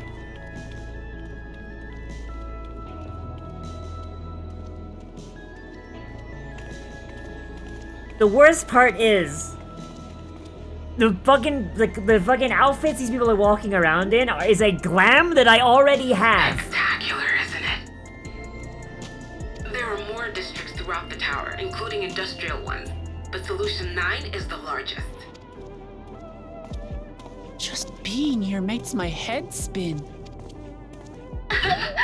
Perfectly natural reaction. I will remind you. Like, despite, like, living in a steampunk, like, pretty advanced kind of vibe, Eorzea still kind of looks like, you know, relatively normal, like, sword and sorcery. To your average Eorzean, this shit probably looks like a fucking nightmare existence, because it looks like elegant shit. We never dreamed of the life back home in Tuliolo. Like, straight up. Your average Eorzean looks at this, and while the technology is fairly similar to what you've got, like, minus, like, the explicitly supernatural shit, not supernatural, futuristic shit, like hover bikes and stuff. Like, this shit just looks like Allegan. I feel like your average Eorzean looks at this and goes, ah, fuck, ah, shit, the Allegans are back, damn it! And even then, like, actually, no. Because if the Garland G is canon, the Final Fantasy XV car that Sid reverse engineered, if it's canon, then flying cars, albeit ones that look a bit different, would also be something that the people of Eorzea would be maybe not super familiar with, but they'd be aware of. The Regalia G, that's it. Now, while I go and explain the situation to those in the back room, why not take a moment to explore? If anything, this stuff would, like, register to Eorzeans as just really advanced magitech. I believe lived experiences are far more educational than dry explanations. And you want to know more about Sven and Zoralja's dominion, do you not? So yeah, I guess... I mean, I guess, you know what? Yeah, I guess your average Eorzean would probably be like, oh, fuck. But, like... Yeah, this is pretty far above, like, what you'd usually see. Someone who's, like, super well-versed in Allagan technology, though, maybe not? Because this does just kind of remind me of the Allagans, like, quite a bit. I'm wondering if these people are just, like, the 13th equivalent to the Allagans, and they managed to survive the rejoining. Or not the rejoining, the I had calamity. a feeling you'd be king.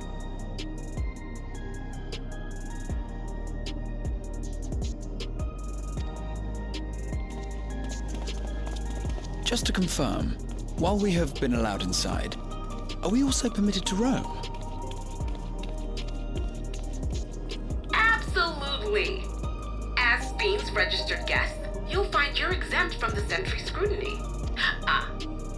The elevator to the uppermost level. I wouldn't go near that. But other areas should be fine provided you act like you belong. All right then, we'll show ourselves around. Yes. Familiarizing ourselves with the technology here will help us prepare for the battles to come. Try not to enjoy yourselves too much, or you're liable to attract attention. I will remind y'all that, remember, Raha is an Allagan. Raha is an Allagan. So him looking at all this shit is him going, like, this shit probably reminds him so much of, like, oh my god, this is like my birthright. Because everything Allagan that Raha has run into has been shit that's been, like, basically left to rot for, like, centuries. Right? And he's basically been digging it up using the access codes that are baked into his eyes. Right? This is an Allagan-adjacent, like, set of technology that is currently in use by the people that made it. Raha has probably got the biggest fucking boner underneath that little tabard he's got here. Like, holy shit. Once you've explored to your satisfaction, come to the entrance to True View in the eastern sector. The way from there is a little complicated, so I'll send someone to guide you. Understood.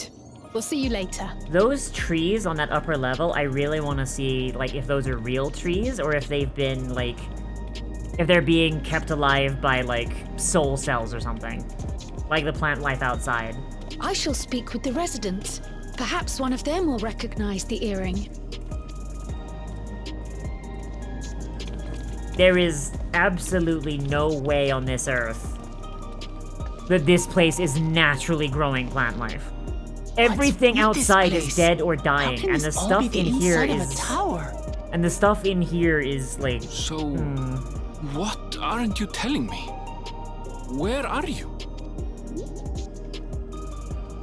That I can't reveal yet. Precautions, you understand? She's dead. Just know that I'm safe. I'm calling it now, she's dead. But come, tell me about your adventurer friend. You seem to have a great deal of faith in her. You must have been through a lot together. You might say that. For instance, we found the entrance to the Golden City. Wait, what? You did? Isn't this Tuesday one so that thing goes go naturally? I don't think they do, no.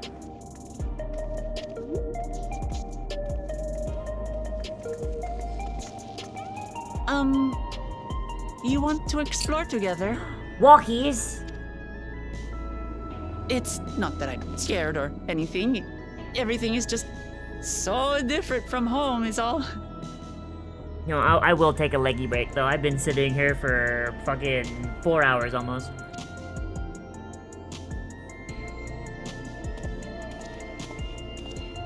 Aw, I should do the big eyes. Okay, hang on. I'm gonna inspect the trees first.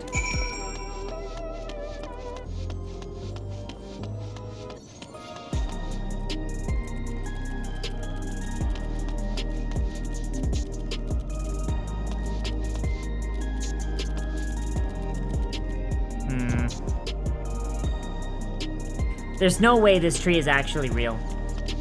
This is probably a fake tree. Or this tree has no roots and is being kept alive solely by the constant infusion of aether from soul cells. There's no way these trees are real. No goddamn way.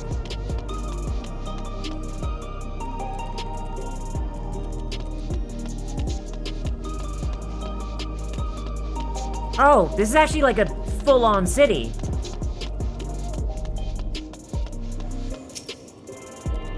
Okay, so this is a secondary hub city. Just like Tuliolol,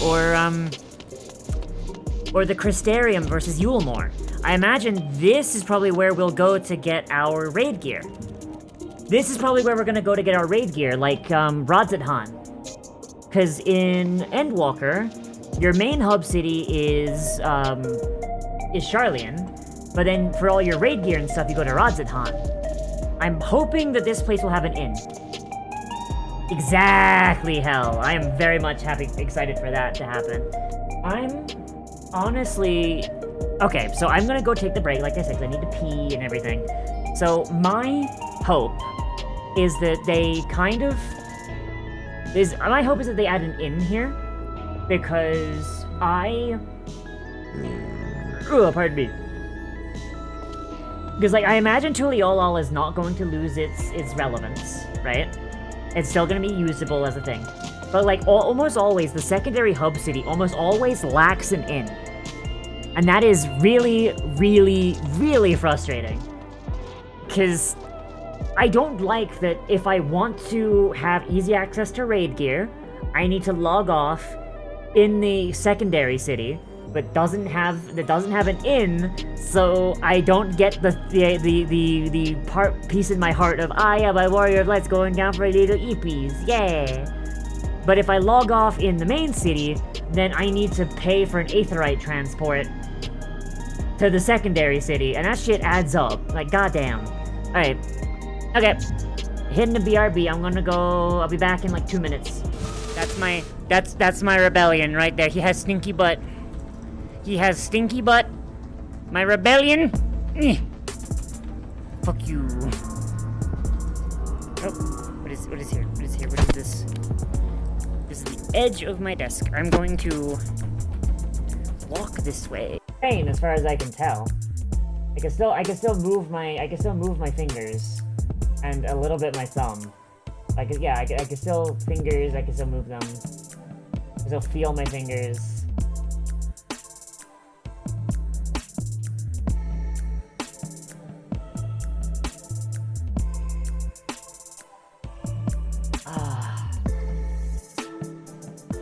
Apparently, if I can, I will not sit on the baby. The baby is very cute. I want to pet the baby. Pet your mama. Pet your mama. Hello, I pet you. I love you. I love you. I love you. I scratch your ear holes. Oh, your baby. It's a little baby.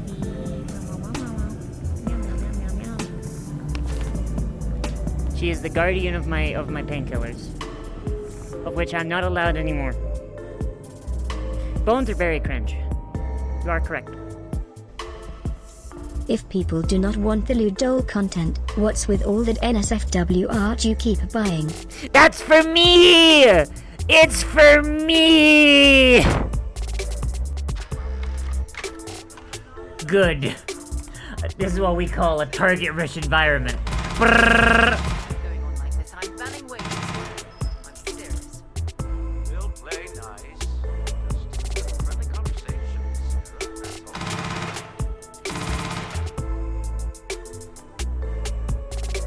Y'all seeing this shit? What the fuck, Todd? Todd, what the fuck?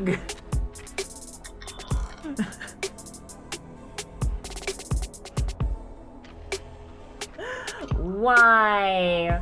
Why can't I do violence? No. Not streaming because we don't want to do that, but alright.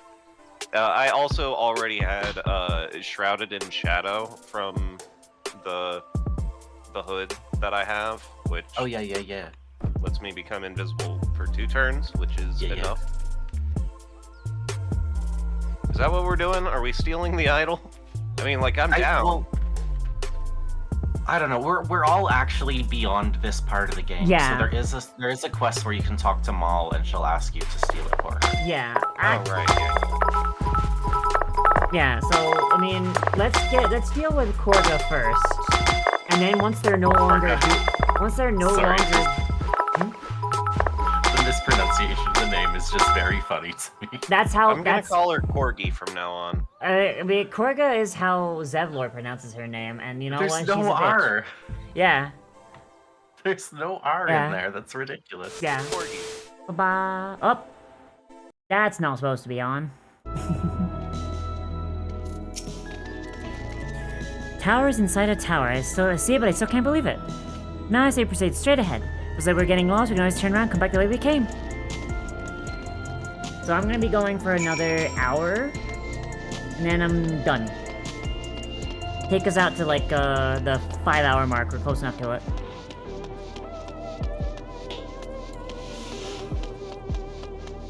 So they've got their own aetherite technology, which is convenient at the very least. Means getting back here is going to be easy. Lay node 9.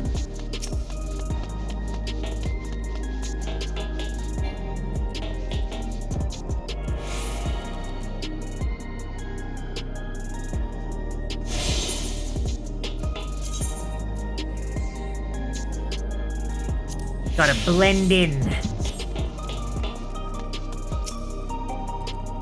Ugh, crossroads already? This place is too much. I have no idea where we should go. I made up my mind. Let's get to that building there. She's such a fucking goober. I love her so much.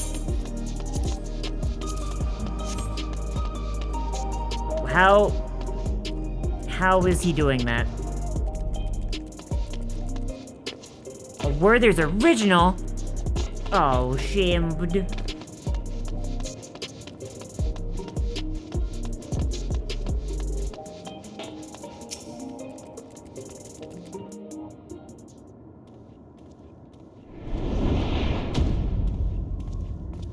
It's like this entire city is just one big mall. Ah!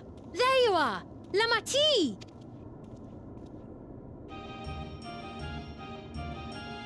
Sphene! I was worried you might have had trouble at the checkpoint, but I see everything went according to plan. Well, that's thanks to you. I swear to God, I'm about to RKO this bitch off the side. I straight up don't trust her. Now, I know you've Do scarcely not the door. arrived, but I have a request to make of you. Do not the dole. Oh, a request, you say? Yes, an important one. Mm-hmm.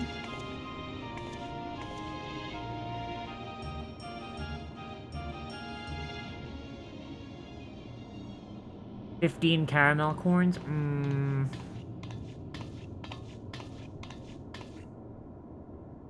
I'll say it plain. I want you to make peace with Zeralja. Bruh.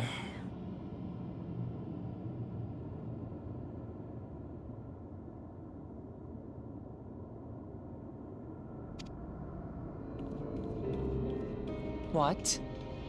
I thought you said you weren't on his side. We have come no closer to seeing eye to eye, nor do I condone his methods. Be that as it may, I don't want you to fight him. I don't want you to regret a decision made in anger and haste. He's a murderer! Unequipped with regulators as you are, the risk is too great. Bruh. I appreciate your concern, but you asked the impossible.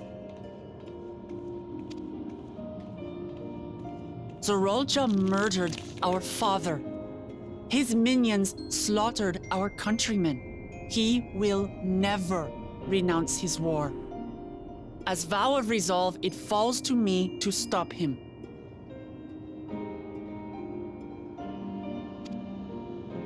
I know you love your people too, and so you must understand how I feel. Why Yeah, I it's like a cannot, massive fucking... will not back down. Hmm.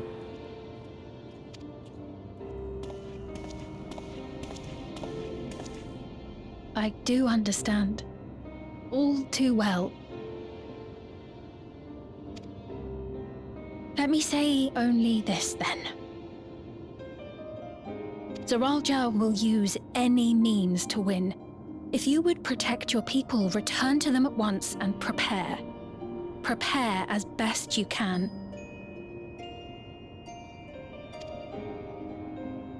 It may ring hollow coming from the queen of an enemy nation. Hi, Chief. But, unlike me, you still have the power to determine your own fate.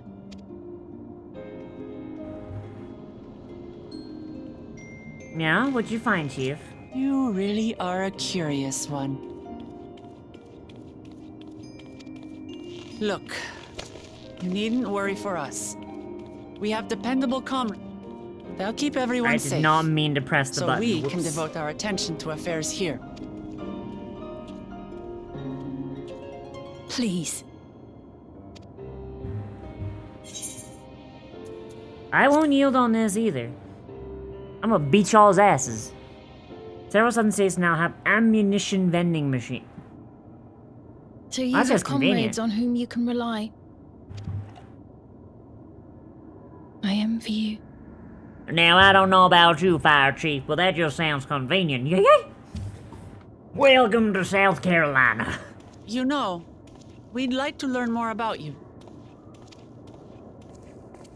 About So, me?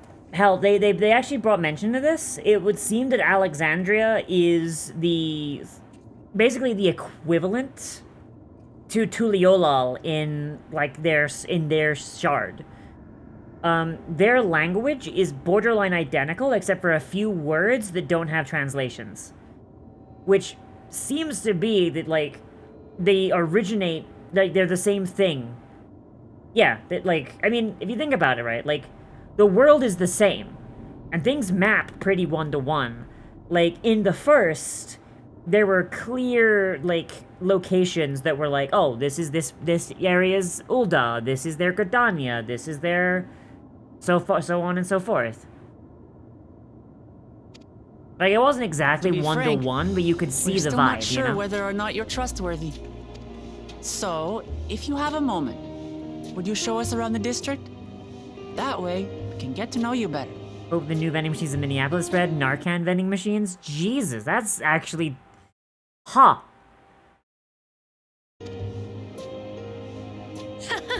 You're asking me, the Queen, to show you around? I cannot wait to kill her. Oh, but I jest. I'm flattered that you've taken an interest in me. Very well, I shall be your guide. You're my guests, after all, and teaching you about my realm would be a pleasure in and of itself. If you like, I can introduce you to my citizens, too. I consider them family, as you do yours. Uh-huh, and then why do you wipe them from everyone's memory when they die, then? By all means, we're in your capable Like, I hands. miss my nan and granddad. Like, their deaths fucking hit me, like, really fucking hard, but, like, I wouldn't give up my memories of them, That like, for you the are. world. Like, holy This shit. will be an enjoyable and enlightening tour. I promise. Like, if your parents or grandparents die, it's just like, oh, all of my memories that involve them are gone. You lose all of your childhood memories relating to your parents or grandparents. That's fucked.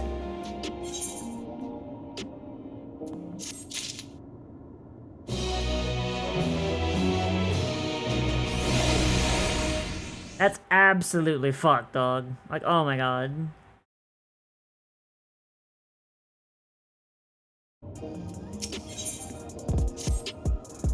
Oh god, my wrist is actually starting to hurt a tiny bit. I'm glad we're on our last hour a little bit here. Let's begin then, shall we? I must say I'm really grateful. This place is so vast and confusing I didn't even know where to begin.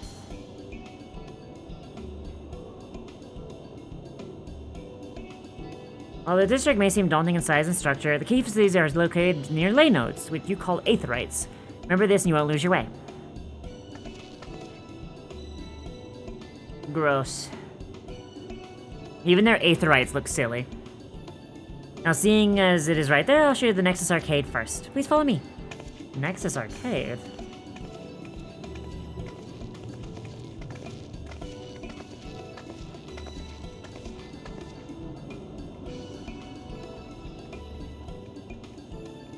Is it actually an arcade? Do you think losing the memories of the people who die helps them not think about the people whose souls they might be? Oh god, that's fucked, and probably the case. Complex here is home to all manner of shops, from food to daily necessities to technological conveniences. You find most everything here. Everkeep's interior is vast, as you've observed. The arcade makes it possible for people to acquire what they need for one centralized location. So this would be where I'll be getting raid gear. Got it.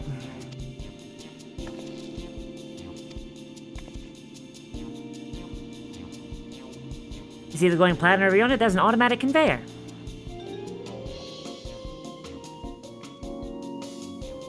Those are contraptions found throughout Everkeep, allowing us to swiftly move between faraway places. That was some walking. They made from that strange metal. What's it? Yes, the guitars are by Electrope.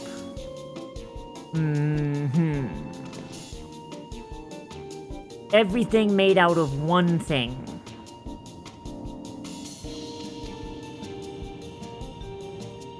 I do want these motherfuckers' mounts, though. Can you make a drink cold if you convert it to ice instead?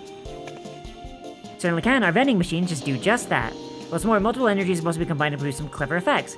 By manipulating air and wind or protecting light with lightning, you can also alter one's appearance. What? With, like, glamour prisms?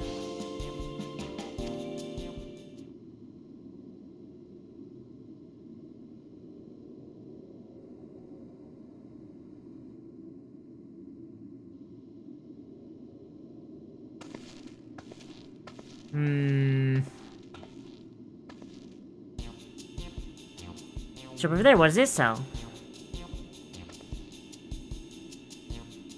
Well, let's go take a look. I'm gonna RKO this bitch into the ground. I'm going to RKO this bitch into the ground.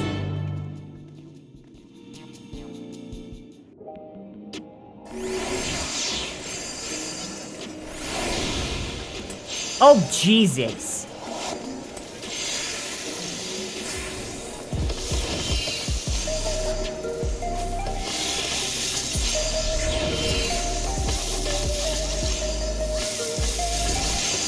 So this is where the level 90 crafting quests are. Got it.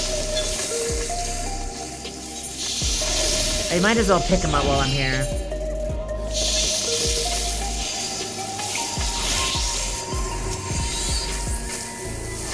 So I knew all the prominent tradeswomen who passed through Solution 9 come inside a contract, I trust. You needn't fuss yourself over the details. The arrangement is blissfully simple. You provide me with product, and I compensate you for said product with scripts. So oh, okay, that's all it is. Alright.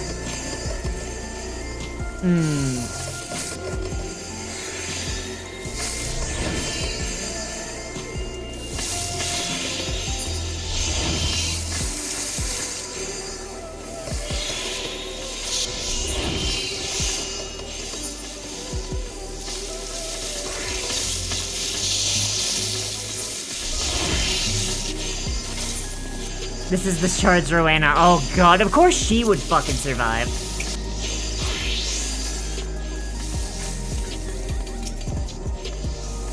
This shop sells food. These are the items on the counter. The food, I can't imagine what they taste like. I thought you would be surprised. Your country were two in the beginning. Hey, let's have something. Choose one and I will purchase it. Oh boy. No! Do not merge the Rowenas. She'll become too powerful. That's what, like the third Rowena we've met? God damn it.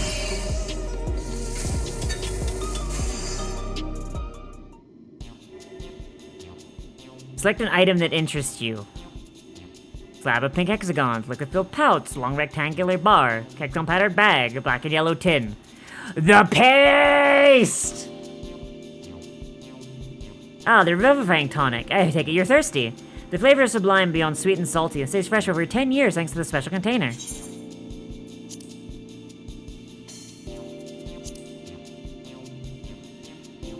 Synthetic fruit pellets are a most best approximation of the taste and texture of grape. Oh, wow. Okay, the Aether must be thin here. Holy shit. They can't even grow real grapes. And they're struggling to grow anything else out in the outskirts. Holy shit. Perfect meal bar. It is a nutrient your body needs to pack in a single foodstuff. Formula never tastes dull, and one bar will satisfy you for a whole day. Maybe prefer this, taking multiple meals. I'm gonna be honest, I would want one of those in real life, but holy shit. The squares cake. Oh my god. This is a reference to the Endwalker grapes! This is the Endwalker grapes! It's a reference to when they fucked up the Endwalker grapes! Oh, I love that! The salad paste, designed for those who are concerned about their figure, with this blend of 9 bright vegetables help your efforts to slim down. Paste, paste, paste, paste, paste, paste, paste, paste, paste. Here's cultivated steak. It's not quite the same as the real thing they produce in the outskirts, but it's slightly more affordable. Known as Gold Label, it's a delicious hybrid of beef and chicken grown at the plant on the 4th level. Paste, paste, paste, paste, paste, paste, paste, paste, paste. Nutrient paste! Well, they're all very tempting. I'm going to have the steak. I'm absolutely starving. What's the betting this shit sucks? Thank you for your custom. Being a registry, it's bound to taste all the better. So would you mind sampling your selection here and now? It's been a long time since we had newcomers. I'd love to see your reactions. Paste, paste, paste, paste, paste. Yeah, no, it's synthetic meat. Yeah, exactly.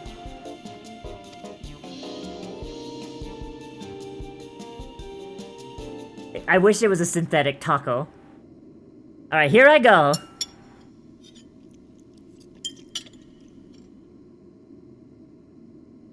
Following Wuklamak's lead, you sample your selection. Amazing, I've never had any meat like this before. It's awful! It's tender like chicken, but flavorsome like Ronek, and the spices give it just the right amount of kick. I could eat this every day. Oh no, this is how they get you. This is how they get you, Wuklamat. How about you? All hail the paste. It's interesting.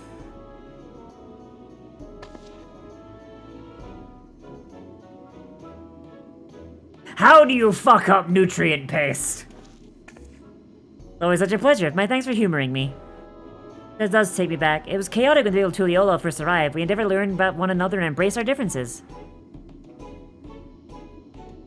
I imagine the food here is probably, like, not that good for you. Like, okay. So bear in mind, right? People will survive here, not by digesting food, but by absorbing the aether of what they consume. Something made synthetically is likely not gonna have the same amount of aether as something that's naturally grown. If it has any aether whatsoever. I get the feeling that this is probably not great for you. Like, it probably fulfills your, like, you know, your nutritional requirements and everything. But there is no way, like, unless they are using the soul cells, unless they are stripping the aether from the soul cells to grow this stuff, there is no way it is meeting the people's etheric needs. There is no fucking way.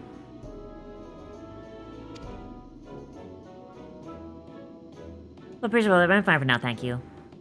Alright, what's your favorite food, if you don't mind me asking? My favorite food? She doesn't eat, does she? She consumes souls.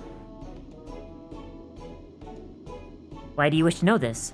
So, also I will say another thing. didn't we get told, like, before that, like, in a pinch, someone could survive entirely off of aether? I mean, that's how the people in the 13th survive. The people in the 13th don't... The people in the 13th, they don't eat. They simply drain the aether from their victims in order to survive. So we know it's possible to survive off of aether alone.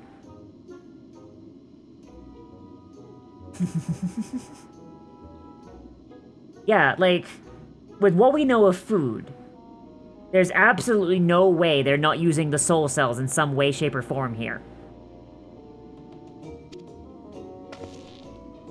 But here's the thing, Hal, we'd never know. They could be grinding through, hundreds of souls a day. But because everyone who dies is immediately forgotten by everyone that knew them, like, you'd never know. An entire village could disappear overnight, just ground up into power for the rest of the kingdom, and you would never know. Your best friend your entire life could be taken and his soul used to just power a light switch. And you would never know. You would never even know that you had a best friend.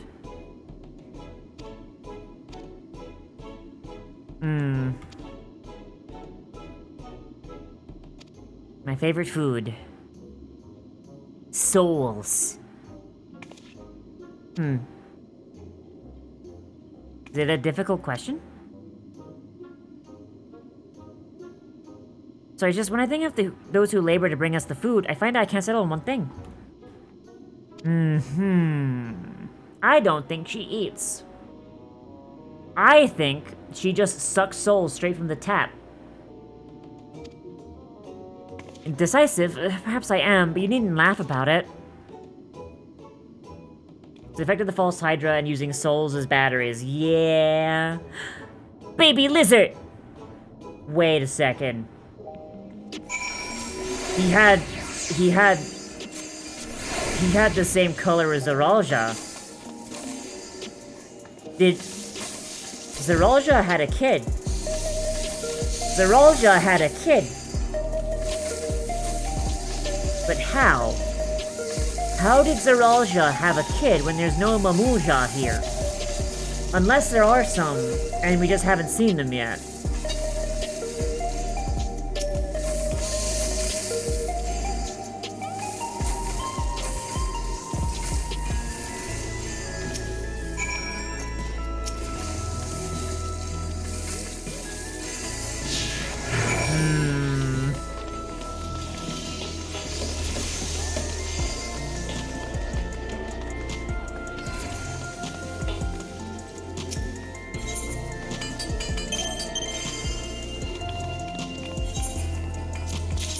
Oh god, even their bells are digital, Ray.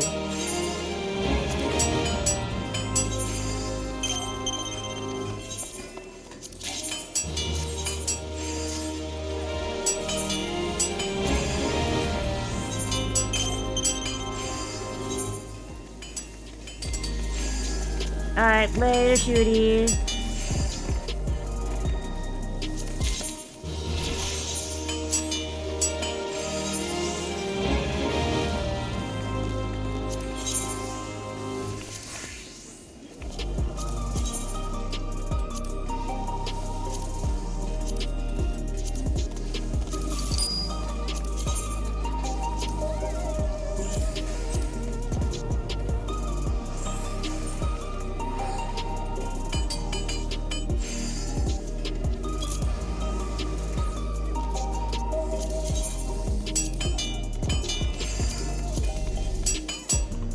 I would need to start farming money again, which is unfortunate.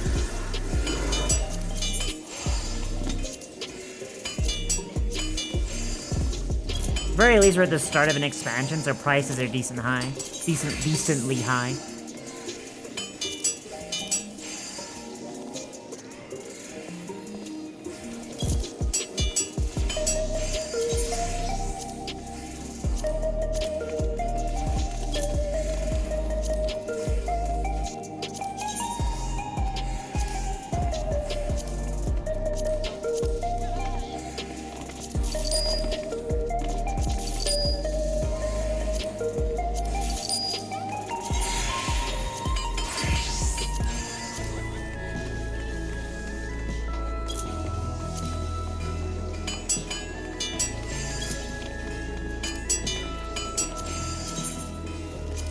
One night we just played through the whole campaign by yourself, but it's a large reality check, and you're suddenly come to an active zone, fighting everyone was orange, and then just was like, yeah. What? Oh god! Ah! I forgot!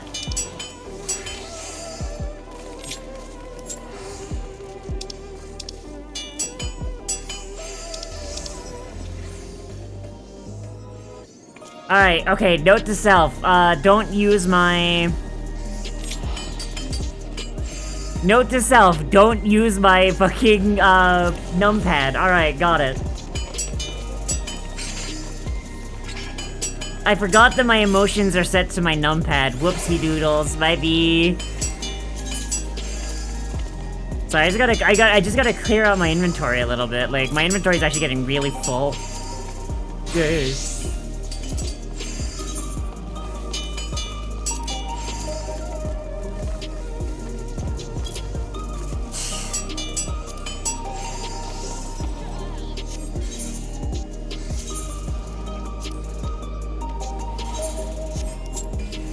There we go. Alright.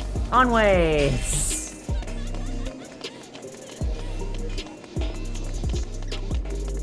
How did the delivery Moogle get here, Kupo?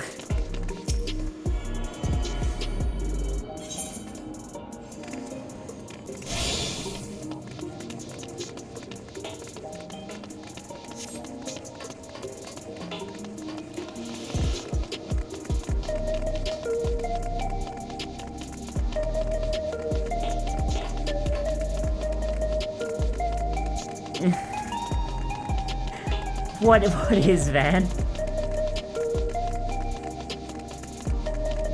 What is Van?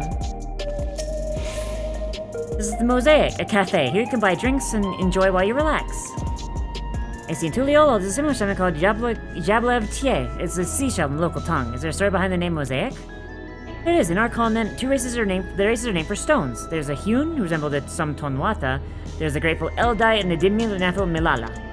While they all gather here, they appear as a mosaic of colors. That's the founder who's named the cafe.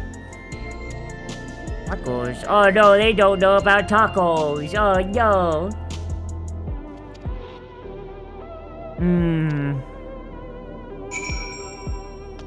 Alright, so...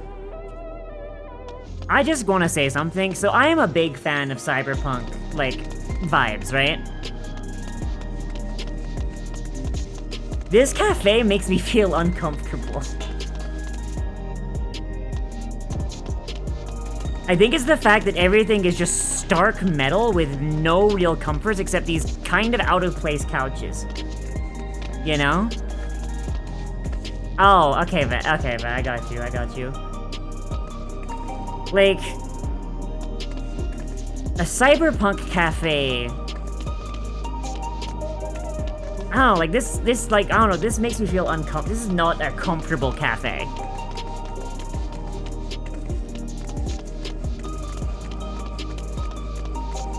Like a cafe in a cyberpunk setting, while yes, there'd probably be a lot of steel and a lot of, like, hard edges and everything, the place is meant to be a place for relaxing, likely would not be bare steel. Yeah, like... I feel like in a cyberpunk world, because the world is crapsack and everyone knows that it's crapsack, like, places that are intended for relaxing would be a lot softer. They'd have darker lights, they'd have softer colors, they'd have rounder edges. And even places that are supposed to be like, oh, rough and tough mercenaries, you'd still have... it would still look relatively comfortable, because it's supposed to be a place that you can come to escape the bullshit that's going on, like, outside. Maybe the intent here is because to just make it look out, like, make this place look so alien, right, to, like, anywhere else on Eorzea, but, like, it's really taken an area that's supposed to be, like...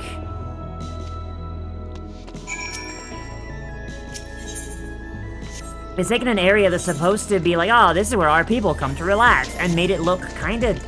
bleh.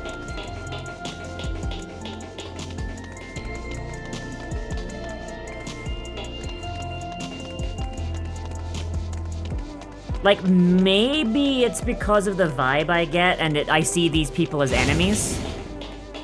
And yes, I do see these people as enemies. But, like...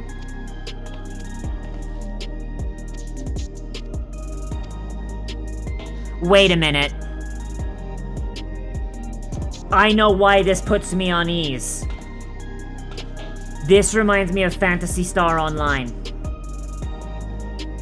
This entire vibe reminds me of Phantasy Star Online.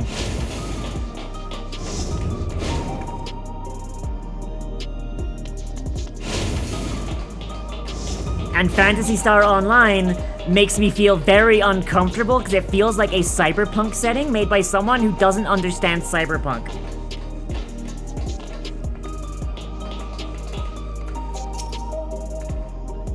This is the place. A mother and son live here. Like, every time I'm in, like, yeah, it's cyberpunk without the punk, yeah. It's cyberpunk, but if people were entirely beholden and subjugated, subject even, to the dystopic civilization that's ruling over them. It's a cyberpunk dystopia without the punk. Nobody is rebelling.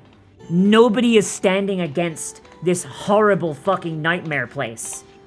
Everyone is just content to just have their souls ground up and macerated and turned into chicken nuggets. Nobody is fighting back. Nobody is rebelling. Nobody is fighting for their souls. And that's why it seems so unwelcoming and hostile. Because at least in a cyberpunk situation, you would have areas that would feel oppressive and awful and nightmarish, but then you'd have pockets of areas where people are fighting back. Graffiti. Areas where like, those who fight back against this sort of, like, oppressive bullshit have carved out a place for themselves, where they make use of the technology, but they still hold on to their individuality, to their souls. None of that exists here. These people are all content to live under this horrible nightmare existence. And do not fight back. And that leads to the area feeling soulless and evil. And PSO gives me very much the same feeling. The cops are probably the robots.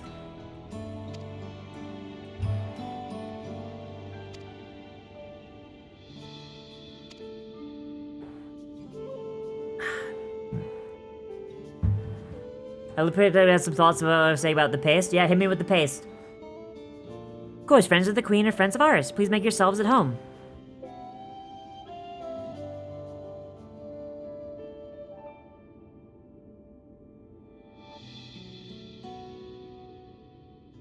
How's Milo's been? Been no change, but the symptoms are thankfully mild today.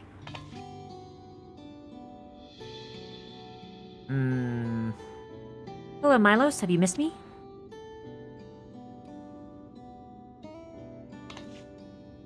My son was born with Levin sickness, a serious etheric imbalance towards lightning. As a result, he suffers from paralysis. He cannot walk and struggles to speak. Interesting. Interesting! I wonder if this has anything to do with the fact that the etheric balance of this area appears to be incredibly fucked up. These people make heavy use of lightning aether, to the expense of all other flavors of aether, it looks like. So I'm wondering, when his soul came through, and it was in, like... I wonder, was there not enough of the other aether types to go around, so lightning just kind of filled in everything else? That's very cool. Yeah, Raz, hit me with the paste. Hit me with the paste. For a blessing, he still has his hearing, and even on bad days, he can communicate with his eyes. I see. Sphene visits often, does she? I wonder how common this is. People born with, like, imbalanced aether. Milo simply adores her. He sometimes manages to smile when she's here. So there are instances where you can effectively starve while being fully fed. A diet on extremely lean meat is rabbit or vegetarian without supplements and adequate varied diet. Yes. You needn't worry about me, Your Majesty. You can always make time for us, and we have everything we need. Is this because the soul is so bleak that extra lightning filled the space? That, or the remaining pool of souls that are left in the life stream are just... They're too weak to fully form. That's my theory. The souls that are left in the life stream, because when people die, their souls are taken as batteries, we have no indication that their souls are returning to the life stream after they are burned to bring someone back. We have no indication that they are released to the life stream. It seems more likely that they are consumed as fuel. Meaning that whenever someone is born, they're pulling from an ever-dwindling pool of aether and souls. So what's likely going on now is we're having souls that are coming that do not have the correct aether imbued into them by the life stream. There's way too much lightning here because they're actively channeling and making use of lightning aether, and everything else is being consumed. So there's not enough light aether, there's not enough dark aether, there's not enough earth, wind, fire, water aether.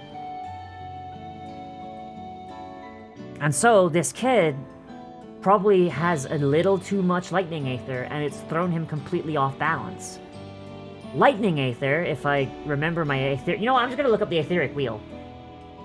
Let me look up the etheric wheel, and then I'll look at what Raz just said. Because I bet you...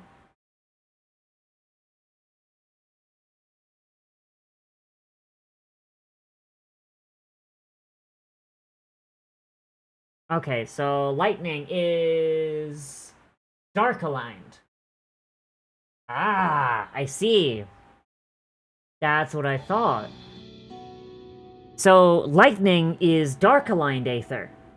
Meaning this kid doesn't have enough light aether in him. So my thought is, too much lightning aether necessarily means that he's got too much dark aether as well. And dark aether is about chaos, change, and you know, like things not being static. Him being unable to move and being like unable to control himself, basically being full body paralyzed, that tracks. His body has no stability. His body is constantly, like, suffused with lightning aether and, by extension, dark aether. Thereby meaning that, like, his body can't stabilize. He can't stand up. He can't talk. He can't exist. Because his body is constantly being racked by the forces of change. Okay, let's look at what Raz said. So in those cases where you feel full and good for up to years before things start being problems, I'm wondering if food production methods are going to have similar effects, especially if they forget people could be having symptoms of affected malnutrition from the way they're missing with aether. Yes! Yeah, Raz, that's what I'm thinking. I'm thinking that them being aether starved by using entirely artificial food, I'm wondering if we'll have a similar issue there, where it's just like, they'll be full, they'll feel full, their bodies are getting nutrition, but their souls are starving because they aren't getting aether. Unless they are using aether that's, like, cannibalized from soul cells. But, like, that's still a problem. Something you can do for him? Perhaps a treatment with souls, or... While souls can revive those who met with an accident, they cannot reverse the effects of old age and illness. To be told, many children are born like Milos. It has existed for generations! The outside world, around their capital, where they are concentrating all of their aether, is dying from aether sickness. They are having trouble growing naturally occurring food, and they're consuming aether. They are consuming food that either has no aether whatsoever, or is aether cannibalized from their dead. And children are being born with etherically imbalanced souls that render them paralyzed and unable to move. Jeez, I wonder. So either things are gonna go bad for the story may lead to better food and or supplement that can be done for story reasons. I mean, I'm gonna be honest, Raz, my theory is that she is gonna wind up being the villain of this entire expansion. So this is going to end with her dying, the barrier coming down, and the life stream returning to this area and causing it to start coming back to life. Where these people will start being able to have real food. Actual food.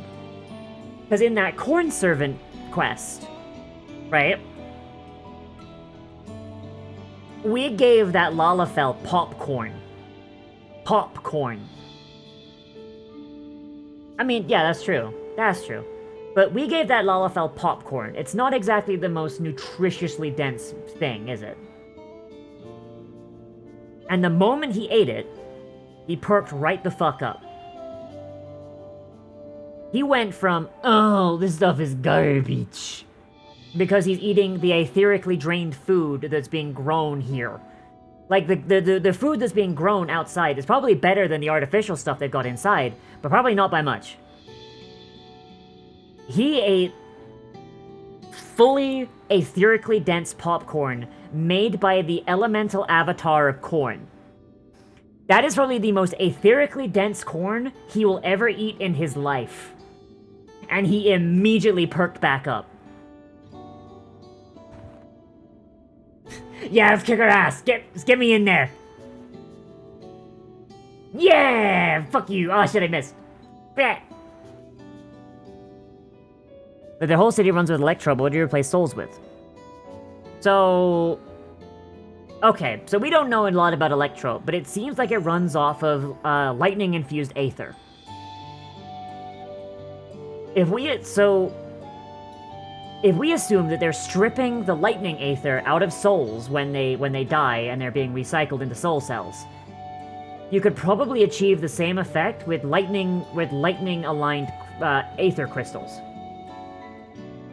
Like, the fact that they aren't using them and we haven't seen any crystals whatsoever probably means that the ability to create or the ability to form crystals does not exist in Alexandria, or at the very least, these people never learned how to do it. But, like, Eorzea and Aetheris as a whole, crystals just kind of spawn wherever there's an etheric imbalance.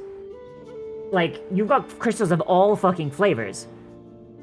It would not be beyond the pale for them to just learn how to make lightning-infused crystals and just use them to power the Electrope once they get past their soul problem. The cause is quite clear, though. The excess lightning in the environment. It's no coincidence the number of cases have risen dramatically these past 30... Yeah, it's your environment. Not you draining the fucking life stream dry.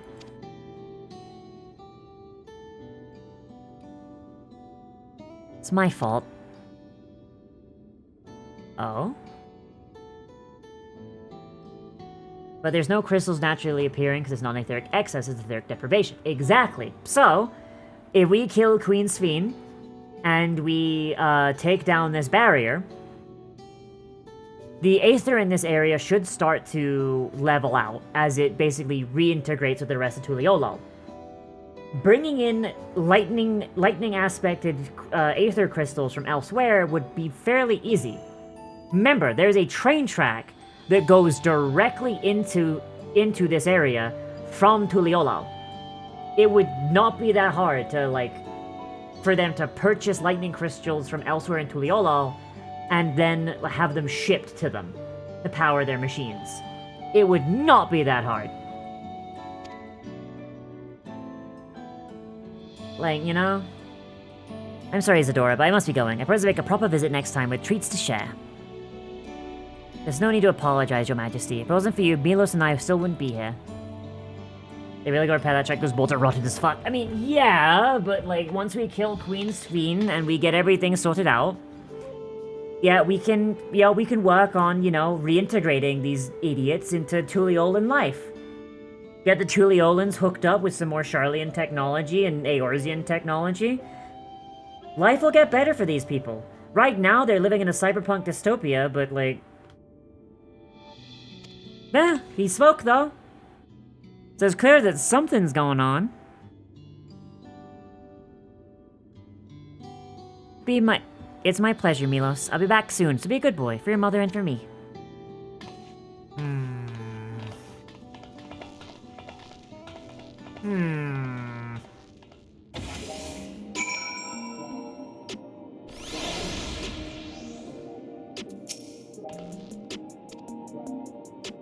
This is a part of life as Alexandria. I thought you should know about it. We'll find a cure one day, mark my words. Make it so unfortunate children like Milos smile again.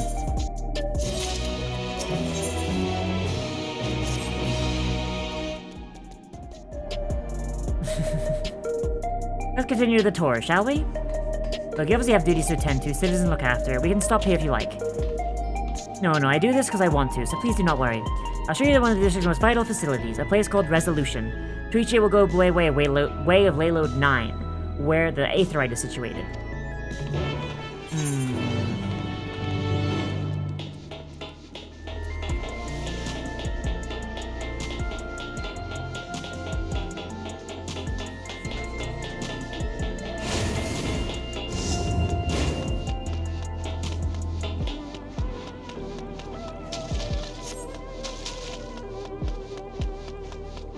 Yeah.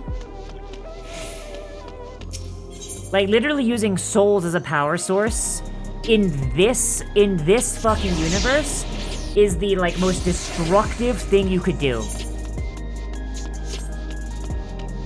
Like, literally, the universe needs a constant influx of even the ancients, who were immortal, knew this. So the ancients would voluntarily return to the life stream when they felt that they had done everything they sought out to do. The ancients, immortal beings that did not need to die, and other things around them were dying all the time, so like the life stream didn't need them. Even the ancients knew this and went, hey, okay, alright, so our souls are really big. It may, like, we can release a lot of Aether when we die. So, when you're done with your life's work, when you feel like you've done everything you need, or you just need to move on, or you feel like you just need like another go around, just die. Just will yourself to death, which is a thing they could do with creation magic. Just painfully just disappear dead and release themselves into the life stream. They were immortal. They didn't need to do that, but they knew that it benefited the life stream, and so they did it.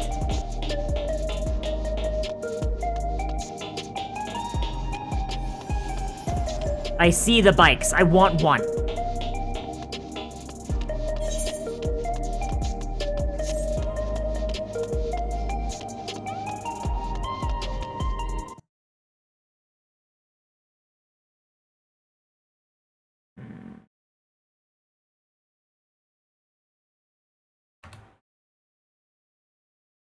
Give me just a moment.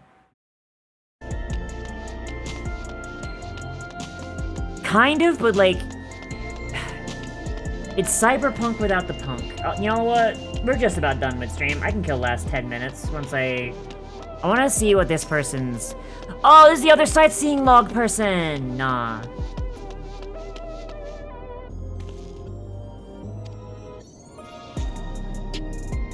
That's the name I haven't heard in a good long time. Oh.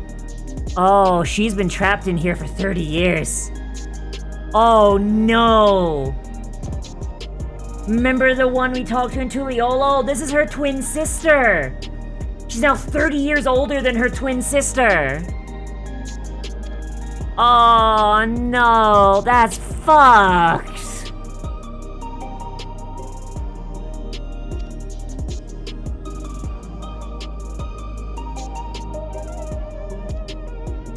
Oh.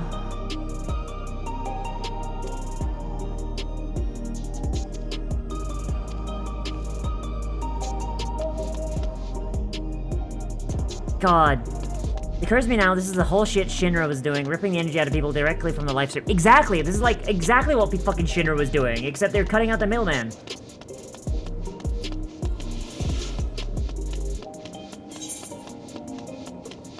It's Shinra, but somehow more evil. Like, at least Shinra was like, you know, letting people die. And then ripping the souls out of the life stream, like, after they'd already in there. Like, holy shit, these people are just skipping the middle part.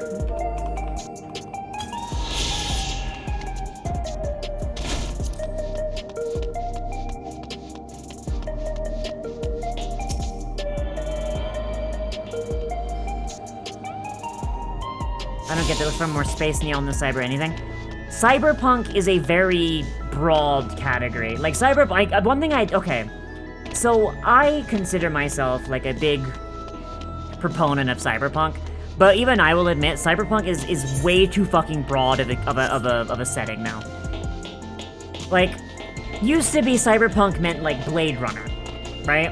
But now, like, you can have cyberpunk anything. You could have cyberpunk in Star Wars. You can have cyberpunk, like, stuff in space. It's like, cyberpunk really just means, a future dystopia where people's humanity has been stripped away for convenience and technology.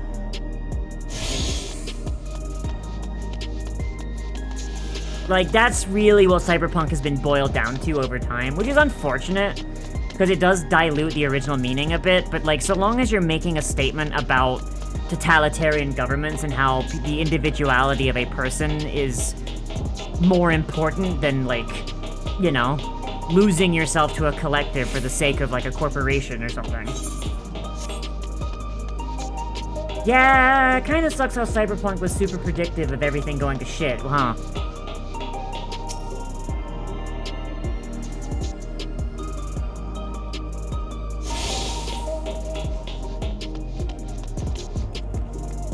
Hello, yes?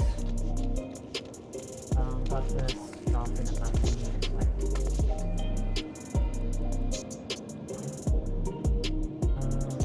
Start food now, be done in 10. Ask her. Always, he likes what I like. Oh, then I'll probably do the same one. I'll ask him, like, we have food we can cook, so, I mean, I was gonna eat the pizza for lunch, but... Alright,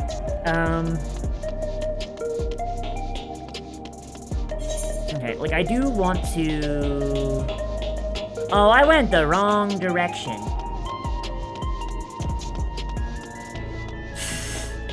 I don't know what Gamma World is, I'm sorry.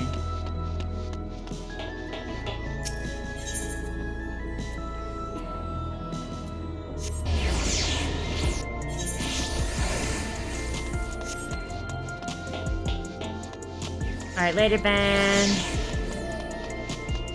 I do want to talk about Cyberpunk, though. Ah! Oh! The conveyor ahead will transport you to the government sector, where Resolution is located. The markings on the conveyor indicate its direction. There's a parrot like it on the other side. Extremely, there's no need to be afraid. Oh, boy.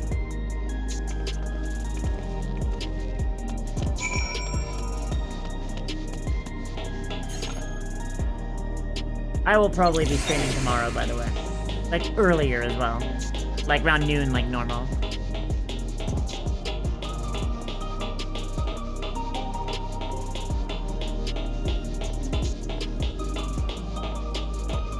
Okay, actually, you know what? I'm gonna leave it for now, and I'll be back tomorrow. Alright. So... Cyberpunk. So, Cyberpunk, right? So, I suppose I'm gonna, like, round out our last, like, I guess 9 minutes now. Ba ba ba ba ba ba ba ba ba ba ba. So... God, I'm just doing, like, the pirate software thing, aren't I? Damn. Ah, whatever. I'm very passionate about this, so I don't give a shit. I'm gonna do it anyway. Okay, so... Cyberpunk. I'm writing with a mouse, by the way. So cyberpunk. So like the name is like there, you know, like cyberpunk. So it's something that is vaguely cyber related, so like technology, like internet, something, whatever, and punk, individualism, resisting authority, etc., etc., etc. So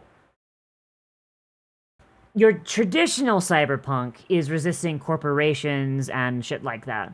But there's also cyberpunk that's resisting of governments. Something that like concerns me is that like cyberpunk has kind of become an aesthetic lately, and that's really, really annoying. It implies that steampunk is resisting something. I mean, it should be. Steampunk has this exact same issue. Let me get to it.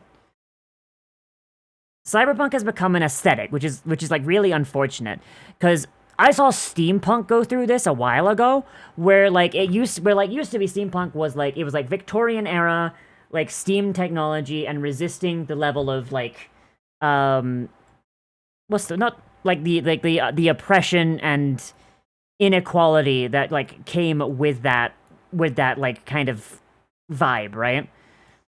But like now, if you think of steampunk, it's like, oh, there's a top hat. And then you put like a gear on it.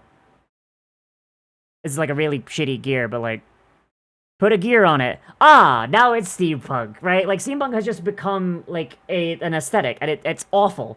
Same thing like with cyberpunk lately, and that's really unfortunate. It's like, oh, it's a gun. I put neon lights on the gun. Oh, now it's cyberpunk. Like, it's like, Flanderization, yeah, like, the whole thing with cyberpunk, and the thing that, like, cyberpunk should always be, is that cyberpunk should always be something where you are resisting. You are resisting something, whether it be a government, or, like, a corporation, or anything, really. It's not like, I am not Liv the Cyberdoll because I slapped a fucking, like, cybernetic left arm on. No. My cyberpunk setting that I have been coming up with, like, for about as long as I've had, like, Liv the Cyberdoll as an idea, as a concept in my head, is not just because, ooh, shiny neon lights. The tabletop system that I'm developing is not just cyberpunk because it's furries with cybernetics. No, there is like explicit stuff there. Like, even CD Projekt. The corporations are the governments here. Exactly, Raz. Yeah, like there's like there are a lot of things where these corporations become the government, and the worst part is like that's not even something that I'm against, because it's like that's kind of happening in real life too. So CDPR, I have issues with, right? CDPR, I have issues with their ideas of cyberpunk, but it's not because they've missed the point. It's because they missed the point of the specific universe that they were in my opinion. And then you've got Cyberpunk 2020, right? So, in Cyberpunk 2077... Yeah, no, exactly, Raz got it right, yeah. Like, 2077 is like, it's Baby's first intro campaign, and things are way too black and white, right? Like, Arasaka evil. Ara equal evil. Evil. Sad face. And then you've got fucking Militech. Good. Like, that's kind of what it breaks down to. Because, and by the way, before you say that, like, this is wrong, by the standards of the universe, yes, this is accurate to the fucking game, and it's really annoying. So fucking, in Cyberpunk 2077, every time you interact with Arasaka, it is evil. It is negative. It is Arasaka are bastards, and they are going to make your life worse, and they ruin everything they touch. To the point where they are absolutely fucking incompetent, and they make life harder for themselves.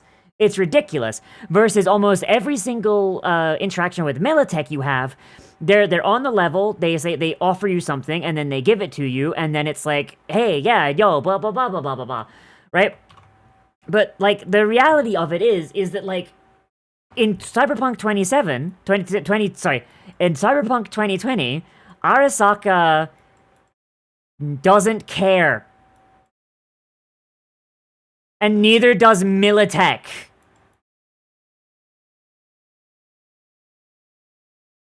Neither of them give a shit, and nor do any of the other corporations. Like, if they can benefit from shooting you in the head and leaving you in the dirt, they will. If they benefit from giving you a contract and, like, honoring that contract due to the end, they will. The main thing with the best video games they just the TPR setting is best was the HBS Shadowrun. I don't even like Shadowrun, and I agree. I don't even like Shadowrun, and I agree with you, Raz. Holy shit. Like, and, like, that's kind of the thing. Cyberpunk has become an aesthetic. It is gritty near future with cybernetics and evil corporation. And then sometimes there is good corporation.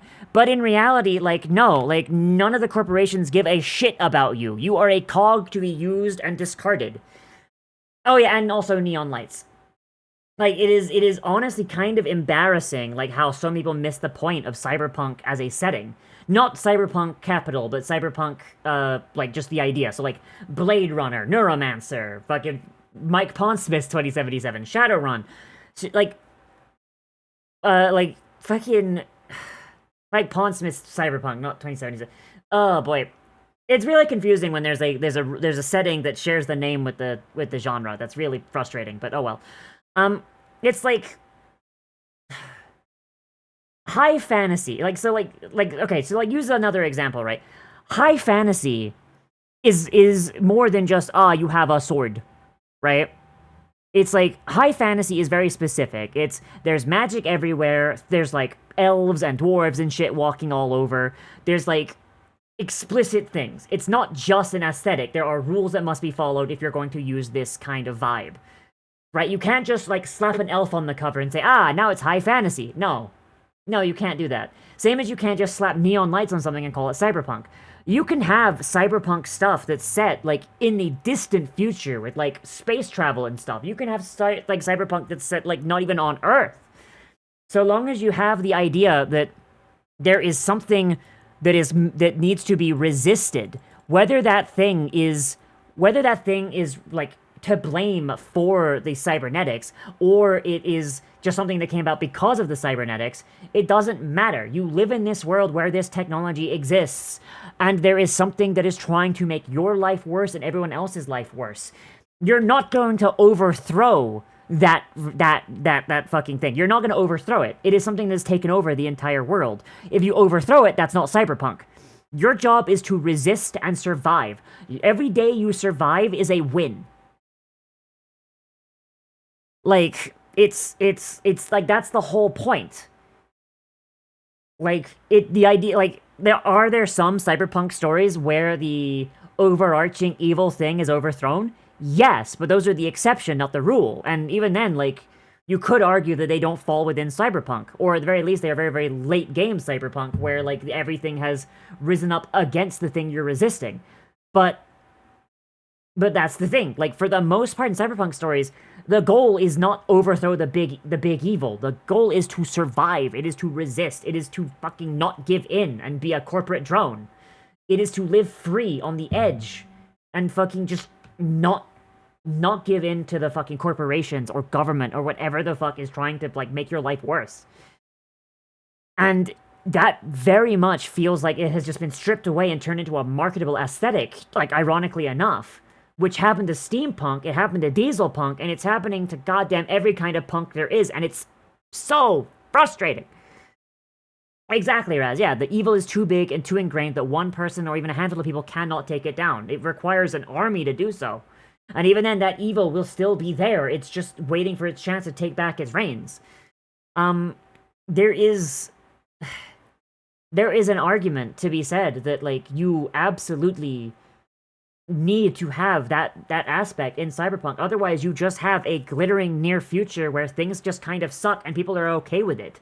What we just saw in 14 just now, they're using souls as batteries. They are absolutely ruining everything.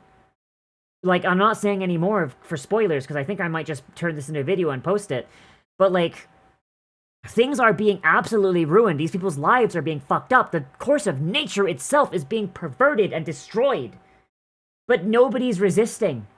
Nobody is fighting back. Nobody is trying to fucking survive and just... No.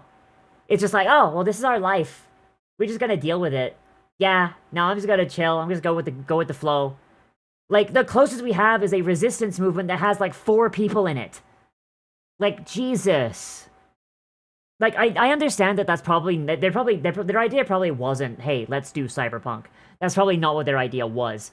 But the fact that but the aesthetic is there, but the tone isn't. It's extremely jarring, and it really throws me off. And I am so tired of my favorite setting and my favorite type of story being turned into a goddamn aesthetic. And it's why, like, I really want to work on my tabletop setting. On my tabletop rule set. Where this stuff, this genre of fiction that I absolutely love, I can turn it into something that I can share with people, and I can show, like, how not how it's supposed to be. I don't want to be, like, that conceited. But, like, I can show that cyberpunk has something important to say. And it's something that will never, ever, ever be, like, not worth talking about. Because if you look at our world, like, I mean, fuck, dude. Like, look at what's going on. People's human rights are being taken away, but so long as they can outlast the attention span of your average TikTok user, no one cares. Like, fuck, dude. That's insane. You've got influencers rising, growing, shrinking, dying, fucking people who come to popularity and then have a scandal and then disappear into the ether. You've got people defending them. Dr. Disrespect freaking is a child diddler, and, like, so many people are coming to his defense on Twitter. It's sickening. And that's the exact same thing that you would see in a cyberpunk setting. This person did disgusting things, but he provides brainless entertainment. Therefore, I'm fine with it. Like, that is straight up something that you would see in cyberpunk in 2020. Like, it's gross. And the fact that, like, a tabletop game that was written in 1989, 6 years before I was born, is more accurate to today than anything is disgusting. Holy shit. You never want to live in a cyberpunk world. You want to live in a world that has the cyberpunk conveniences, yes. Like, you want, like, prosthetics and cybernetics and things that make life easier and better. But you, by God, you do not want to live in a world that has the societal problems that a cyberpunk world has. And the more that we turn cyberpunk into just an aesthetic, I feel like the more people will forget that. And we'll start moving more and more and more into a world that is more like cyberpunk. Where corporations take over the government, or the government is just... like, Deus Ex is cyberpunk. But corporations are not the problem. The government is. Like, that's valid. But you're still resisting. This is the operative word. It doesn't matter what you're resisting, so long as it is something in power that is making life for everyone awful. And so long as you're resisting it in whatever way you can by surviving and trying to not fall into the horrid nightmare as you can, that means you're winning. I'm talking about original Deus Ex Fabs, not the new one. The new one, I don't know if that qualifies. The new one really does fall into the aesthetic, it feels like, more often than not. But that's whatever. Like, yeah, whether it's the government, corporations, or both. Like, you can't let, seriously, we can't let, like, this stuff just... You can't let this stuff just become real, you know?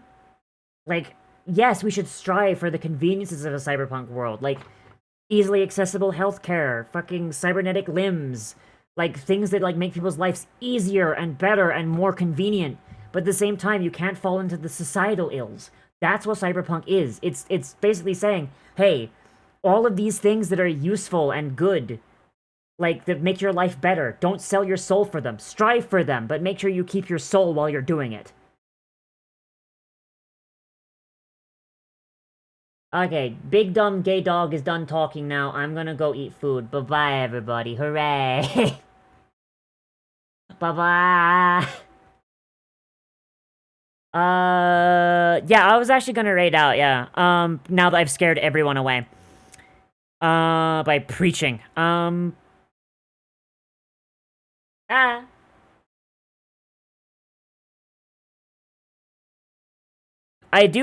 do need, yeah, give me the person's name. Give me the person's name, I'll raid into them. But do it quickly, because I am hungry. Eric's? Pokemon Scarlet and Violet, alright. So I need to raid and run, so everyone go give Eric's a big old dole kissy. Oh, there's a circle! Give that circle big old dole kissies! And apologize on my behalf, because I do need to raid and run. Have a good one, everybody. Bye-bye. See you tomorrow.